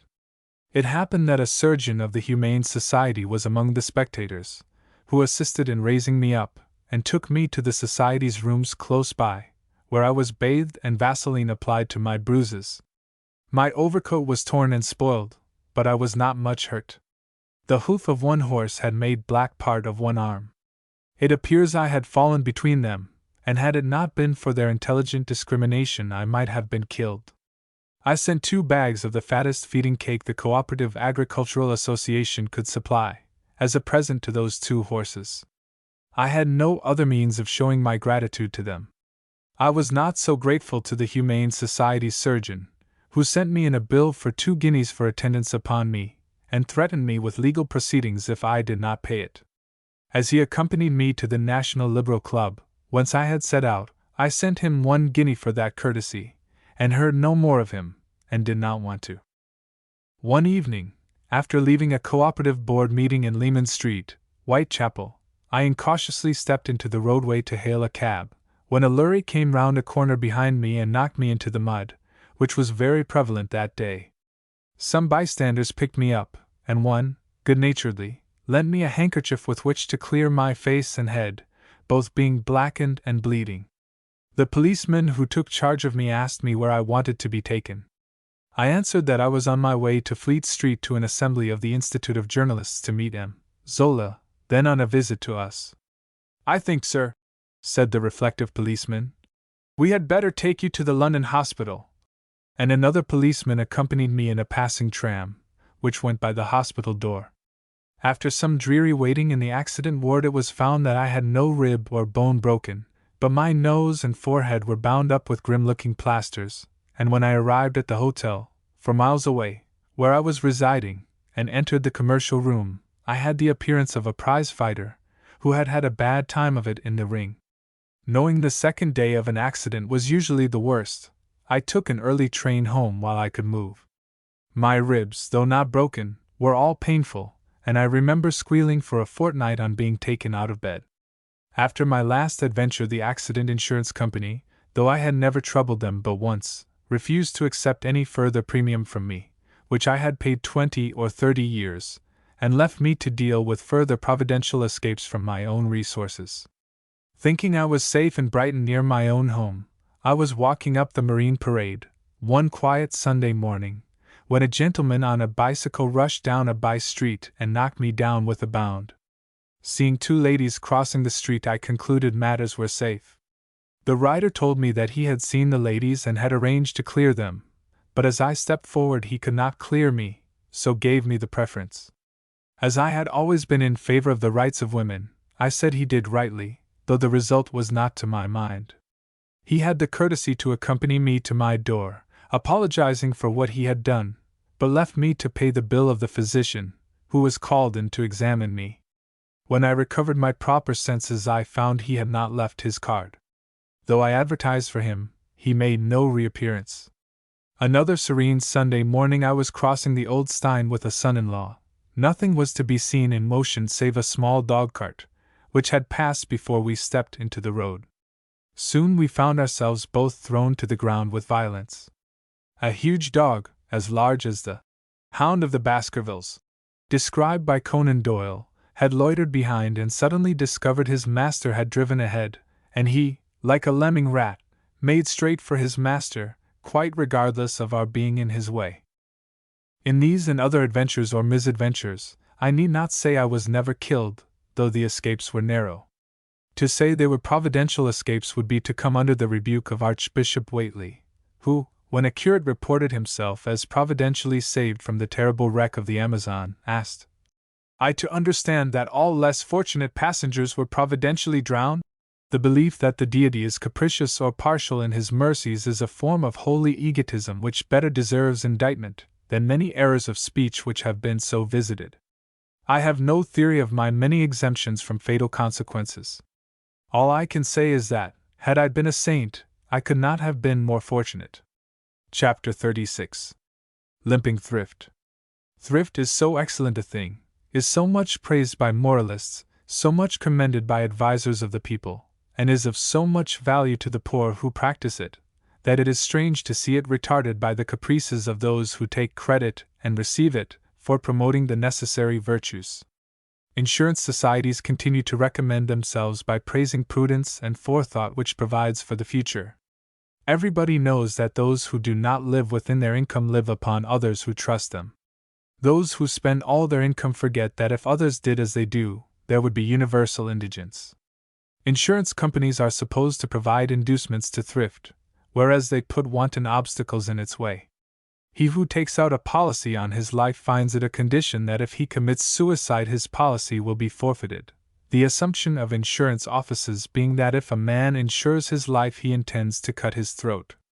Can this be true? What warrant of experience is there for this expectation? Is not the natural, the instinctive, the universal love of life security sufficient against self-slaughter? If life be threatened, do not the most thoughtless persons make desperate effort to preserve it? Is it necessary for insurance societies to come forward to supplement incentives of nature? Is not the fact that a man is provident-minded enough to think of insuring his life proof enough that his object is to live?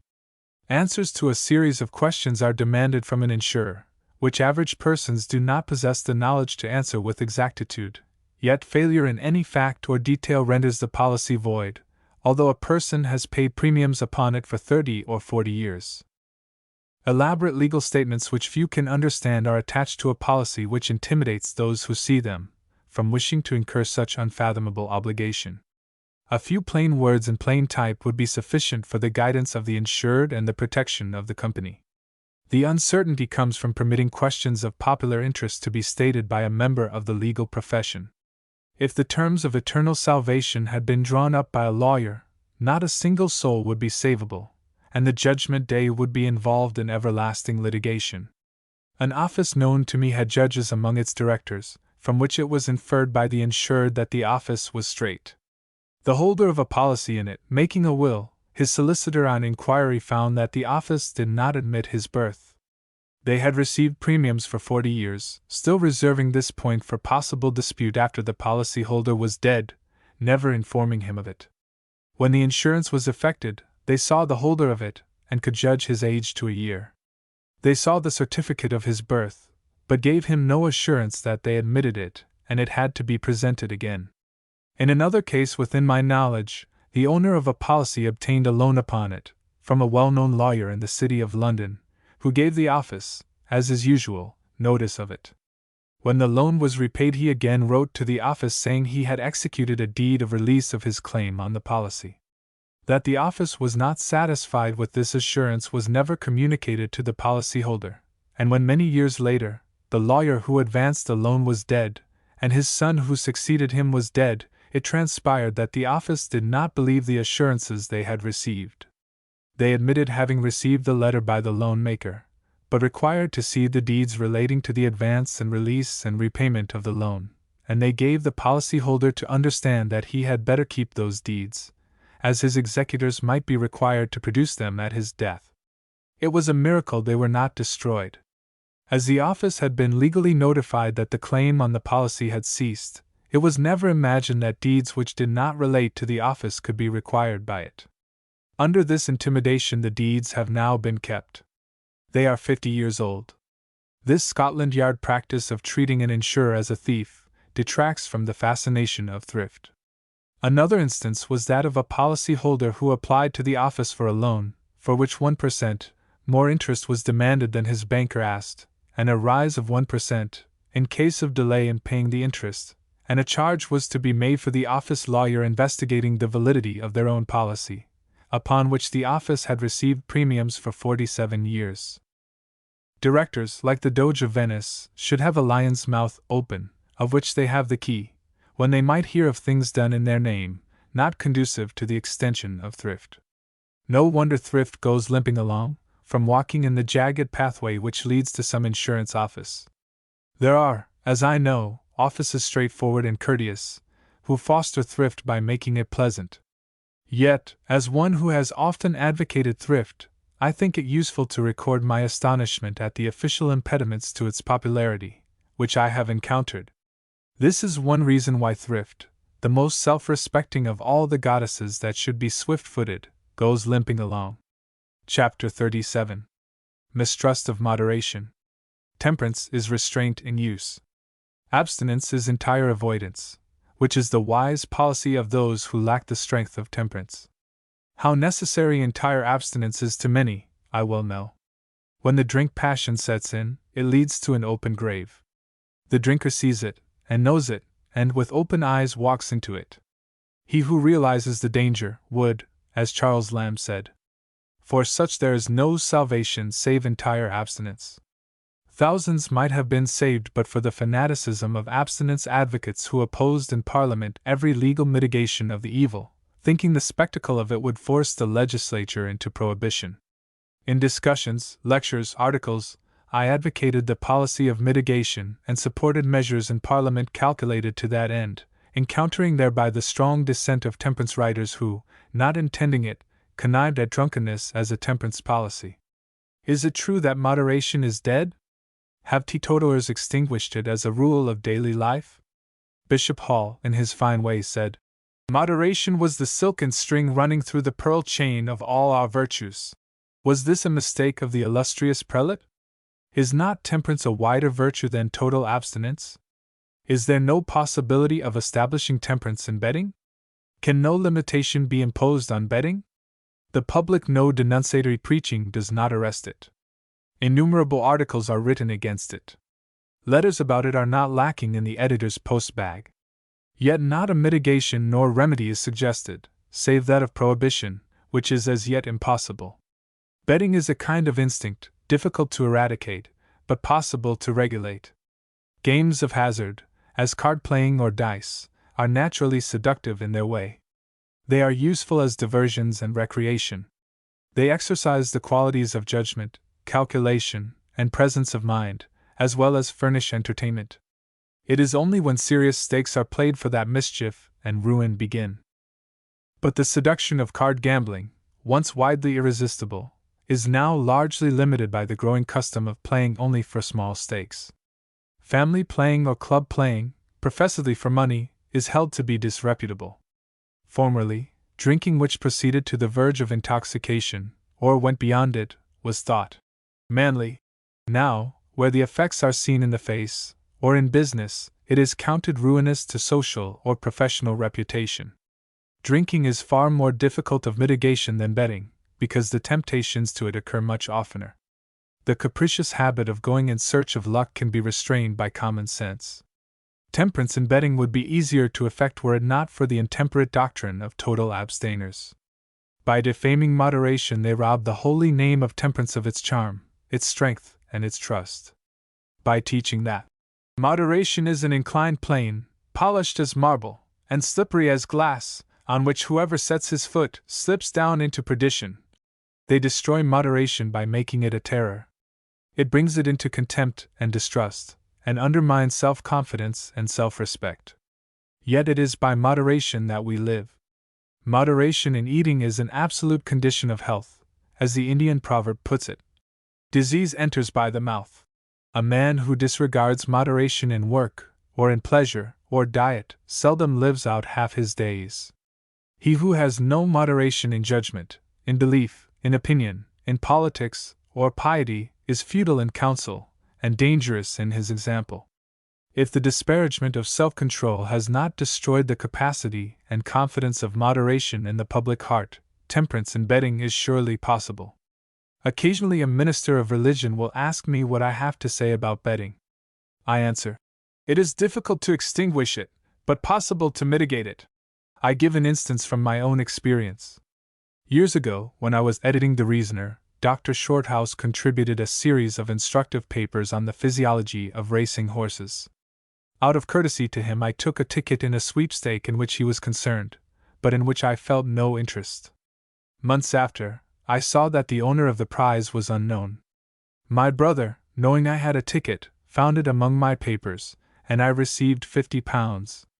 I invested the amount, intending to use the interest in some future speculation, if I made any, which was not in my way. To that £50 there is added now more than £50 of accumulated interest, with which I might operate if so inclined. Were I in the crusade against betting, I should say, form societies for temperance in betting, of which the rules shall be 1. No member may make any bet unless he is able, having regard to his social obligations, to lose the sum he risks, and is willing to lose it if he fails to win. 2. When he does win anything, he shall invest it, and bet with the interest, and every time he wins, shall add the amount to the original investment, which would give him a larger sum for future recreation in that way. There is a Church of England Temperance Society which has the courage to believe in moderation, and which makes it a rule of honor to keep clear of all excess. Thousands in every walk of life have been saved to society under this sensible encouragement, and where an occasional act of excess would have been counted venial, it is regarded as revolting as an act of indecency. I have known men in the betting ring who made up their mind that when they acquired a certain sum they would retire, nor step again in the treacherous paths of hazard, and they kept their resolution. But very few are able to do this, having no trained will. I am against extremes in social conduct, save where reason shows it to be a necessity. If betting limited was approved by the public, betting at hazard would become as socially infamous as petty larceny. In the dearth of suggestions for the mitigation of an evil as serious as that of drunkenness, I pray forgiveness for that I have made. Previous to 1868, I assisted in establishing the Scottish Advertiser conducted by Walter Parlane. It bore the following motto, which I wrote for it: whatever trade Parliament licenses, it recognizes, and so long as such trade is a source of public revenue, it is entitled to public protection. I still agree with the sentiment expressed. All I meant was a reasonable protection of the interest which the law had conceded to the trade. The predatory impudence of the monopoly privileges the trade has since extorted against the public interests was in no man's mind then. No one intended that the concession of just protection should be construed into extortion. As respects compensation, the temperate party refused it. I was not of their opinion. I agreed with them that the publicans had no logical claim for compensation, but I would have conceded it as the lesser of two evils, just as it was better to free the West Indian slaves by purchase than to continue their lawful subjection. If to maintain in full force the legalized machinery of drunkenness be only half as dreadful in its consequences as temperance advocates truly represent, it would be cheaper as well as more humane to limit it by graduated compensation. Chapter 38. Penal Christianity. Predatory Christianity would not be far from the mark. Christianity is of the nature of a penal settlement where independent-minded persons are made to expiate the sin of thinking for themselves. There can be no real goodwill in any one who is not for justice and equality. No cause can command respect, or can claim a hearing from others which is not based on absolute fairness. Many well-meaning Christians never inquire whether the great cause they have at heart fulfills this condition. In the past, this omission has been a lasting cause of alienation from their views. Between 1850 and 1860 there sat in St. Bride's Vestry, London, a group of Christian churchwardens who twice a year sent agents to seize property from my house in Fleet Street, because I refused to pay tithes. Yet there are people who tell us without tiring of the depravity of the French revolutionists and atheists who laid, or proposed to lay hands upon church property. Yet these Christian officers, acting under the eye of an opulent rector in the wealthiest capital in the world, seized clocks and bales of paper on the premises of heretics, in the name of the Church. Did not this disqualify the Church as ministers of consolation? The greatest consolation is justice. Is it not spiritual effrontery to despoil a man, then invite him to the communion table? In our day, by predatory acts, they confiscate nonconformist property to maintain church schools. Can it be that heaven recognized agents engaged in petty larceny? Are they entrusted with the keys of heaven? May the priest be a thief? Can a man expect to be admitted at the Golden Gate with a burglar's passport in his hand? There exist penal laws against all who do not stand on the side of faith, which nonconformists as well as churchmen connive at, profit by, and maintain. Is not this destructive of their spiritual pretensions?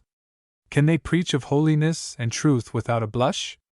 No higher criticism can condemn Christianity, as it is self-condemned by resting on predatoriness. No person who does not stand on the Christian side can leave property for promoting his views, as a Christian can for promoting his. No Christian conscience is touched at this disadvantage imposed upon the independent thinker. No sermon is preached against it. No Christian petition is ever set up against it. Neither the church conscience nor the nonconformist conscience is stirred by the existence of this injustice. It would cease if they objected to it. But they do not object to it. There are prelates, priests, clergymen, and nonconformist ministers personally to be respected, who in human things I trust. But for their spiritual vocation, is it possible to have respect or trust? To tender consolation with one hand while they keep the other in my pocket is an act never absent from my mind. I belong to a secular party who seek improvement by material means, but were there any body of Christians upon whom that party imposed legal disadvantages in its own interests, and kept them there by silence or connivance, Parliament would hear from me pretty frequently until the insulting privileges were annulled. Any pretension to having principles worthy of acceptance, or regard, or even respect, would be impertinence in us so long as we were unfair to others. I caused to be brought into Parliament a bill in which Sir Philip Mansfield took the leading interest, entitled Civil and Religious Liberty Extension. A bill to secure the extension of civil and religious liberty.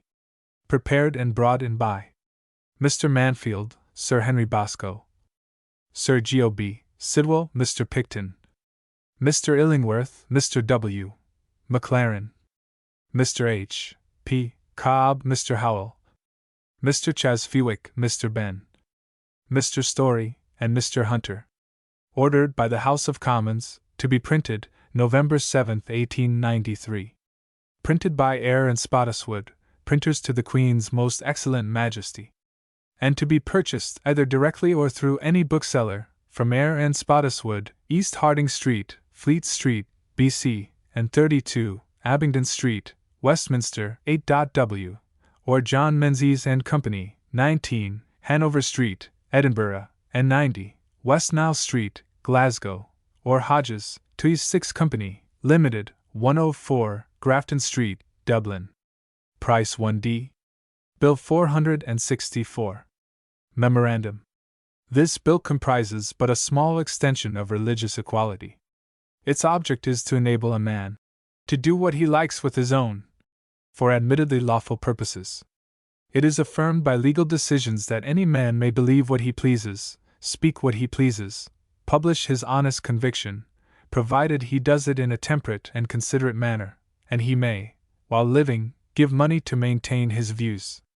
All this bill seeks is that he may, at his death, bequeath money for such purpose. This bill merely proposes to extend a right which Christians of every denomination enjoy, but which hitherto has been denied to those who may conscientiously object to prevailing opinions. Bill 2. Secure the extension of civil and religion's liberty. Whereas 1. It is expedient to remove the disabilities under which persons suffer desirous of endowing, creating, and maintaining charitable and other trusts for religious and ethical inquiry, so as to further extend civil and religious liberty. 2. Nothing contained in this Act shall affect or be deemed to repeal or contravene in any way such parts of the Act 9 George 2, Cap. 36, relating to more main as remain unrepealed, or any other act amending or altering such act, and the provisions of all such acts now in force shall apply to all trusts created under this Act. 3. After the passing of this Act, notwithstanding any act, rule of common law, rule of equity, or rule of practice of any court of justice now in force to the contrary, it shall be lawful for any person to create and endow, or create or endow, any trust for inquiry into the foundations and tendency of religious and ethical beliefs which from time to time prevail, or for the maintenance and propagation of the results of such inquiry. And the method of application of bequests made for the purposes aforesaid shall be, on the part of those responsible for their administration, subject to revision at intervals of 30 years. For such trust, whether created by deed or will, or by other instrument, shall be deemed a charitable trust, and shall be administered and given effect to in all respects in as full and complete a manner as in the case of religious and charitable trusts now recognized by law, and the doctrine of Cypress shall be applied to it when circumstances shall arise requiring the application of such doctrine. This bill was not proceeded with. It required a member like Samuel Morley, of known Christianity and a conscience, to carry it through the House. A theory has been started that by registering an association, under the Friendly Societies Act, it would legalize its proceedings and virtually repeal all the laws confiscating bequests. No case of this kind has come before the higher courts. To do the government justice, I know no case in which the Crown has interfered to confiscate a bequest on the ground of heresy in its use. Members of families, legally entitled to the property of a testator, may claim the money and get it. If the family enters no claim, the bequest takes effect. In the meantime, the state of the law prevents testators leaving property for the maintenance of their opinions, and Christians bring charges against philosophical thinkers for lack of generosity in building halls as Christians do chapels. The Christian reproaches the philosopher for not giving, when he has confiscated the bequest of the philosopher and the power of giving. Priests often mourn at the disinclination to listen to the tenets they proclaim, and advertise in the newspapers the melancholy fact that only 1 person in 5 is found on Sunday in a place of worship, and do not remember how many persons remain away, not so much from dislike of the tenets preached, as from dislike of the injustice which they would have to share if they belonged to any Christian communion. Chapter 39. 2 Sundays. None of our Sunday societies or Sunday leagues seem ever to have thought of the advantages of advocating, as I have long done, 2 Sundays, a devotional Sunday and a secular Sunday. The advocacy of 2 Sundays would put an end to the fear or pretense that anybody wants to destroy the one we have. The policy of a second Sunday is a necessity. It would put an end to the belief that the working classes are mad, and not content with working 6 days want to work on the 7th. It would preserve the present Sunday as a day of real rest and devotion. The one Sunday we now have is neither one thing nor the other. Its insufficiency for rest prevents it being an honest day of devotion. Proper recreation is out of the question. There is too little time for excursions out of town on the Saturday half-day holiday. Imprisonment in town irritates rather than refreshes. Mere rest is not recreation. Those who would provide recreation in the country find it not worthwhile for the precarious chance of half-day visitors. On a secular Sunday, recreation would be organized and be more self-respecting than it now can be. 1. It would conduce to the public health. The manufacturing towns of England are mostly pandemoniums of smoke or blast furnace fumes. The winds of heaven cannot clear them away in one day. Less than 48 hours of cessation of fire and fume would not render the air breathable. 2. With 2 Sundays one would be left undisturbed, devoted to repose, to piety, contemplation and improvement of the mind. 3. It would give the preacher intelligent, fresh-minded and fruitful-minded hearers, instead of the listless, wearied, barren-headed auditors, who lowered the standard of his own mind by forcing upon him the endeavor to speak to the level of theirs. 4. A second Sunday would give the people real rest when nobody would frown upon them, nor preach against them, nor pray against them. 5. It would be cheaper to mill owners to stop their works 2 clear days than run them on short days, and there need not be fears of claims of further reduction of 48 hours a week on the part of work people, who would have a real sense of freedom from unending toil with 2 days' rest and peace. Manufacturing towns would no longer be, as now, penal settlements of industry. Holiness would no longer be felt to be wearisomeness. But for Moses, the changes here sought would have existed long ago. 1 day's rest in the week was enough for Jews who were doing nothing when 1 Sunday was prescribed to them. Had Moses foreseen the manufacturing system, instead of saying, 6 days, he would have said, 5 days shalt thou labor. If he deserves well of mankind who makes 2 blades of wheat grow where only 1 grew before, he deserves better who causes 2 Sundays to exist where only 1 existed before, for corn merely feeds the body, whereas reasonable leisure feeds the mind. Chapter 40. Byways of Liberty. It is worthwhile recording the curious, not to say ignominious, ways from which justice to new thought has emerged. In the 5 and 6 Victoriae, cap. 38, 1842, the trial of 18 offences were removed from the jurisdiction of justices of the peace and quarter sessions and transferred to the assize court. Persons accused were often subject to magisterial intolerance, ignorance, and offensiveness. Among the transferred offences were forgery, bigamy, abductions of women, blasphemy, and offences against religion, often of doubtful and delicate interpretation, were 2 of the subjects taken out of magisterial hands and placed under the decision of better informed and more responsible judges. Blasphemy was the general title under which atheism, heresy, and other troubles of the questioning intellect were designated. Composing, printing, or publishing blasphemous libels were included in the list of subjects to be dealt with in higher courts. Thus, better chances of justice were secured to thinkers and disseminators of forbidden ideas.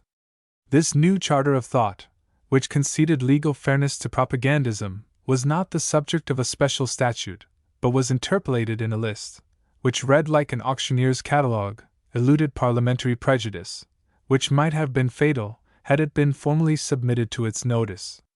In the same manner, the Affirmation Act, which changed the status of the disbeliever in theology from that of an outlaw to that of a citizen, crept into the statute book through a criminal avenue.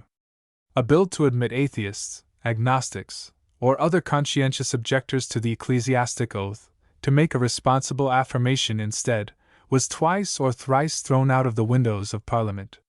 Sir John Trelawney used to say Mr. Gathorne Hardy, afterwards Lord Cranbrook, would rise up, as I have seen him, with a face as furiously red as one of his own blast furnaces at Lomoor, and move its rejection. It was passed at last by the friendly device of G. W. Hastings, MP., the founder of the Social Science Association, in a bill innocently purporting to better promote the discovery of truth by enabling persons charged with adultery to give evidence on their own behalf. Then and there a clause was introduced which had no relation to the extension of the right to give evidence, but upon the exemption of an entirely different class of persons from the obligation of making oath. Adulterers appear always to be Christians, since no case is recorded in which any party in an adultery action professed any scruple at taking the oath. Yet the bill set forth that any person in a civil or criminal proceeding who shall object to make an oath shall make a declaration instead. When the bill became an act, secular affirmation became legalized. Thus, by a clause treading upon the heels of adultery, the witness having heretical and unecclesiastical convictions was enabled to be honest without peril.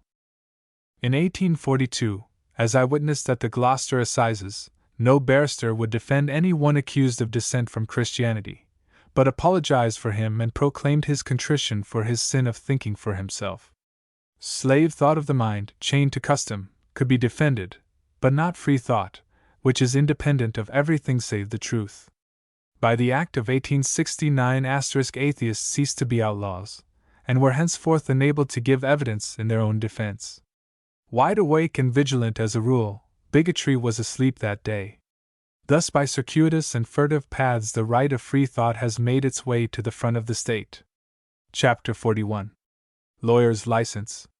The extraordinary legal license of disordered and offensive imputation has been limited since 1842.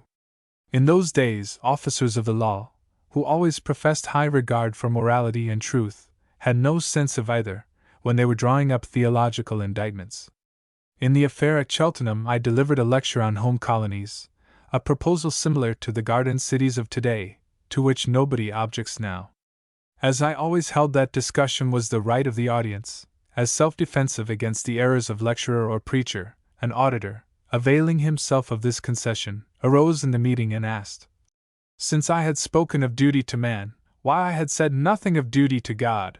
My proper answer was, that having announced one subject, the audience would have a right to complain that I had trepanned them into hearing another, which they would not hear willingly. Such a reply would have been received with outcries, and the Christian auditor would have said, I dare not answer the question, that I held opinions I was afraid to disclose. All the while the questioner knew that an honest answer might have penal consequences, which he intended to invoke. Christians in those days lacked winning ways. I gave a defiant answer, which caused my imprisonment. There was no imputation in my reply, which merely produced merriment. Yet my indictment said I was a wicked, malicious, evil-disposed person, and that I wickedly did compose, speak and utter, pronounce and publish with a loud voice, of and concerning the Holy Scriptures, to the high displeasure of Almighty God, and against the peace of Our Lady the Queen. Every sentence was an outrage, and nearly every word untrue. I was not wicked, nor malicious, nor evil-disposed. I did not compose the speech, it was purely spontaneous. I never had a loud voice. I never referred to the Holy Scriptures, and I only disturbed the peace of Our Lady the Queen by a ripple of laughter. I carried no arms. I was known as belonging to the moral force party in politics, and was entirely unprepared to attack any person, let alone one omnipotent with force of arms.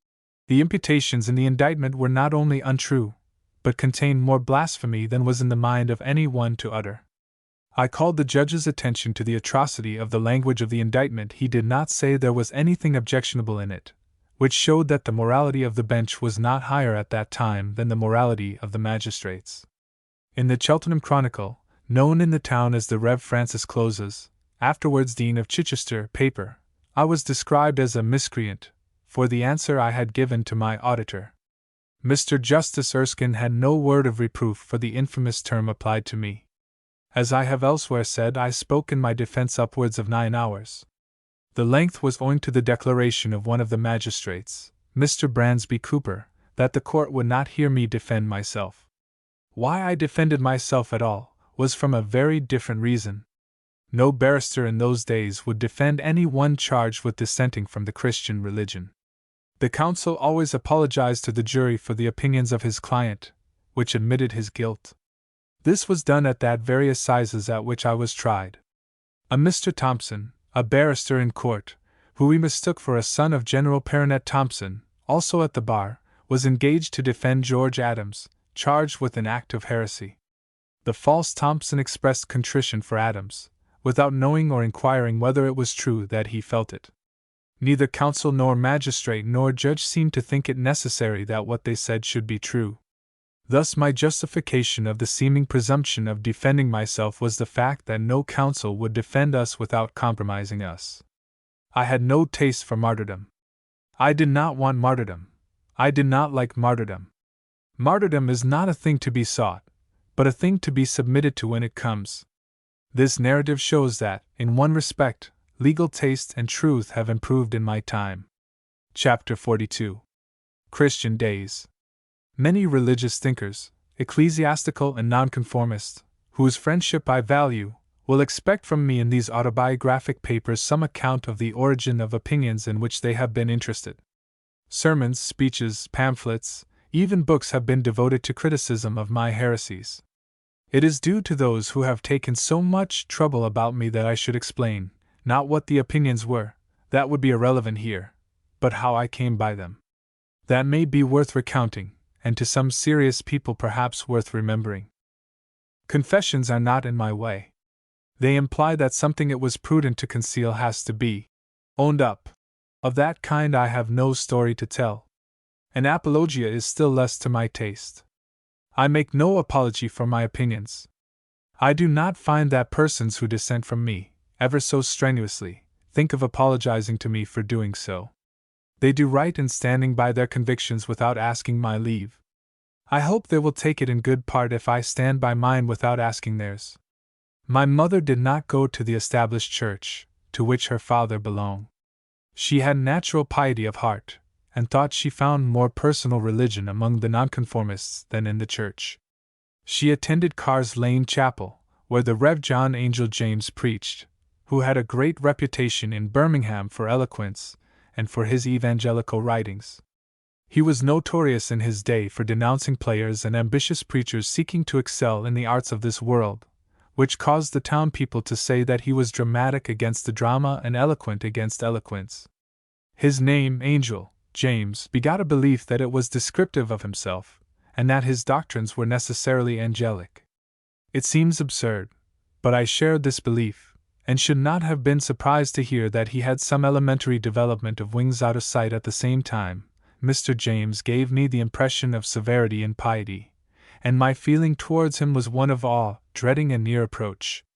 Some years after, I held a discussion of several nights with the Rev. W. J. Winks of Leicester, who wrote to Mr. James to make inquiries concerning me.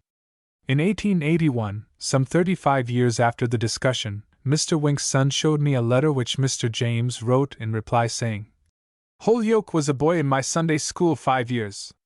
He then went, through the persuasion of a companion, to Mr. Cheadle's for a short time, then to the Unitarian school, I believe entered a debating society, and became an unbeliever.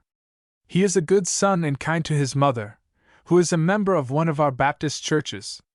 The Rev. Mr. Cheadle, of whom Mr. James speaks, was a Baptist minister. It is true I went to his church. My sister Matilda became a member of it, but I never joined at the ceremony of baptism there was by immersion. It seemed poetical to me when I read the account of baptism in the Jordan, but I could not make up my mind to be baptized in a tank. The reason, however, that I gave at the time was the stronger and the true one, that I did not feel good enough to make a solemn public profession of faith. Mr. James was misinformed. I never belonged to a debating society. It was very good of him to write of me so, when he must have been very much pained at the opinions he believed me then to hold. A man may speak generously privately, but he means it when he says the same thing publicly, and Mr. James did this. He wrote to a similar effect in the British Banner at the time when the Rev. Bruin Grant was painting portraits of me in pandemonium colors. A small Sunday school magazine came into my hands when I was quite a youth. It was edited by the Rev. W. J. Winks. As communications were invited from readers, I sent some evangelical verses to him. The first time of my seeing my initials in print was in Mr. Winks' magazine. After a time, partly because the place of worship was nearer home, my mother joined a little church in Thorpe Street, and later one in Inga Street.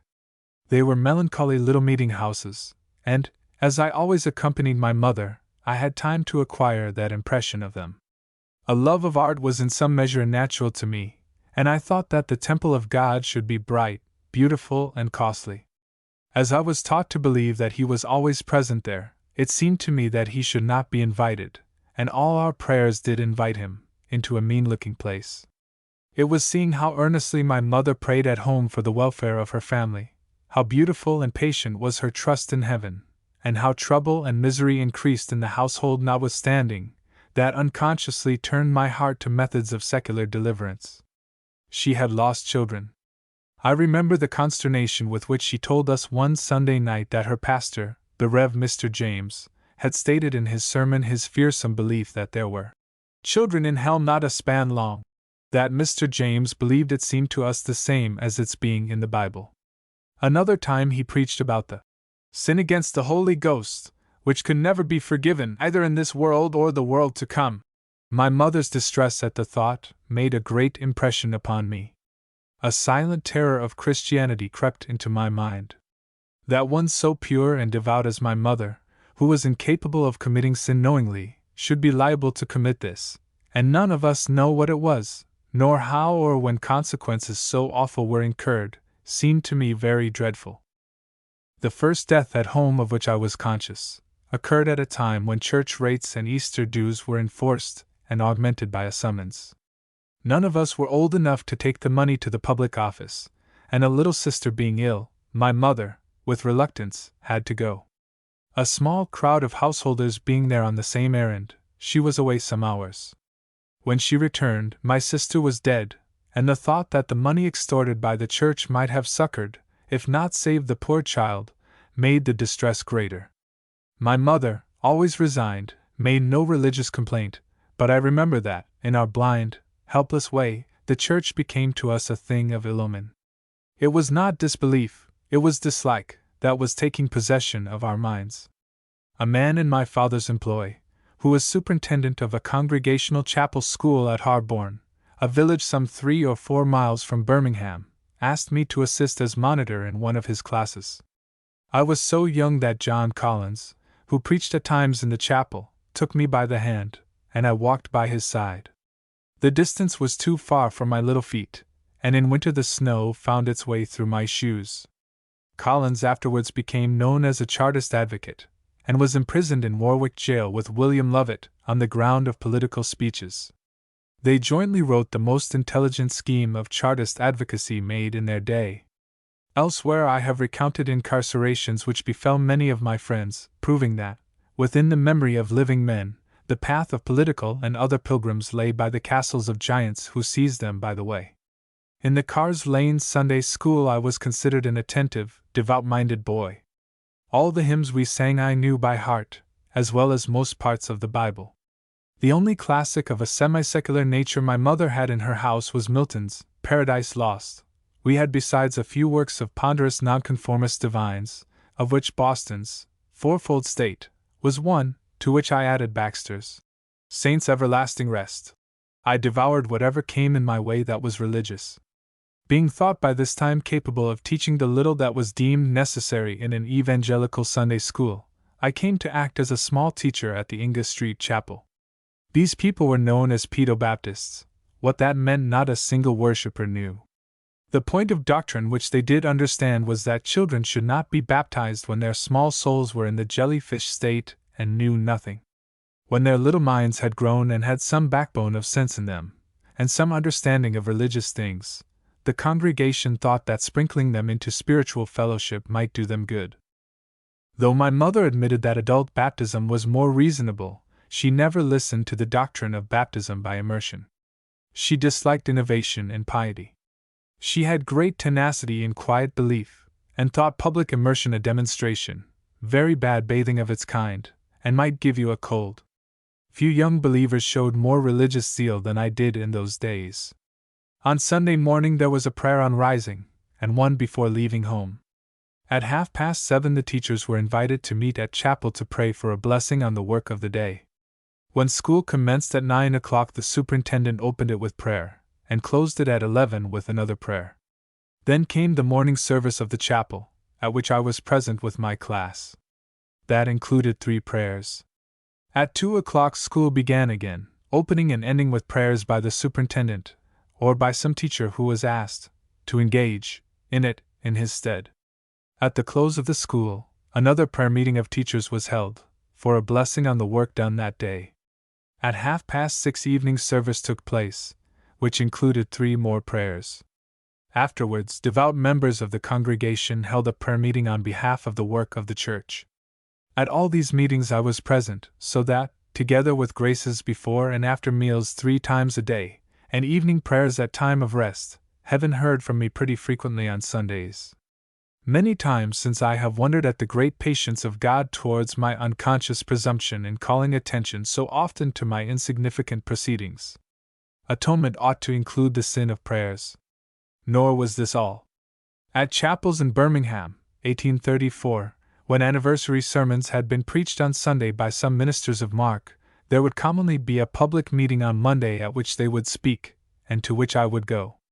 On Tuesday evening I went to the Cherry Street Chapel, where the best Wesleyan preachers in the town were to be heard. On Wednesday I often attended the Cars Lane sermon. Thursday would find me at the Bradford Street Chapel, where there usually sat before me a beautiful youth, whose sensuous grace of motion gave me as much pleasure as the sermon.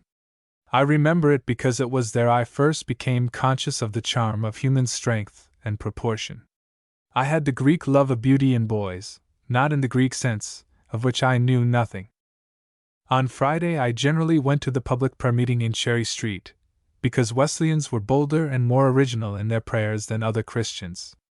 In frequenting Wesleyan chapels I could not help noticing that their great preachers were also men of great build, of good width in the lower part of the face. Afterwards I found that their societies elsewhere were mostly composed of persons of sensuous make. Their preachers having strong voices, and drawing inspiration mainly from feeling, they had boldness of speech, and those who had imagination had a picturesque expression. Independents and Baptists often tried to solve doubts, which showed that their convictions were tempered by thought to some extent, but the Wesleyan knew nothing of thought. He put doubt away. He did not recognize that the questioning spirit came from the angel of truth. To the Wesleyans, inquiry is but the fair-seeming disguise of the devil, and to entertain it is of the nature of sin. These preachers, therefore, knowing nothing of the other side, were under none of the restrictions imposed by intelligence, and they denounced the skeptics with a force which seemed wholly from its fervor, and with a ferocity which only ignorance could inspire. So long as I knew less than they, their influence over me continued. Yet it was not vigorous denunciation which first allured me to them, though it long detained me among them. It was the information I had received, that they believed in universal salvation, which had fascination for me. There was something generous in that idea beyond anything taught me, and my heart cleaved to the people who thought it true. This doctrine came to me with the force of a new idea, always enchanting to the young. Had I been reared among Roman Catholics, I should have worshipped at the Church of All Souls instead of the Church of One Soul. Any church whose name seemed least to exclude my neighbors would have most attracted me.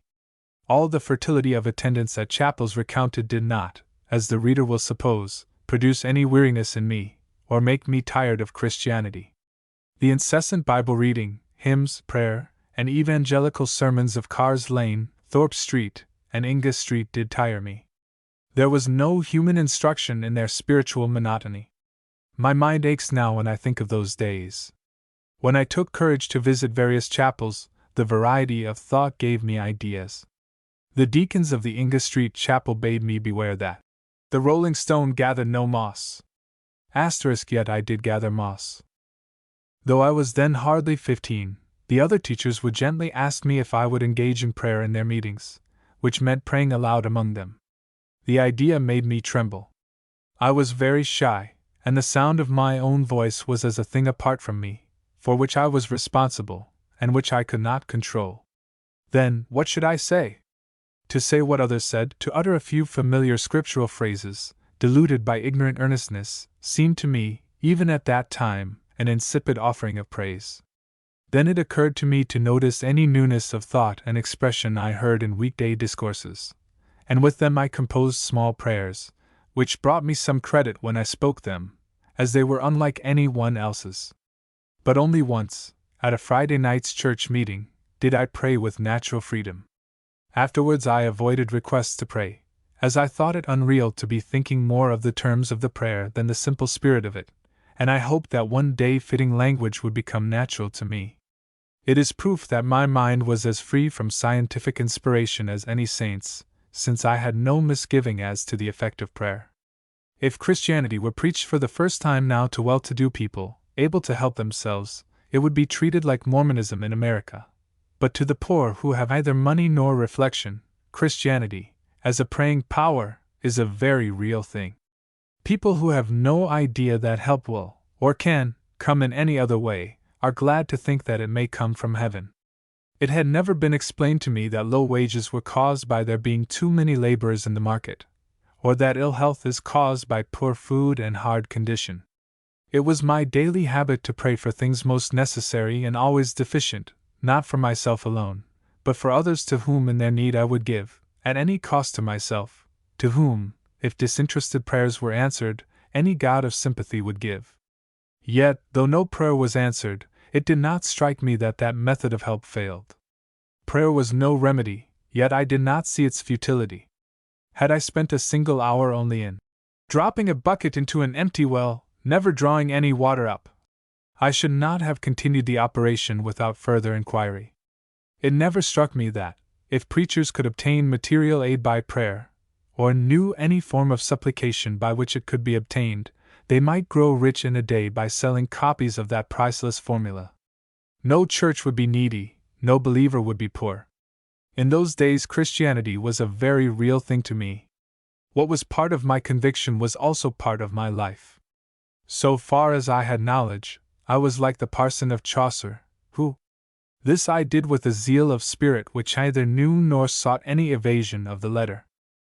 At this time there came to Birmingham one Rev. Tully Cribbis, a middle-aged man with copious dark hair, pale, thin face, and earnest, unceasing speech. The zealous members of many congregations went to hear him. He interested me greatly. He rebuked our churches, as is the way with new, wandering preachers, without appointments, for their want of faith in the promise of Christ, who had said that, "Whatsoever ye shall ask in my name, that will I do." I had the belief, I had asked in his name, but nothing came of it. With insufficient clothing I had gone out in inclement weather to worship, or to teach, trusting in that promise that I should be protected if no gifts of clothing came from heaven. No gifts did come, but illness from exposure often did. In a very anxious spirit I went to Mr. Cribbis' lodgings in Newhall Street, where he had said inquirers might call upon him. When he asked me what I wished to say, I at once, not without emotion, replied, "Do you really believe, sir, what you said? Is it true that what we ask in faith we shall receive? I have great need to know that." My seemingly abrupt and distrustful question was not a reflection upon his veracity of speech. Mr. Cribbis quite understood that from my tone of inquiry. It never struck me that his threadbare dress, his half-famished look, and necessity of taking up a collection, the previous night, to pay expenses, showed that faith was not a source of income to him. Yet he had told us that faith would be all that to us, and with a sincerity which never seemed to me more real on any human lips. He did not mistake the earnestness or purport of my question. He parried with his answer with many words, and at length said that the promise was to be taken with the provision that what we asked for would be given, if God thought it for our good. Christ did not think this, he did not say it, he did not suggest it. Knowing how many generations of men to the end of the world would imperil their lives on the truth of his words, he could not suffer treacherous ambiguity to creep into his meaning by omission. His words were, "If it were not so, I would have told you." There was no double meaning in Christ, no reticence, no half-statement, leaving the hearer to find out the half-concealed words which contradicted the half-revealed. All this I believed of him, and therefore I trusted Christ's sayings. St. Chrysostom, in the prayer of the Church Litany, does not stop, but keeps open the gap through which this evasion crawls. "Almighty God," he says, "who dost promise that when 2 or 3 are gathered together in thy name, Thou wilt grant their requests. Fulfill now, O Lord, the desires and petitions of thy servants, as may be most expedient for them. Christ was no juggler like St. Chrysostom. A prayer is a deposit, the money of despair paid into a bank, but no one would pay money into a bank if they were told they would get back only as much as was good or expedient for them. My heart sank within me as Mr. Cribbis spoke the words of evasion. There was nothing to be depended upon in prayer. The doctrine was a juggle of preachers. They might not mean it or think it straight out, but this is what it came to. Christ a second time repeated the words, "If ye shall ask anything in my name, I will do it." However it might be true in apostolic days, it was not true in ours, and the preachers knew it, and did not say so.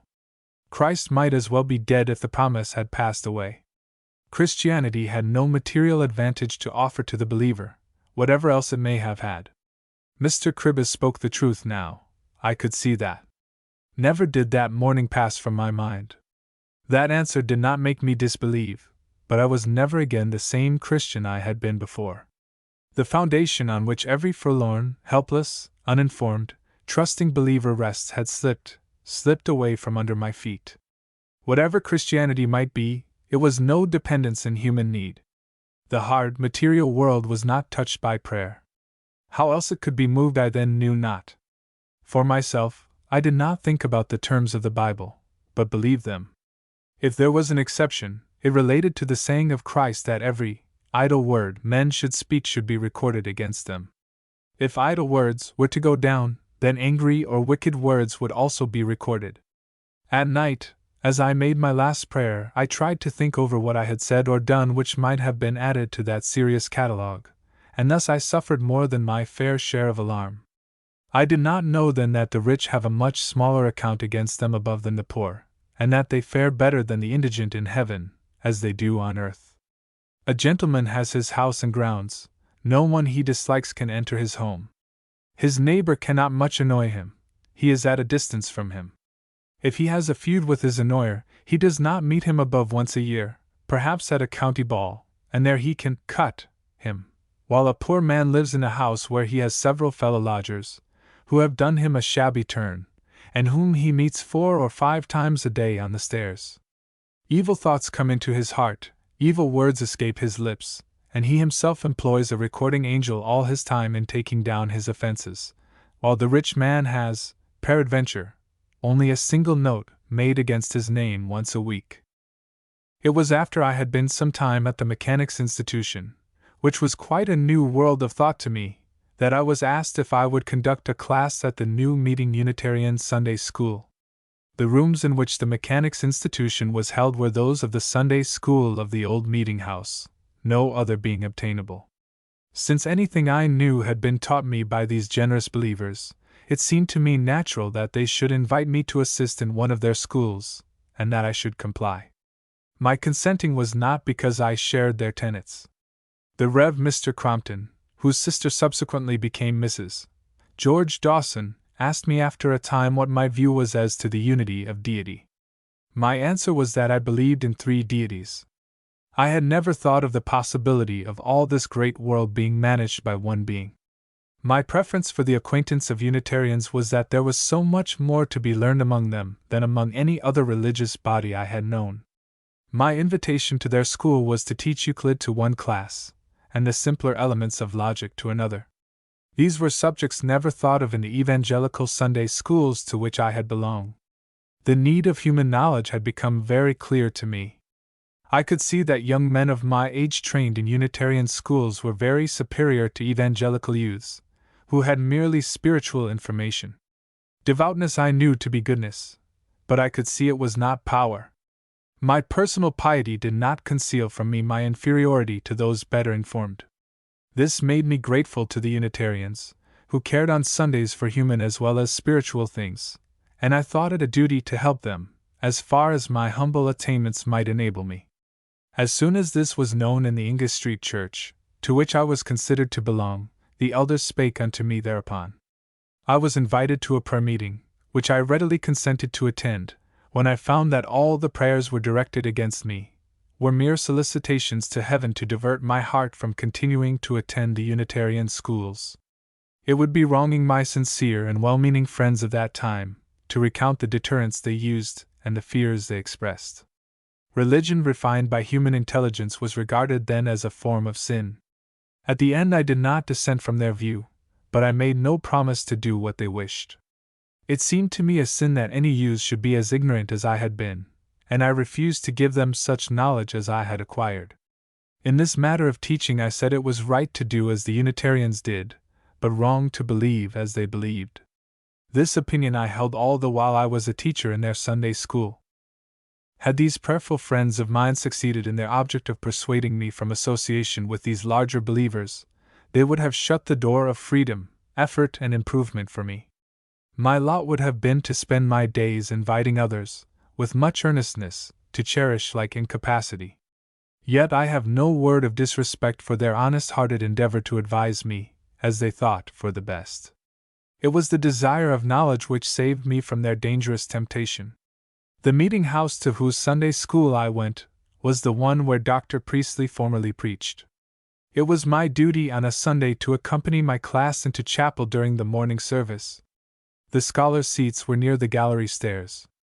The other teachers sat at the end of the forms, farthest from the stairs. I always chose the end nearest the stairs. When invited to sit elsewhere, I never explained the reason why I did not.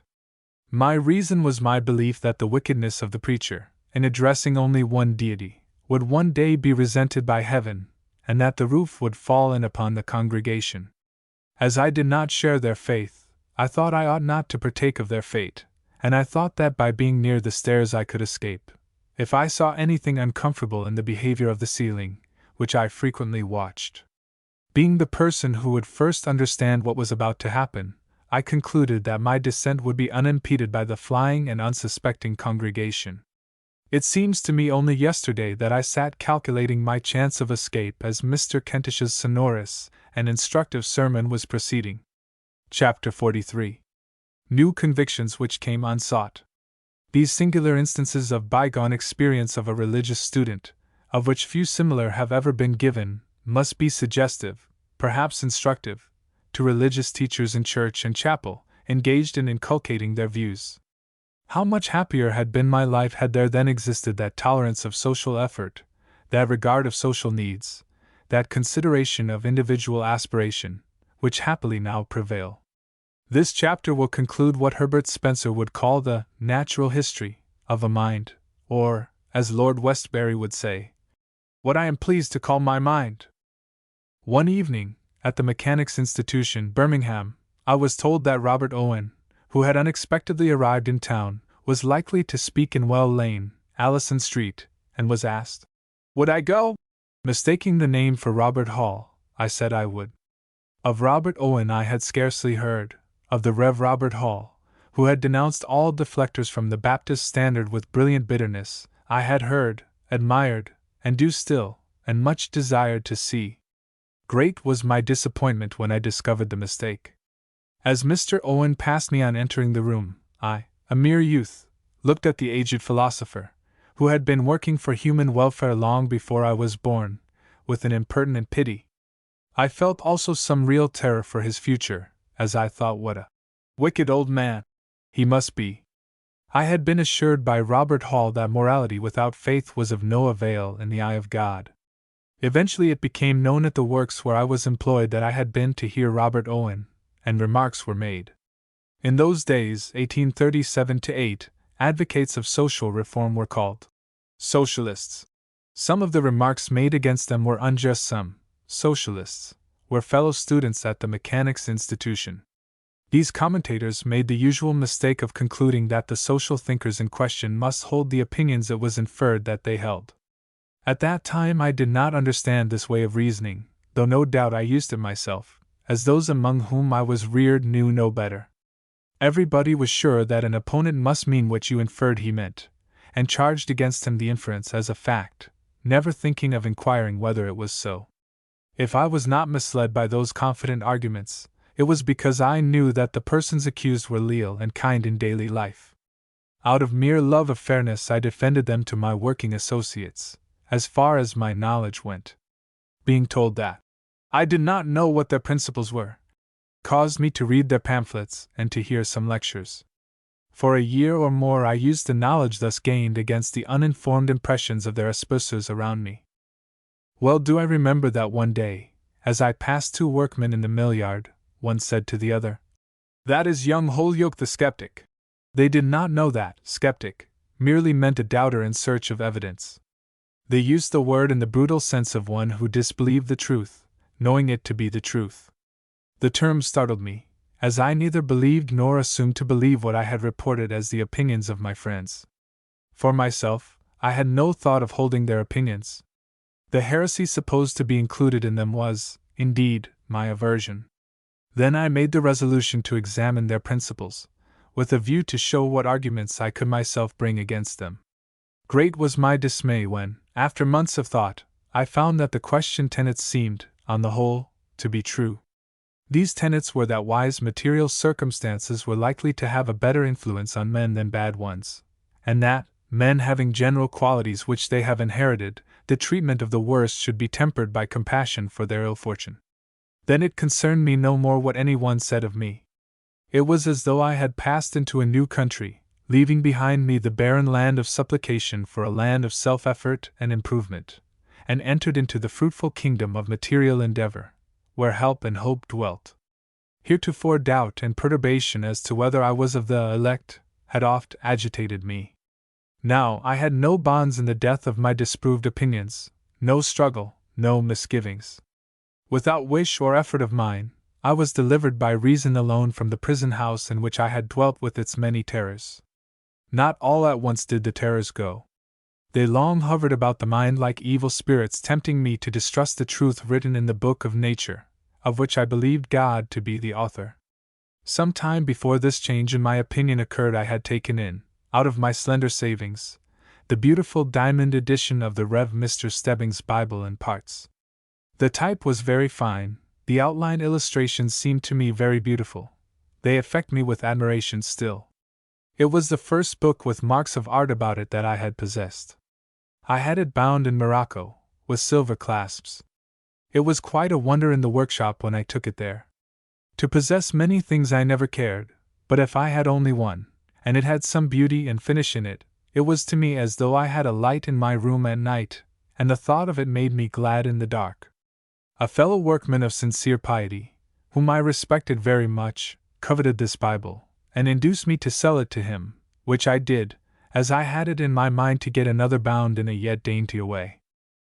Simple and natural as was this transaction, it was misconstrued.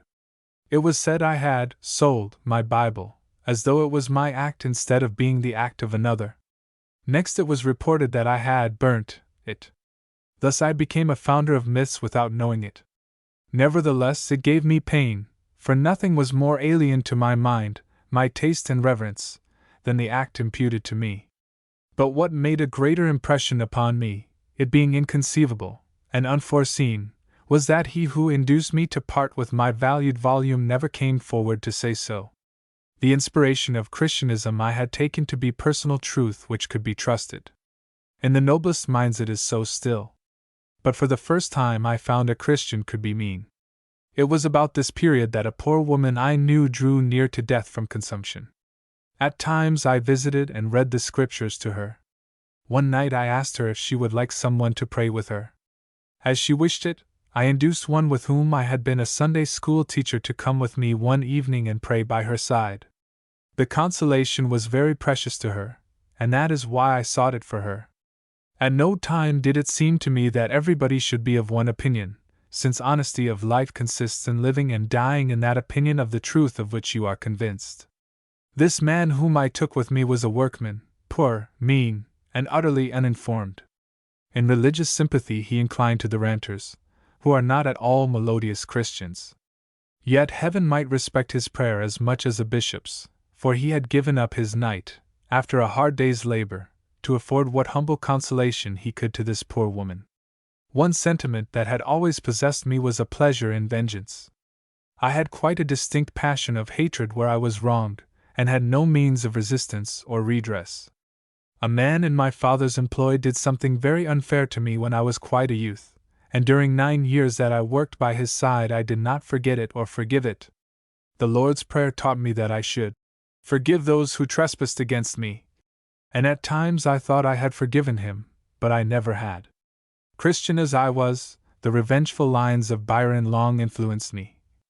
No sermon, no prayer, no belief, no divine command rendered me neutral towards those I disliked.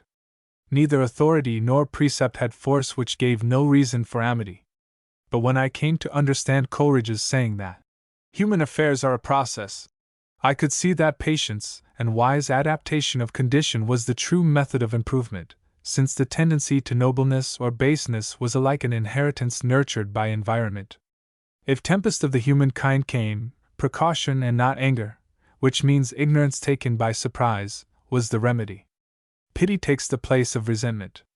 Clearly, vengeance did but add to the misfortune of destiny. I oft pondered Hooker's saying that anger is the sinew of the soul, and he that lacketh it hath a maimed mind. Nevertheless, I am content to be without that sinew. Anger is rather the epilepsy of the understanding than the dictate of reason. I had come to see that there are no bad weeds in nature, but much bad gardening. The reasons of amity had become clear to me, and that Helvetius was right. We should go on loving men, but not expecting too much from them. Even Hooker could not win me back to the profitless pursuits of anger and retaliation. These bygone days left their instruction with me evermore. In them I learned consideration for others. Whatever my convictions, I was always the same to my mother. The wish to change her views never entered my mind. She had chosen her own. I respected her choice, and she respected mine. In after years, when I visited Birmingham, I would read the Bible to her. She liked to hear my voice again as she had heard it in earlier days. When her eyes became dim by time, I would send her large typed editions of the New Testament, and of religious works which dwelt upon the human tenderness of Christ. The piety of parents should be sacred in the eyes of children. Convictions are the food of the soul, which perisheth on any other diet than that which can be assimilated by the conscience. One of the bygones which had popularity in my day was silence, where explicitness was needed. Nothing is more grateful to the young understanding than clear, definite outlines. The Spectator, July 23, 1891, said that Dean Stanley could not at any time have exactly defined what his own theology really was. George Dawson, who charmed so many audiences and was under no official restraint, never attempted it. Emerson, who criticized everybody who had an opinion, never disclosed his. Carlyle, who filled the air with adjurations to sincerity of conviction, carefully concealed his own. They who take credit for advising the public what to believe should avow their own belief. Otway, crossing the street to Dryden's house, wrote upon his door, "Here lives Dryden, a poet and a wit." Seeing these words as he came out, Dryden wrote under them, "Written by Otway opposite," which might mean, "This is but a partial and friendly estimate written by my neighbor who lives over the way, opposite to me." Or it might mean that, "It is written by Otway, the very opposite of a poet and a wit." Janus' sentences are the very grace of satire, because they offer a mitigating or a complementary construction. But in questions of conscience, ethics, or politics, uncertainty is an evil worth remembering where it can be avoided. Socialists were liable to indictment who officiated in a place not licensed as a place of worship. Such a license could be obtained on making a declaration on oath that their discourses were founded on belief in the cardinal tenets of the Church.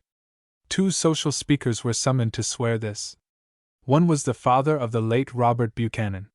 He and his colleague did so swear to avoid penalties, though they swore the contrary of the truth. I joined with other colleagues in protesting against this humiliation and ignominy. And in another way imprisonment came to all of us. Silence or the oath was the alternative from which there was no escape. The question then arose, was the existence of deity so certainly known to men that inability to affirm it justified exclusion from citizenship? Thus it was of the first moment to inquire whether it was so or not, and what was regarded as an atheistical investigation became a political necessity in self-defense. Was there such conclusive knowledge of the unknowable as to warrant the law in making the possession of it a condition of justice and civil equality?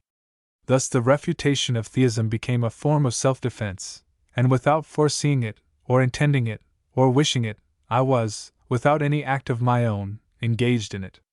This narrative concerns those who deplore the rise and popularity of independent thinkers, alien to received doctrine. Few persons are aware how or why agnostic advocacy was welcomed and extended. Surely this is worth remembering. The tenet bore statute fruit, for the Affirmation Act came out of it. It will be a satisfaction to students of spiritual progress to know that the extension and legalization of the rights of conscience brought no irreverence with it. The sense that the nature of deity was beyond the capacity of dogmatism to define created a feeling of profound humility in the mind. The incapacity which disabled me from asserting the infinite premises of theism rendered denial an equal temerity. What tongue can speak, what eye can see, what imagination can conceive the marvels of the inscrutable? I think of deity as I think of time, which is with us daily. Who can explain to us that mystery? Time, noiseless, impalpable, yet absolute, marshals the everlasting procession of nature.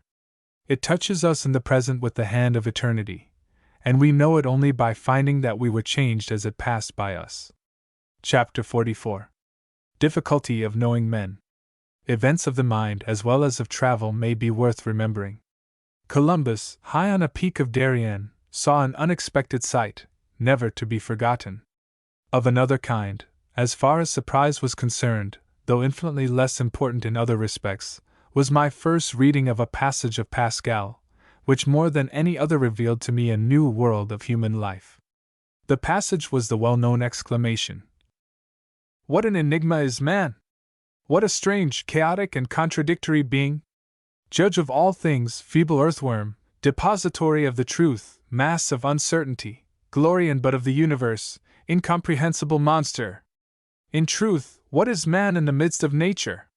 A cipher in respect to the infinite, all, in comparison with nonentity, a mean betwixt nothing and all." Everybody knows that not only in different nations, but in the same nation, mankind present a strange variety of qualities and passions. The English are outspoken, the Scotch reticent, the Irish uncertain, the American alert, the French ceremonial. Even our English counties have their special ways of action. London is confident, Birmingham dogged, Manchester resolute, Newcastle-on-Tyne has greater modesty and greater pride than any other place. Yes, everyone agrees with Pascal that man is a bewildering creature. He is proud and abject, generous and mean, defiant and craven, standing up for inflexible truth, and lying in his daily life. As Byron says, "Man is half dust, half deity." If we go far enough in our search, we find people of all qualities. Everybody sees these characteristics of countries and classes. Everybody recognizes these conflicting elements of character in a race. But what amazed me was to perceive that they are to be found in each person in varying proportion and force. They are all there. The varieties of the race are to be found in the same individual. No man who understands this ever looks upon society as he did before. Not knowing this fact, not calculating upon it, error, distrust, disappointment, estrangement, grow up needlessly. Twice within the public recollection, 2 political parties in England have been formed, and made furious by a common ignorance. During the great slave war in America, the Southern planter was held up as a gentleman of polished manners, of cultivated tastes, a paternal master and courteous host. By others he was described as selfish, sensual, tyrannical, with whom any guest who betrayed sympathy with slaves had an unpleasant time. Both accounts were true. The same model gentleman who showered upon you courtly attentions would tar and feather you if he found you display emotion when you heard the shriek of the slave under the whip. Later, Parliament, the press, and the Church were divided upon the character of the Turk. One party said he was tolerant, picturesque, abounding in concessions and hospitality. The other party described him as subtle, evasive, treacherous, vicious, and cruel. No one seemed to recognize that all the while he was both these things. He was an adept in personal deference, generous in professions, evasive and treacherous, in short, Abdul the Damned. To those from whom the Sultan had anything to hope, his graciousness was superb. To those at his mercy he was rapacious and murderous. The Circassians will offer their daughters to the Turk. they send their virgin beauty into the market of lust, and then fight for the purchasers. The Hindus seem a gentle, unresisting, rice-minded people, yet have such capacity of heroic and vigilant reticence, that though we have been masters of India for 150 years, it is said by experienced officials, we do not know the real mind of a single man. The Zulus have savage instincts and habits, but they are honest, speak the truth, and despise a man who is angry or excited. Thiers, the great French statesman, had trust in individuals, but despised the masses. Yet the masses pulled down the Bastille, where only gentlemen were imprisoned and not themselves. The masses were moved by a generous dislike of oppression as strongly as Thiers himself. President Washington, looking only at the corruption of classes he came in contact with, predicted evil to the future of American society. Yet 100 years after, a latent nobleness of sentiment appeared, which gave 1,000,000 of lives in order that black men with large feet, as was scornfully said, should be free. Because oppression had made, for years, assassination frequent in Italy, many thought every man carried a stiletto, and did not know that Italians are more patient and cooler-headed on great occasions than Englishmen or Frenchmen.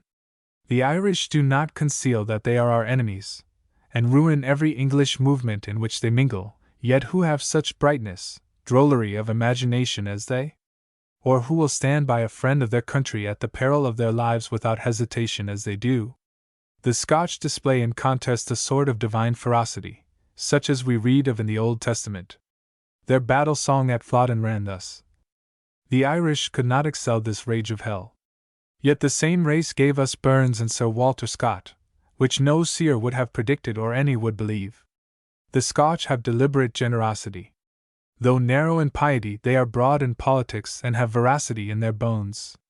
It concerns us to notice that in every individual there is the same variety of qualities which exist in the race. Not to understand this is to misunderstand everybody with whom we come in contact.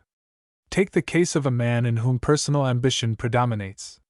That implies the existence of other qualities which may be even estimable, though subordinated to ends of power. William, the Norman conqueror, had a gracious manner to any who lent themselves to further his ends, but, as Tennyson tells us, he was stark as death to those who crossed him. The first Napoleon gave thrones to generals who would occupy them in his interests, or as his instruments. The third Napoleon was very courteous even to workmen, so long as he believed they would be on his side in the streets. But their throats were not safe in the corridor outside his audience chamber, if he distrusted them. This unexpected blandishment confused the strong brain of John Arthur Roebuck, who, under the influence of Bonapartian courtesy, forgot that he had become emperor by perjury and murder. A man caring above all things for power will give anything to acquire it or hold it. If any one will help him even to plunder others, he will share the plunder with a liberal hand among his confederates, who proclaim him as a most amiable, generous, and disinterested gentleman. To them he is so. The political world and private life also abounds in men who, like Byron's captain, was the best-mannered gentleman who ever scuttled a ship or cut a throat. There are very few who say as Byron elsewhere wrote. The point of importance is that in judging a man we should accustom ourselves to see all about him, and while we hate the evil, not shut our eyes to what there may be of good in the same person. For objects of popularity men will encounter peril in promoting measures of public utility, and though they care more for themselves than for the public profit by their ambition. Provided it is understood that these advocates are not to be depended upon any longer than it answers their purpose, nobody is discouraged when they take up with something else, which better serves their ends. Men like Mr. Gladstone have a passion for conscience in politics, or, like Mr. Bright, have a passion for justice in public affairs, or, like Mr. Mill, have a passion for truth, or, like Mr. Cobden, who had a passion for national prosperity founded on freedom and peace, will encounter labor and obloquy with courage, and regard applause only as a happy accident, caring mainly for the consciousness of duty done. However, this class of men are not numerous, but command honor when known.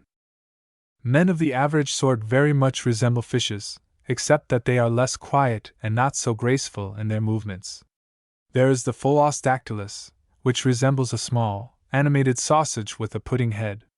His plan of life is to bore a perfectly tubular passage in the soft sand rock on the seaside, and lie there with his cunning head at the mouth of his dwelling and snap up the smaller creatures who wander heedlessly by.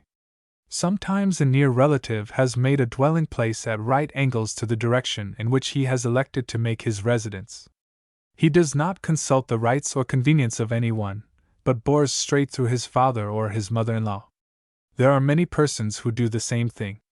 There is the subtle and picturesque devilfish, who hides himself in the sedge and opens his mouth like a railway tunnel.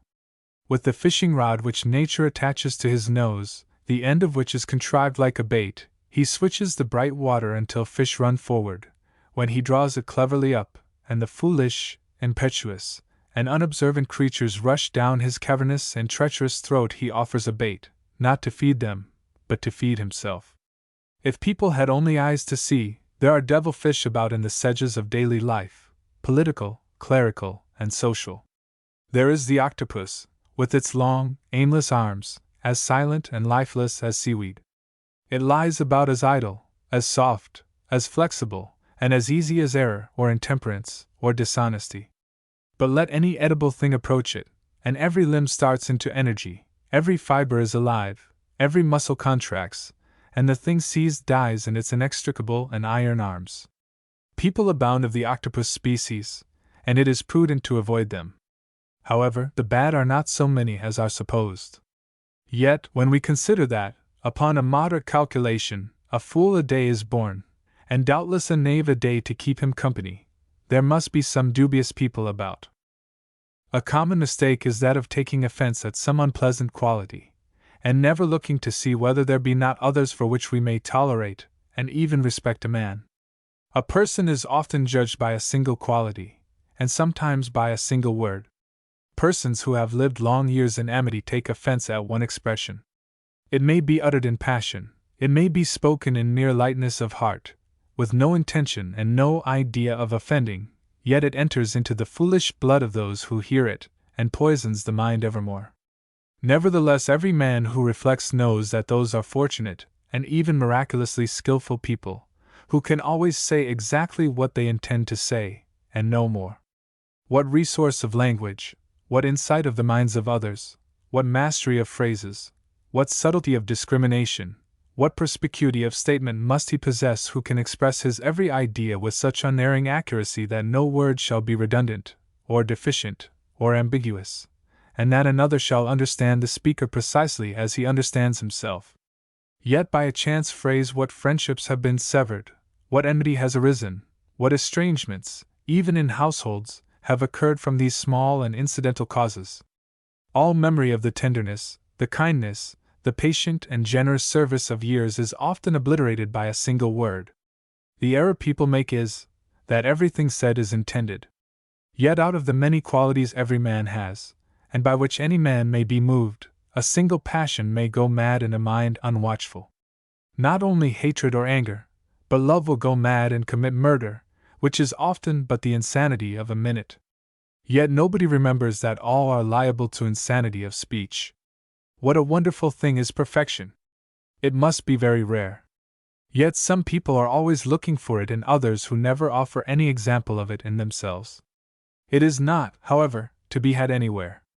All we are entitled to look for is that the good in any individual shall in some general way predominate over the bad.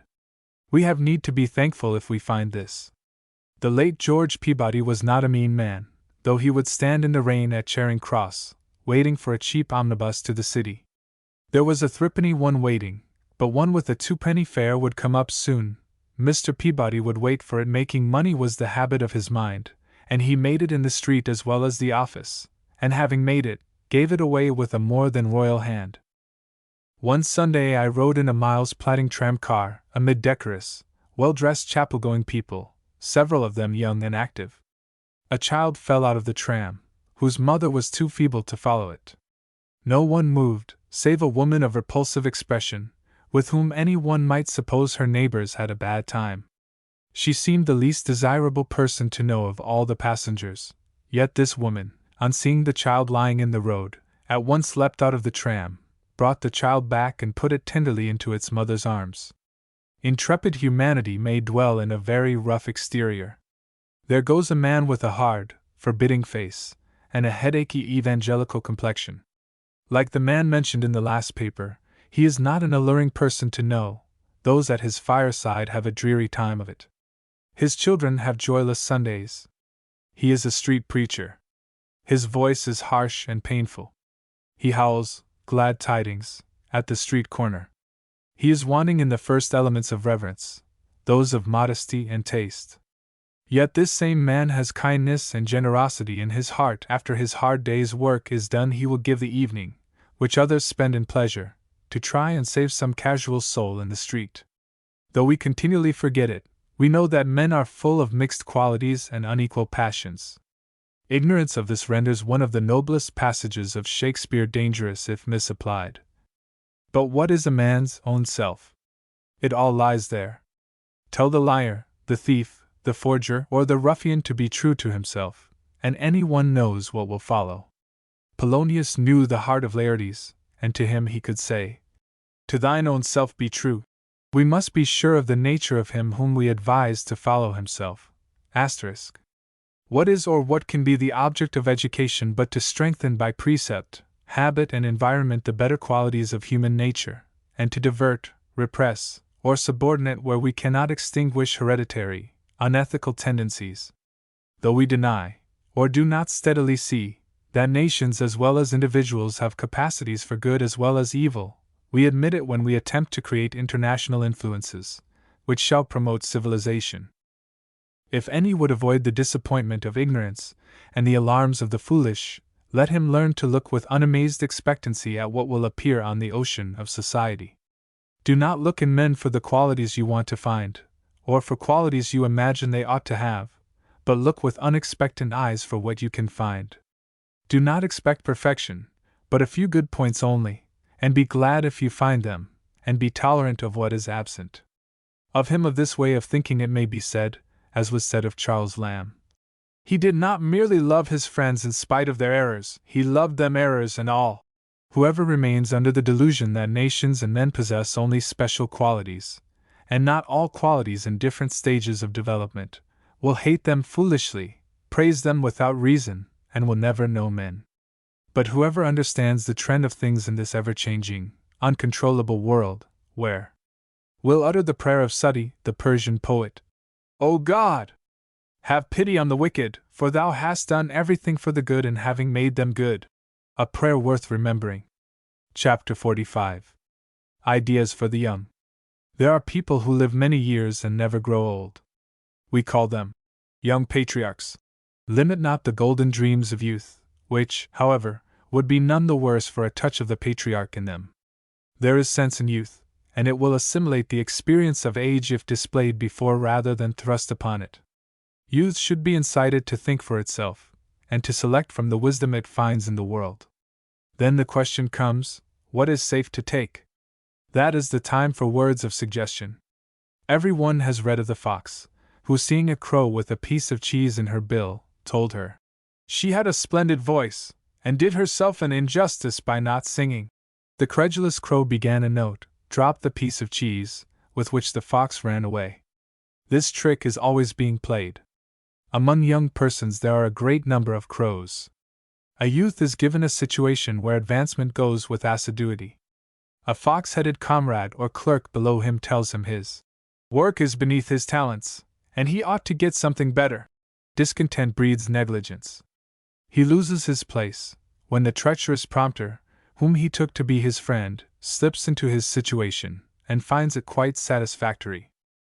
In public affairs, in which youth seldom takes part, many are confused by pretenses which they understand when too late. A person puts forward an excellent project, and finds it assailed and disparaged by someone he thought would support it. Discouraged by opposition, he comes to doubt the validity of the enterprise he had in hand. When he has abandoned it, he finds it taken up by the very person who denounced it, and who claims credit for what he has opposed. All the while he has thought highly of the scheme, but wanted to have the credit of it himself, and therefore defamed it until he could get it into his own hands.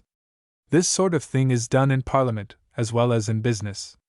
It is only by listening to the experience of others that youth can acquire wariness and guard against serious mistakes. The young on entering life are often dismayed by dolorous speeches by persons who have never comprehended the nature of the world in which they find themselves. People are told, "A great crisis in public affairs is at hand." There never was a time in the history of the world when a crisis was not at hand. Nature works by crises. Progress is made up of crises through which mankind has passed. Again there breaks forth upon the ears of inexperienced youth the alarming information that society is in a transition state. Every critic, every preacher, every politician is always saying this. Yet there never was a time when society was not in a transition state. According to the Genesean legend, Adam discovered this in his day, when, a few weeks after his advent, he found himself outside the gates of paradise, and all the world and all the creatures in it thrown into a state of unending perturbation and discomfort which has not ceased to this day. The eternal condition of human life is change, and he who is wise learns early to adapt himself to it.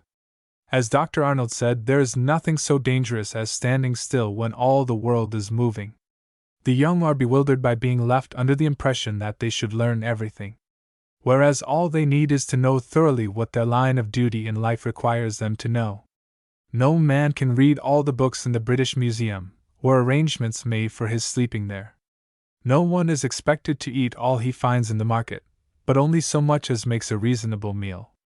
Lord Sherbrooke translated from the Greek guiding lines of Homer, who said of a learner of his day, "The conditions of personal advancement can only be learned by observing the steps of those who have succeeded." Disraeli, whose success was the wonder of his time, owed it to following the shrewd maxim that he who wants to advance must make himself necessary to those whom he has the opportunity of serving. This can be done in any station in life by skill, assiduity, and trustworthiness. Practical thoroughness is an essential quality which gives great advantage in life. Spurgeon had a great appreciation of it. A servant girl applied to him for a situation on the ground that she had got religion. "Yes," said the great pulpit orator, "that is a very good thing if it takes a useful turn, but do you sweep under the mats?" he asked, cleanliness being a sign of godliness in the eyes of the sensible preacher. Cleanliness is possible to the very poorest. Walls which have no paper might have whitewash. Children should never see dirt anywhere. They should never come upon it lying out of sight. Fever and death lurk in neglected corners. Children may be in rags, but if they are clean rags and the children are clean, they are, however poor, respectable. When I first went to speak in Glasgow, it was in a solemn old hall, up a wynd. The place was in the Candleriggs. Everybody knows what a dark, clammy, pasty, muddy, depressing thoroughfare is the Candleriggs in wintry weather. The passage leading to the lecture hall and the steps which had to be ascended were all murky and dirty, as in those days the passage leading to the publishing house of the Chambers Brothers was, as I have seen it, an incentive to sickness. My payment for lecturing was not much, but out of it I gave half a crown to an active woman I found in the wynd to wash down the stairs in the passage leading to the Candleriggs, and the space as wide as the passage along the causeway to the curbstone. People passing along might see signs of cleanliness leading to the hall. I never forget what the woman said to some of the assembly as they passed by her. "I don't know what this man or man is who you have to lecture to you today, but at least he has clean principles." That was precisely the impression I wanted to create. My tenets might be poor, my arguments badly clothed, but to present them in a clean state was in my power. Do not readily be deterred from a good cause because you will be told it is unprofitable, but take sides with it if need be. You will find persons born with a passion of putting the world to rights. A very good passion for the world, but now and then a very bad thing for him who is moved by it. They have no engagement to undertake that work, no salary is allotted for it, nor even any income coming in to pay expenses. Out of pocket, as the prudent, open-eyed lawyer puts it. Nevertheless, it may be well to follow the Jewish rule of giving a tithe of your time to the public service. There are a large amount of tithes contributed in other ways which are not half so beneficial to mankind. Many whose names now are luminous in history, whose fame is on every tongue, have been personally known to the old. The magical notes of great singers the living can never know, the triumphs of the great masters of speech in Parliament and on the platform, whom it was an education to hear, only the old can recount. What they looked like, and how they played their memorable parts, are the enchanting secrets of the old, who tell to the young what passed in a world unknown to them, and which has made them what they are. The purport of this chapter is to stimulate individuality and self-reliance. Disraeli's maxim of self-advancement was to make himself necessary by service in the sphere in which he found himself. In public affairs, committees are not, as a rule, suggestive. They can amend what is submitted to them. They originate nothing, and generally take the soul out of any proposal brought before them. If they advance business, it is when some individual provides a plan to which their consent may be of importance. Individual ideas have been the immemorial source of progress. A committee of 1 will often effect more than a committee of 10, but the committee of 10 will multiply the force of the 1, and lend to it influence and authority. Seeing that ideas come from individuals, a young person cannot do better in life than by considering himself a committee of 1, and ponder himself on every matter of importance. This gives a habit of resourceful thought, renders him cautious in action, and educates him in responsibility. In daily life, a man has continually to decide things for himself without the aid of a committee.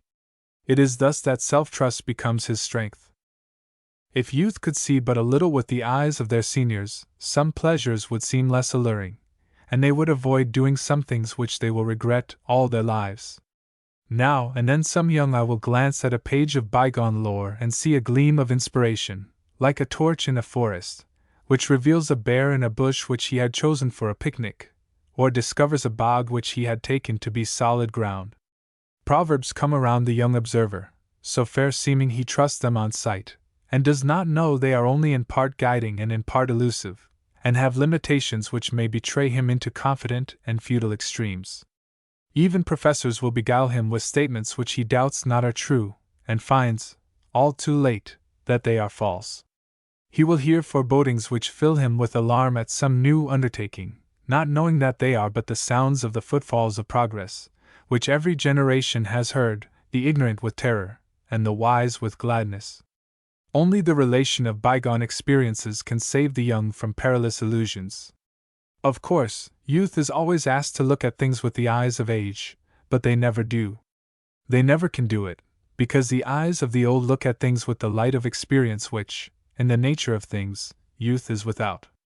Nevertheless, the experience of others may be good reading for them. Chapter 46. Experiences on the Warpath. The late Archbishop of Canterbury spoke derisively of agitators.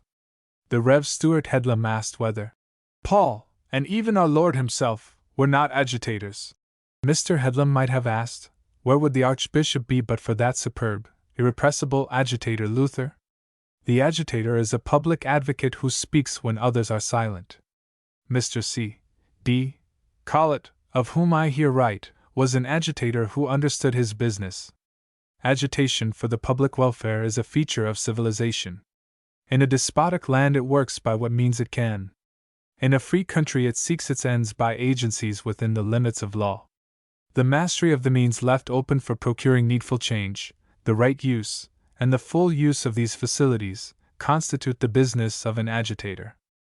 For more than 50 years I was associated with Mr. Collett in public affairs, and I never knew any one more discerning than he in choosing a public cause, or on promoting it with greater plenitude of resource.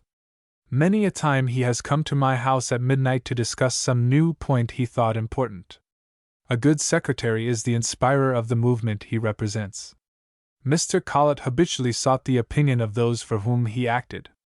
Every letter and every document was laid before them. On points of policy or terms of expression he deferred to the views of others, not only with acquiescence, but willingness. During the more than 24 years in which I was chairman of the Traveling Tax Abolition Committee and he was secretary, I remember no instance to the contrary of his ready deference.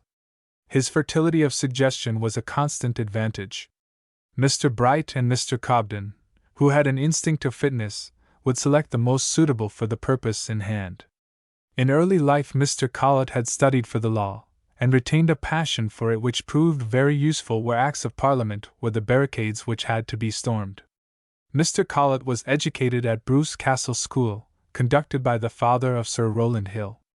Collett's political convictions were shown by his becoming secretary for the People's Charter Union, intended to restore the Chartist movement, then mainly under Irish influence, to English hands. In 1848, he and W. J. Linton were sent as deputies to Paris, as bearers of English congratulations on the establishment of the Republic. Afterwards he fell himself under the fascination of an Oriental-minded diplomat, David Urquhart, and became a romantic Privy Council loyalist. Mr. Urquhart was Irish, eloquent, dogmatic, and infallible. At least, he put down with ostentatious insolence anyone who ventured to demur to anything he said. If the astounded questioner pleaded that he was ignorant of the facts adduced, he was told his ignorance was a crime.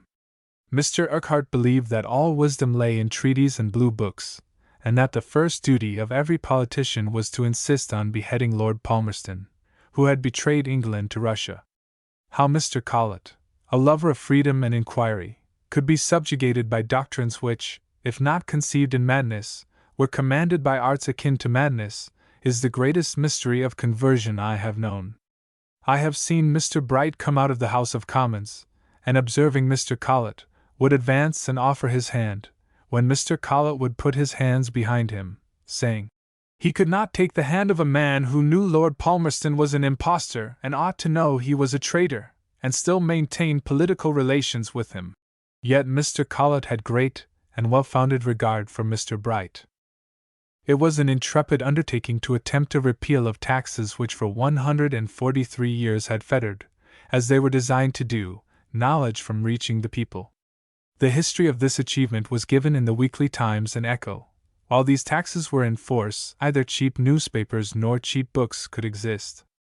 Since their repeal, great newspapers and great publishing houses have arisen. While these acts were in force, every newspaper proprietor was treated as a blasphemer and a writer of sedition, and compelled to give securities of £300 against the exercise of his infamous tendencies. Every papermaker was regarded as a thief, and the officers of the excise dogged every step of his business with hampering, exacting, and humiliating suspicion. Every reader found with an unstamped paper in his possession was liable to a fine of £20. The policy of our agitation was to observe scrupulous fairness to every government with which we came in contact, and to heads of departments with whom unceasing war was waged. Their personal honor was never confused with the mischievous acts they were compelled to enforce. Our rule was steadfastness and fairness and courtesy. The cardinal principle of agitation Collett maintained was that the most effectual way to obtain the repeal of a bad law was to insist upon it being carried out, when its effect would soon be resented by those who maintain its application to others. Charles Dickens' Household Narrative of Current Events, published weekly, was a violation of the act which required news to be a month old when published on unstamped paper.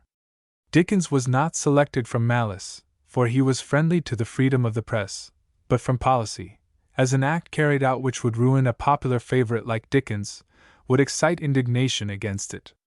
A clamor was raised by friends in Parliament against the supineness of the Inland Revenue Board for tolerating a wealthy metropolitan offender, while it prosecuted and relentlessly ruined small men in the provinces for doing the same thing. Bright called attention in the House to the Electric Telegraph Company, who were advertising every night in the lobbies news, not an hour old, on unstamped paper, in violation of the law.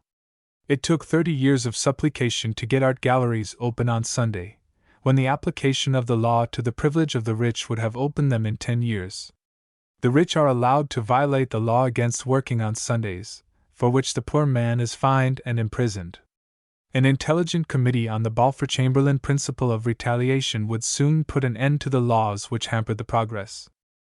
Professor Alexander Bain, remarkable for his fruitfulness in philosophic device, asked my opinion on a project of constructing a barometer of personal character, which varies by time and event.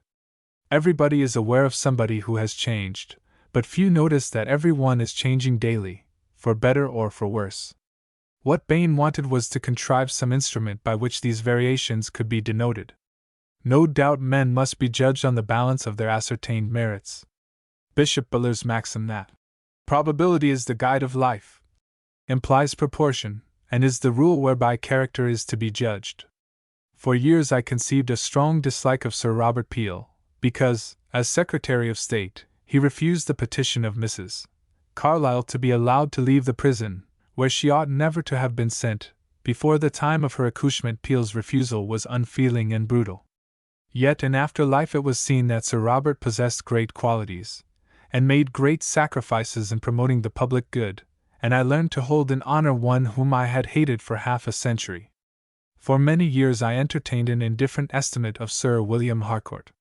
It began when my friend Mr. J. H. Crawford M.P. challenged him to a duel, which he declined, justifiably it might be, as he was a larger man than his antagonist, and offered a wider surface for bullets. Declining was meritorious in my eyes, as duels had then a political prestige, and there was courage in refusing. The cause of the challenge I thought well founded. In the earlier years of Sir William's parliamentary life I had many opportunities of observing him, and thought he appeared as more contented with himself than any man is entitled to be on this side of the millennium. When member for Oxford as a Liberal, he declared against payment of members of Parliament on the ground of expense. The expense would have been 1 halfpenny a year to each elector. This seemed to me so insincere that I ceased to count him as a Liberal who could be trusted. Yet all the while he had great qualities as a combatant of the highest order, in the battles of liberalism, who sacrificed himself, lost all prospect of higher distinction, and incurred the undying rage of the rich, who have cannings, ignorant impatience, of taxation, by instituting death duties, services which entitled him to honor and regard. I heard Lord Salisbury's acrid, sneering, insulting, contemptuous speeches in the House of Commons against working men seeking the franchise. What gave this man the right to speak with bitterness and scorn of the people whose industry kept him in the opulence he so little deserved? Some friends of mine, who had personal intercourse with him, described him as a fair-spoken gentleman. All the while, and to the end of his days, he had the cantankerous tongue in diplomacy which brought contempt and distrust upon Englishmen abroad, while his jests at Irish members of Parliament, whom his government had subjected to humiliation in prison, denoted, thought many, the innate savagery of his order, when secure from public retribution, which people should remember who continue its impunity. Difference of opinion is to be respected, but it is difficult even for philosophy to condone scorn. If recklessness in language be the mark of inferiority in workmen, what is it in those of high position who compromise a nation by their ungoverned tongues? Among things bygone are certain ideas of popular influence which have had their day, some too long a day, judging from their effects. The general misconceptions in them still linger in some minds, and it may be useful to recall a prominent one. The madness of thoroughness are 2 words I have never seen brought together, yet they are allied oftener than most persons suppose. Thoroughness, in things which concern others, has limits. Justness is greater than thoroughness. There is great fascination in being thorough. A man should be thorough as far as he can. This implies that he must have regard to the rights and reasonable convenience of others, which is the natural limit of all the virtues. Sometimes a politician will adopt the word thorough as his motto, forgetful that it was the motto of Strafford, who was a despot on principle, and who perished through the terror which his success inspired. Cromwell was thorough in merciless massacres, which have made his name hateful in Irish memory for 3 centuries, perpetuating the distrust of English rule. Vigor is a notable attribute, but unless it stops short of rigor, it jeopardizes itself. Thorough means the entire carrying out of a principle to its end.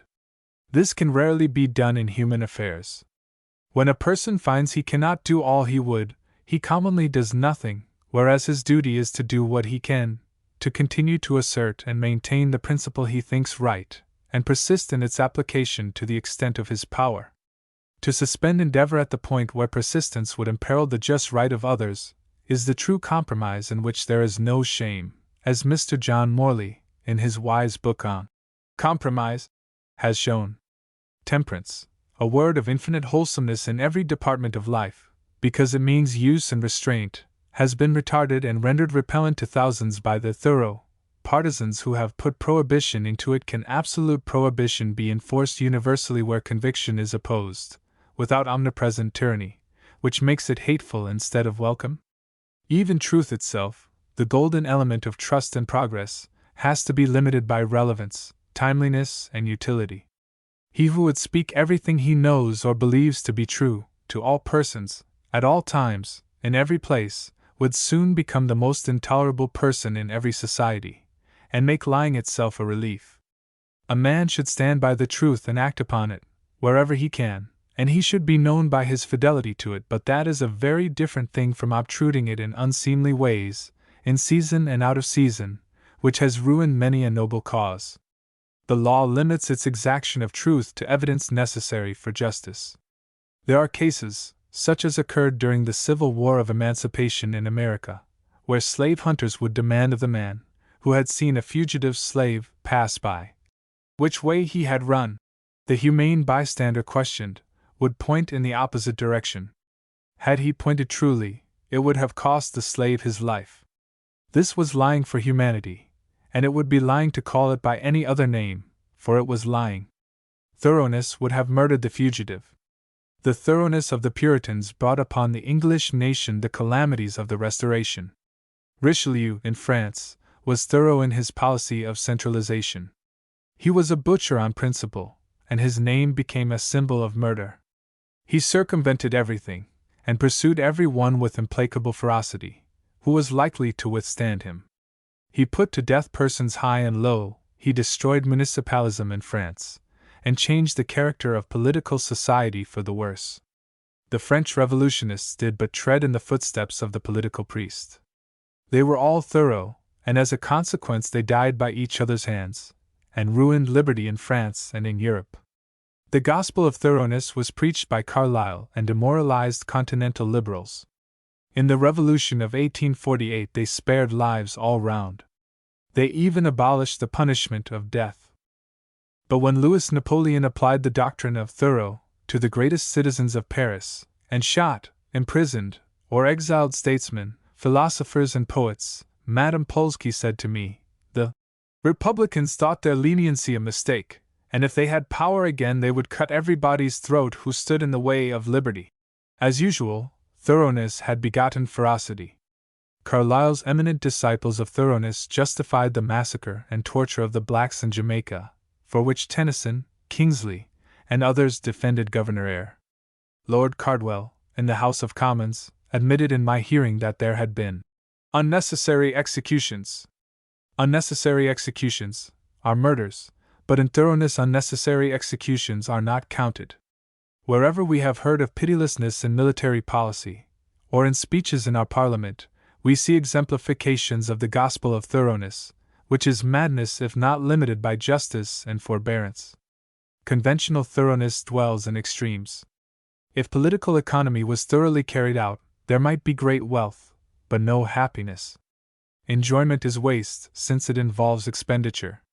The Inquisition, which made religion a name of terror, was but thoroughness in piety. Pope, himself a Catholic, warned us that fanatics forget, they would not be fanatics if they remembered, that in public affairs, true thoroughness is limited by the rights of others. There is no permanent progress without this consideration. The best of eggs will harden if boiled too much. The mariner who takes no account of the rocks wrecks his ship, which it is not profitable to forget.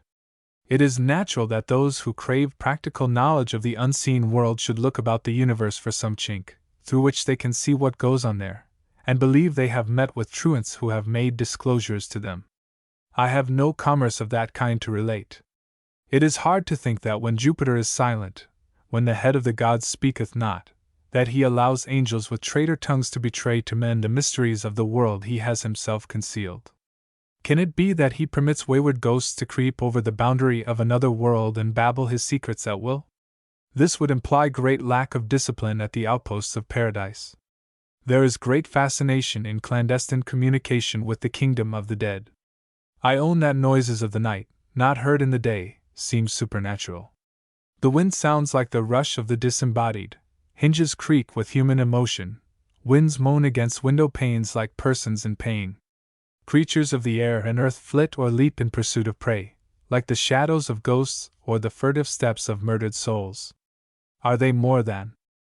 For believing less where others believe more, for expressing decision of opinion which the reader may resent, I do but follow in the footsteps of Confucius, who, as stated by Allen Upward, declared that a principle of belief or even a rule of morality binding on himself need not bind a disciple whose own conscience did not enjoin it on him. Confucius, says his expositor, thus reached a height to which mankind have hardly yet lifted their eyes, and announced a freedom compared with which ours is an empty name. Chapter 47. Looking backwards. It seems to me that I cannot more appropriately conclude these chapters of bygone events within my own experience, than by a summary of those of the past condition of industry which suggest a tone of manly cheerfulness and confidence in the future, not yet common among the people. Changes of condition are not estimated as they pass, and when they have passed, many never look back to calculate their magnificence or insignificance. This chapter is an attempt to show the change of the environment of a great class of a character to decrease apprehension and augment hope. The question answered herein is, did things go better before our time? When this question is put to me, I answer, no. Things did not go better before my time, nor that of the working class who were contemporaries of my earlier years. My answer is given from the working class point of view, founded on a personal experience extending as far back as 1824, when I first became familiar with workshops. Many are still under the impression that things are as bad as they well can be, whereas they have been much worse than they are now. When I first took an interest in public affairs, agitators among the people were as despondent as frogs who were supposed to croak because they were neglected. They spoke in weeping tones. There were tears even in the songs of Ebenezer Eliot, the Corn Law Rhymer, and not without cause, for the angels would have been pessimists, had they been in the condition of the people in those days. I myself worked among men who had Unitarian masters, who were above the average of employers, even they were as sheepdogs who kept the wolf away, but bit the sheep if they turned aside. But trades unions have changed this now, and sometimes bite their masters, employers they are called now, which is not more commendable. Still, multitudes of working people, who ought to be in the front ranks as claimants for redress still needed, yet hang back with handkerchief to their eyes, oppressed with a feeling of hopelessness, because they are unaware of what has been won for them, of what has been conceded to them, and what the trend of progress is bringing nearer to them. Of course, if there has been no betterment in the condition of the people, despair is excusable, but if there has, despair is as unseemly as unnecessary. Every age has its needs and its improvements to make, but a knowledge of what has been accomplished should take despair out of workmen's minds. To this end I write of changes which have taken place in my time. I was born in tinderbox days. I remember having to strike a light in my grandfather's garden for his early pipe, when we arrived there at 5 o'clock in the morning. At times my fingers bled as I missed the steel with the jagged flint. Then the timber proved damp where the futile spark fell, and when ignition came a brimstone match filled the air with satanic fumes. He would have been thought as much a visionary as Joanna Southcott, who said the time would come when small, quick-lighting lucifers would be as plentiful and as cheap as blades of grass. How tardy was change in olden time! Flint and steel had been in use 400 years.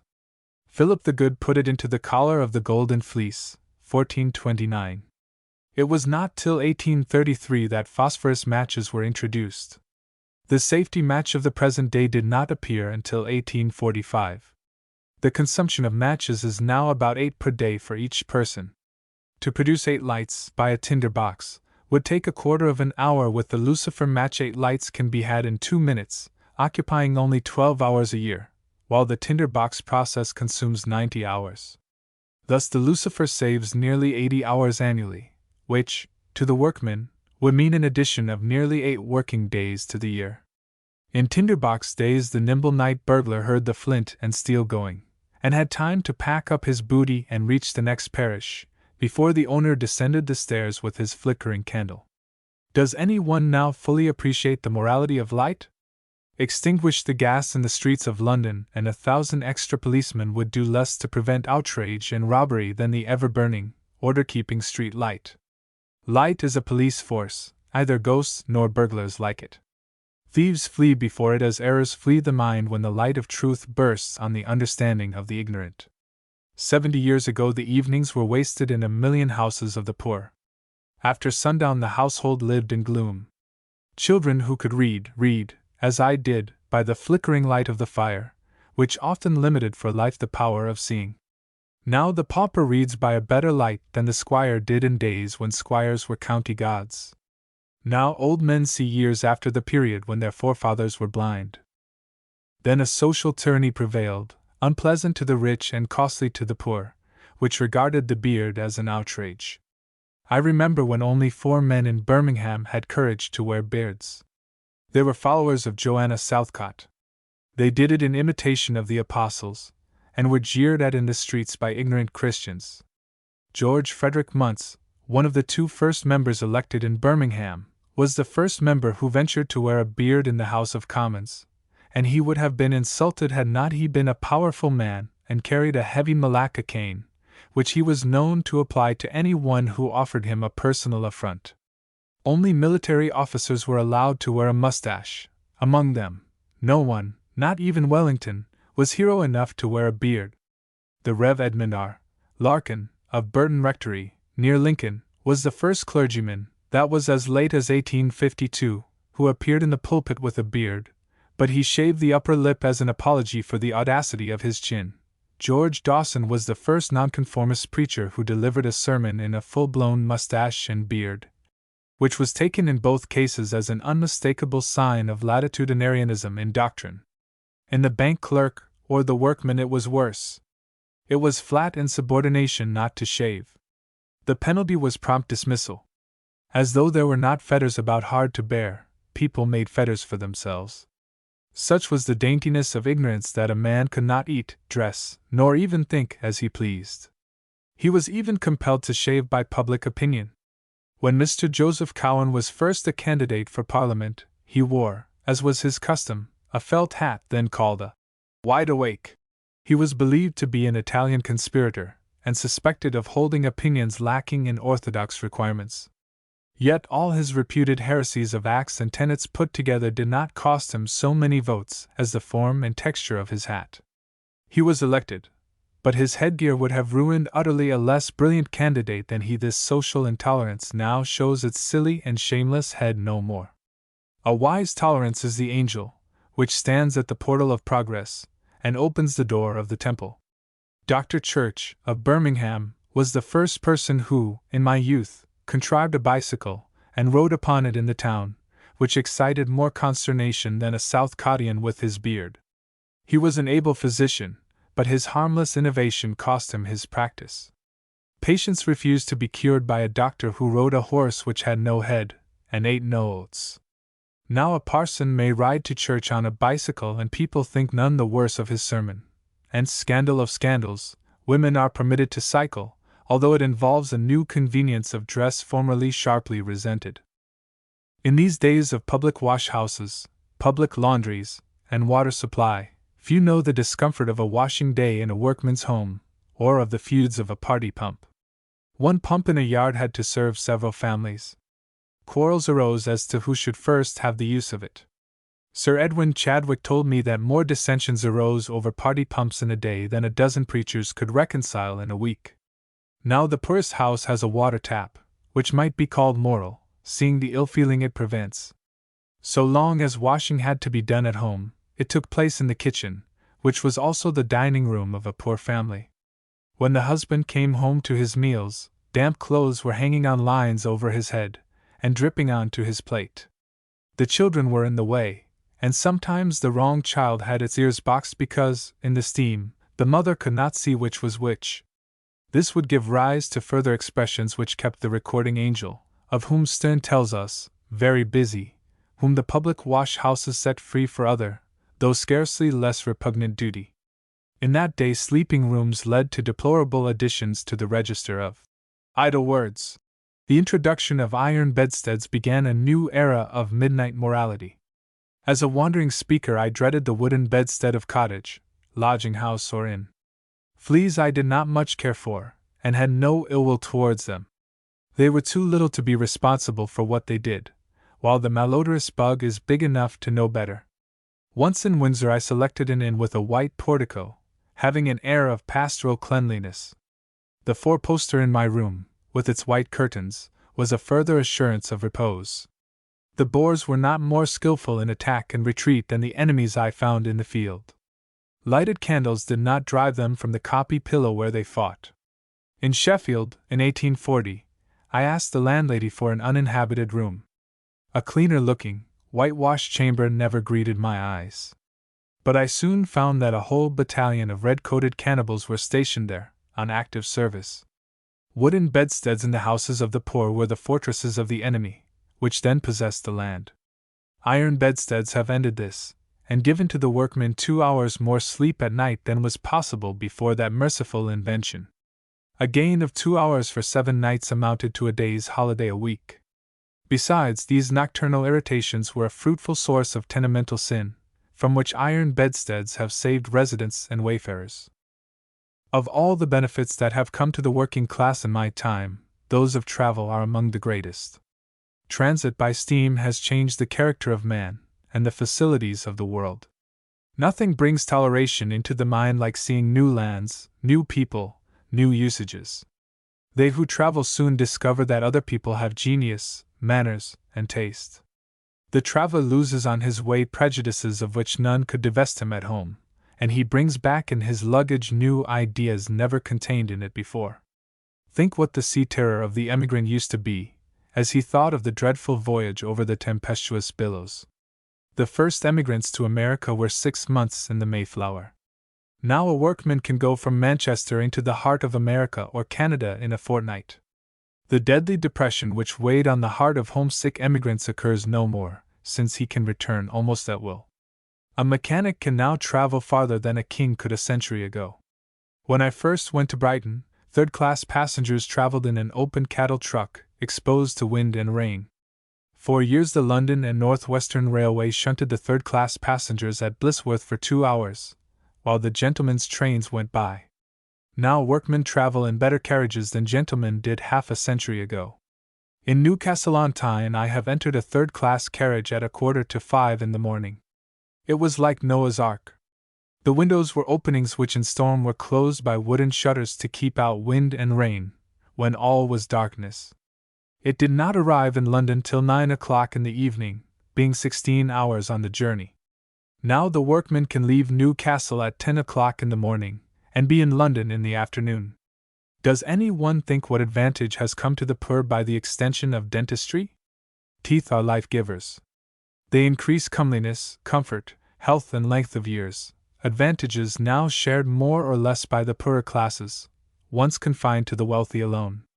Formerly the sight of dental instruments struck terror in the heart of the patient. Now, fear arises when few instruments are seen, as the more numerous they are and the more skillfully they are made, the assurance of less pain is given. The simple instruments which formerly alarmed give confidence now, which means that the patient is wiser than of yore. Within the days of this generation what shrieks were heard in the hospital, which have been silenced forever by a discovery of pain-arresting chloroform. No prayer could still the agony of the knife. The wise surgeon is greater than the priest. If anyone would know what pain was in our time, let him read Dr. John Brown's Rab and His Friends, which sent a pang of dangerous horror into the heart of every woman who read it. Now the meanest hospital gives the poorest patient who enters it a better chance of life than the wealthy could once command. It was said formerly. Now the poor man can deal with death, and by life on very reasonable terms, if he has common sense enough to observe half the precepts given him by generous physicians on temperance and prudence. Not long since no man was tolerated who sought to cure an ailment, or prolong human life in any new way. Even persons so eminent as Harriet Martineau, Dr. Eliot's son, and Sir Bulwer Lytton were subjected to public ridicule and resentment because they suffered themselves to be restored to health by mesmerism or hydropathy. But in these libertine and happier days any one who pleases may follow Mesmer, Presnitz, or even Hahnemann, and attain health by any means open to him, and is no longer expected to die according to the direction of antediluvian doctors. Until late years the poor man's stomach was regarded as the waste paper basket of the state, into which anything might be thrown that did not agree with well-to-do digestion. Now, the Indian proverb is taken to be worth heeding, that disease enters by the mouth, and the health of the people is counted as part of the wealth of the nation. Pestilence is subjected to conditions. Diseases are checked at will, which formerly had an inscrutable power of defiance. The sanitation of towns is now a public care. True, officers of health have mostly only official noses, but they can be made sensible of nuisances by intelligent occupiers. Economists, less regarded than they ought to be, have proved that it is cheaper to prevent pestilence than bury the dead. Besides, disease, which has no manners, is apt to attack respectable people. What are workshops now to what they once were? Any hole or stifling room was thought good enough for a man to work in. They, indeed, abound still, but are now regarded as discreditable. Many mills and factories are palaces now compared with what they were. Considering how many millions of men and women are compelled to pass half their lives in some den of industry or other, it is of no mean importance that improvement has set in workshops. Cooperative factories have arisen, light, spacious, and clean, supplied with cool air in summer and warm air in winter. In my youth, men were paid late on Saturday night. Poor nailers trudged miles into Birmingham, with their week's work in bags on their backs, who were to be seen hanging about merchants' doors up to 10 and 11 o'clock to get payment for their goods. The markets were closing or closed when the poor workers reached them. It was midnight, or Sunday morning, before they arrived at home. 12 or more hours a day was the ordinary working period. Wages, piecework, and day work were cut down at will. I did not know then that these were the good old times, of which, in after years, I should hear so much. The great toil of other days in many trades is but exercise now, as exhaustion is limited by mechanical contrivances. A pressman in my employ has worked at a hand press 24 hours continuously, before publishing day. Now a gas engine does all the labor. Machinery is the deliverer which never tires and never grows pale. The humiliation of the farm laborer is over. He used to sing. There is nothing to be said against Mr. Smith, who was evidently a kindly farmer of his time. Yet to what incredible humiliation his pastors and masters had brought poor Hodge, who could sing these lines, as though he had reached the diamond jubilee of his life when he rode in somebody else's cart, and had cheese and beer. Now the farm workers of a cooperative way of thinking have learned how to ride in their own vans, to possess the crop with which they are loaded, and to provide themselves with the harvest supper. In my time the mechanic had no personal credit for his work, whatever might be his skill.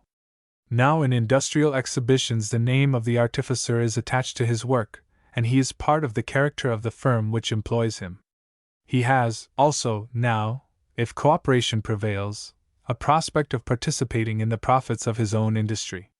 Half a century ago employers were proud of showing their machinery to a visitor, never their men. Now they show their workpeople as well, whose condition and contentment is the first pride of great firms. Above all, knowledge is a supreme improvement, which has come to workmen.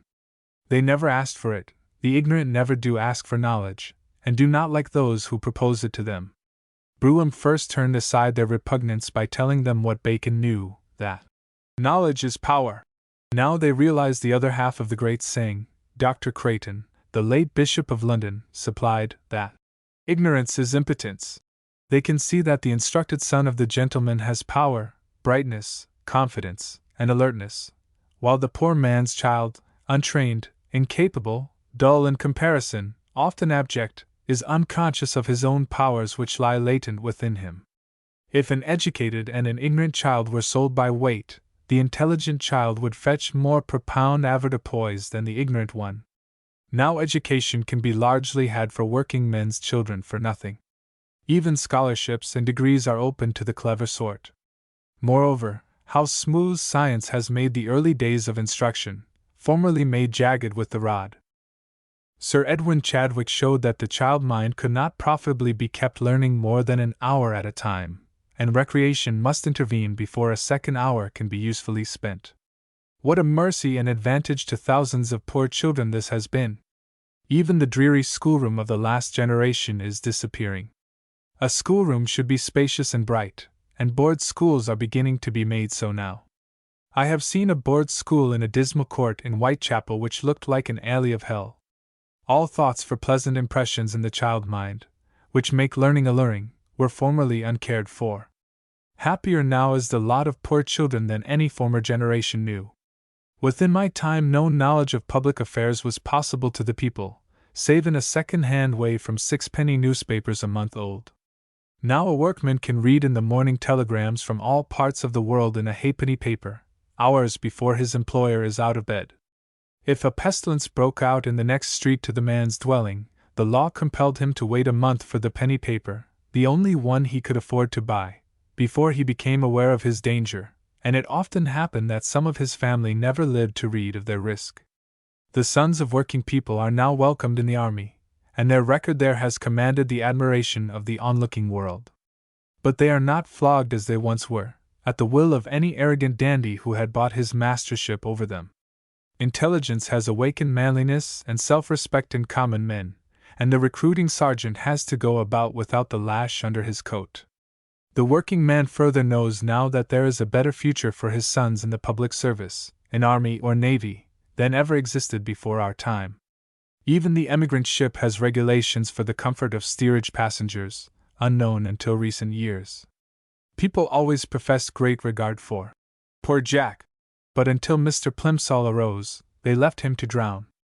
Until a few years ago millions of homeborn Englishmen were kept without votes, like the Uitlanders of South Africa, and no one sent an army into the country to put down the corrupt oligarchy, as Mr. Chamberlain called those who withheld redress. But it has come, though in a limping, limited way. Carlylean depredators of Parliament decried the value of workmen possessing 100,000th part in the national palavers, but we no longer hear workmen at election times referred to as the swinish multitude, who can now send representatives of their own order into the House of Commons. If the claims of labor are not much considered, they are no longer contemned. It is always easier for the rider than the horse. The people are always being ridden, but it is much easier for the horse now than it ever was before. Sir Michael Foster, in a recent presidential address to the British Association, said that the appliances of science have, as it were, covered with a soft cushion the rough places of life, and that not for the rich only but also for the poor. It is not, however, every kind of progress, everywhere, in every department of human knowledge, in which the reader is here concerned, but merely with such things as Esdras says, which have passed by us in daily life, and which every ordinary Englishman has observed or knows. If the question be asked whether the condition of the working class has improved in proportion to that of the middle and upper class of our time, the answer must be it has not. But that is not the question considered here. The question is, are the working class today better off than their fathers were? The answer already given is yes. Let the reader think what, in a general way, the new advantages are. The press is free, and articulate with a million voices, formerly dumb. Now a poor man can buy a better library for a few shillings than Solomon with all his gold and glory could in his day, or than the middle-class man possessed 50 years ago. Toleration, not only of ideas but of action, is enlarged, and that means much. Social freedom is greater, and that means more. The days of children are happier, schoolrooms are more cheerful, and one day they will be educated so as to fit them for self-dependence and the duties of daily life. Another change is that the pride in ignorance, which makes for impotence, is decreasing, is no longer much thought of among those whose ignorance was their only attainment. Not less have the material conditions of life improved. Food is pure, health is sure, life itself is safer and lasts longer. Comfort has crept into 1,000,000 houses where it never found its way before. Security can be better depended upon. The emigrant terror has gone. Instead of sailing out on hearsay to an unknown land and finding himself in the wrong one, or in the wrong part of the right country, as has happened to thousands, the emigrant can now obtain official information, which may guide him rightly. Towns are brighter, there are more public buildings which do the human eye good to look upon. Means of recreation are continually being multiplied. Opportunity of change from town to country, or coast, fall now to the poorest not in cattle trucks any more. Life is better worth living. Pain none could escape is evadable now. Parks are multiplied and given as possessions to the people. Paintings and sculpture are now to be seen on the Sunday by workmen, which their forefathers never saw, being barred from them on the only day when they could see them. By a device within the memory of most, house owning has become possible to those whose fathers never thought it possible. Temperance, once a melancholy word, is now a popular resource of health and economy. The fortune of industry is higher in many ways. Into how many firesides does it bring gladness to know that in barrack, or camp, or ship, the son is better treated than heretofore? Can any of the middle-aged doubt that some things are better now than before their time? Now 200 workshops exist on the labor co-partnership principle. 40 years ago those commenced failed through lack of intelligence on the part of workers. The quality of workmen to be found everywhere in our day did not exist then. 16 years ago there were found more than a dozen workshops owned and conducted by working men. There are more than 100 now, and hundreds in which the workers receive an addition to their wages, undreamt of in the last generation. In this, and in other respects, things go better than they did. Though there is still need of enlargement, the means of self-defense are not altogether wanting.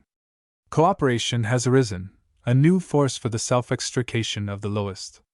Without charity, or patronage, or asking anything from the state, it puts into each man's hand the means to cancel his captivity. The rich man may vote 20 times where the poor man can vote only once. Still, the one voter counts for something where the unfranchised counted for nothing. Political as well as civil freedom has come in a measure to those who dwell in cottages and lodgings. For 1 minute every 7 years the workman is free. He can choose his political masters at the poll, and neither his neighbor, his employer, nor his priest has the knowledge to harm him on that account.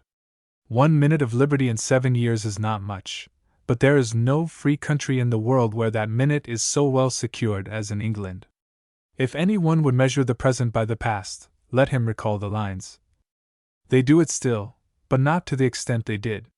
The control of wisdom, when the drones have it, is all very well, but it is the other sort of control which is now happily to some extent controllable by the bees. The manners of the rich are better. Their sympathy with the people has increased. Their power of doing ill is no longer absolute. Employers think more of the condition of those who labor for them. The better sort still throw crumbs to Lazarus. But now Dives is expected to explain why it is that Lazarus cannot get crumbs himself. In ways still untold, the labor class is gradually attaining to social equality with the idle class and to that independence hitherto the privilege of those who do nothing. The workman's power of self-defense grows, his influence extends, his rights enlarge. Injuries suffered in industry is beginning to be compensated. Even old-age pensions are in the air, though not as yet anywhere else. Notwithstanding, John Brown's soul goes marching on, but it must be owned its shoes are a little down at the heels. Nevertheless, though there is yet much to be done, more liberty to win, more improvements to attain, and more than all, if it be possible, permanences of prosperity to secure, I agree with Sidney Smith. There is a foolish praise of the past and a foolish depreciation of the present. The past had its evils, the present has fewer. The past had its promise, the present great realizations. It is not assumed in what has been said that all the advantages recounted were originated and acquired by working men alone. Many came by the concessions of those who had the power of withholding them. More concessions will not lack acknowledgement, just gifts, to men who have honor in their hearts. Bind the recipients to the giver forever. The Chinese put the feet of children in a boot, and the foot never grows larger. There are boots of the mind as well as of the feet that are worn by the young of all nations, which have no expansion in them, and which cramp the understanding of those grown up. This prevents many from comprehending the changes by which they benefit, or realizing the facts of their daily life. Considering what the men of labor have done for themselves and what has been won for them by their advocates, and conceded to them from time to time by others, despair and the counsels of outrage which spring from it are unseemly, unnecessary, and ungrateful. This is the moral of this story. A doleful publicist should be superannuated. He is already obsolete. Whoever despairs of a cause in whose success he once exulted, should fall out of the ranks, where some ambulance waits to carry away the sick or dispirited. He has no business to utter his discouraging wail in the ears of the constant and confident, marching to the front, where the battle of progress is being fought. Since so much has been accomplished in half a century, when there were few advantages to begin with, what may not be gained in the next 50 years with the larger means now at command and the confidence great successes of the past should inspire? If working people adhere to the policy of advancing their own honest interests without destroying others as rightfully engaged in seeking theirs, the workers may make their own future what they will. They may then acquire power sufficient, as the Times once said, to turn a reform mill which would grind down an abuse a day. Note: the last chapter is reprinted from the Fortnightly Review by courtesy of the editor, and a similar acknowledgment is due to the editor of the Weekly Times and Echo, in whose pages several of the preceding chapters appeared.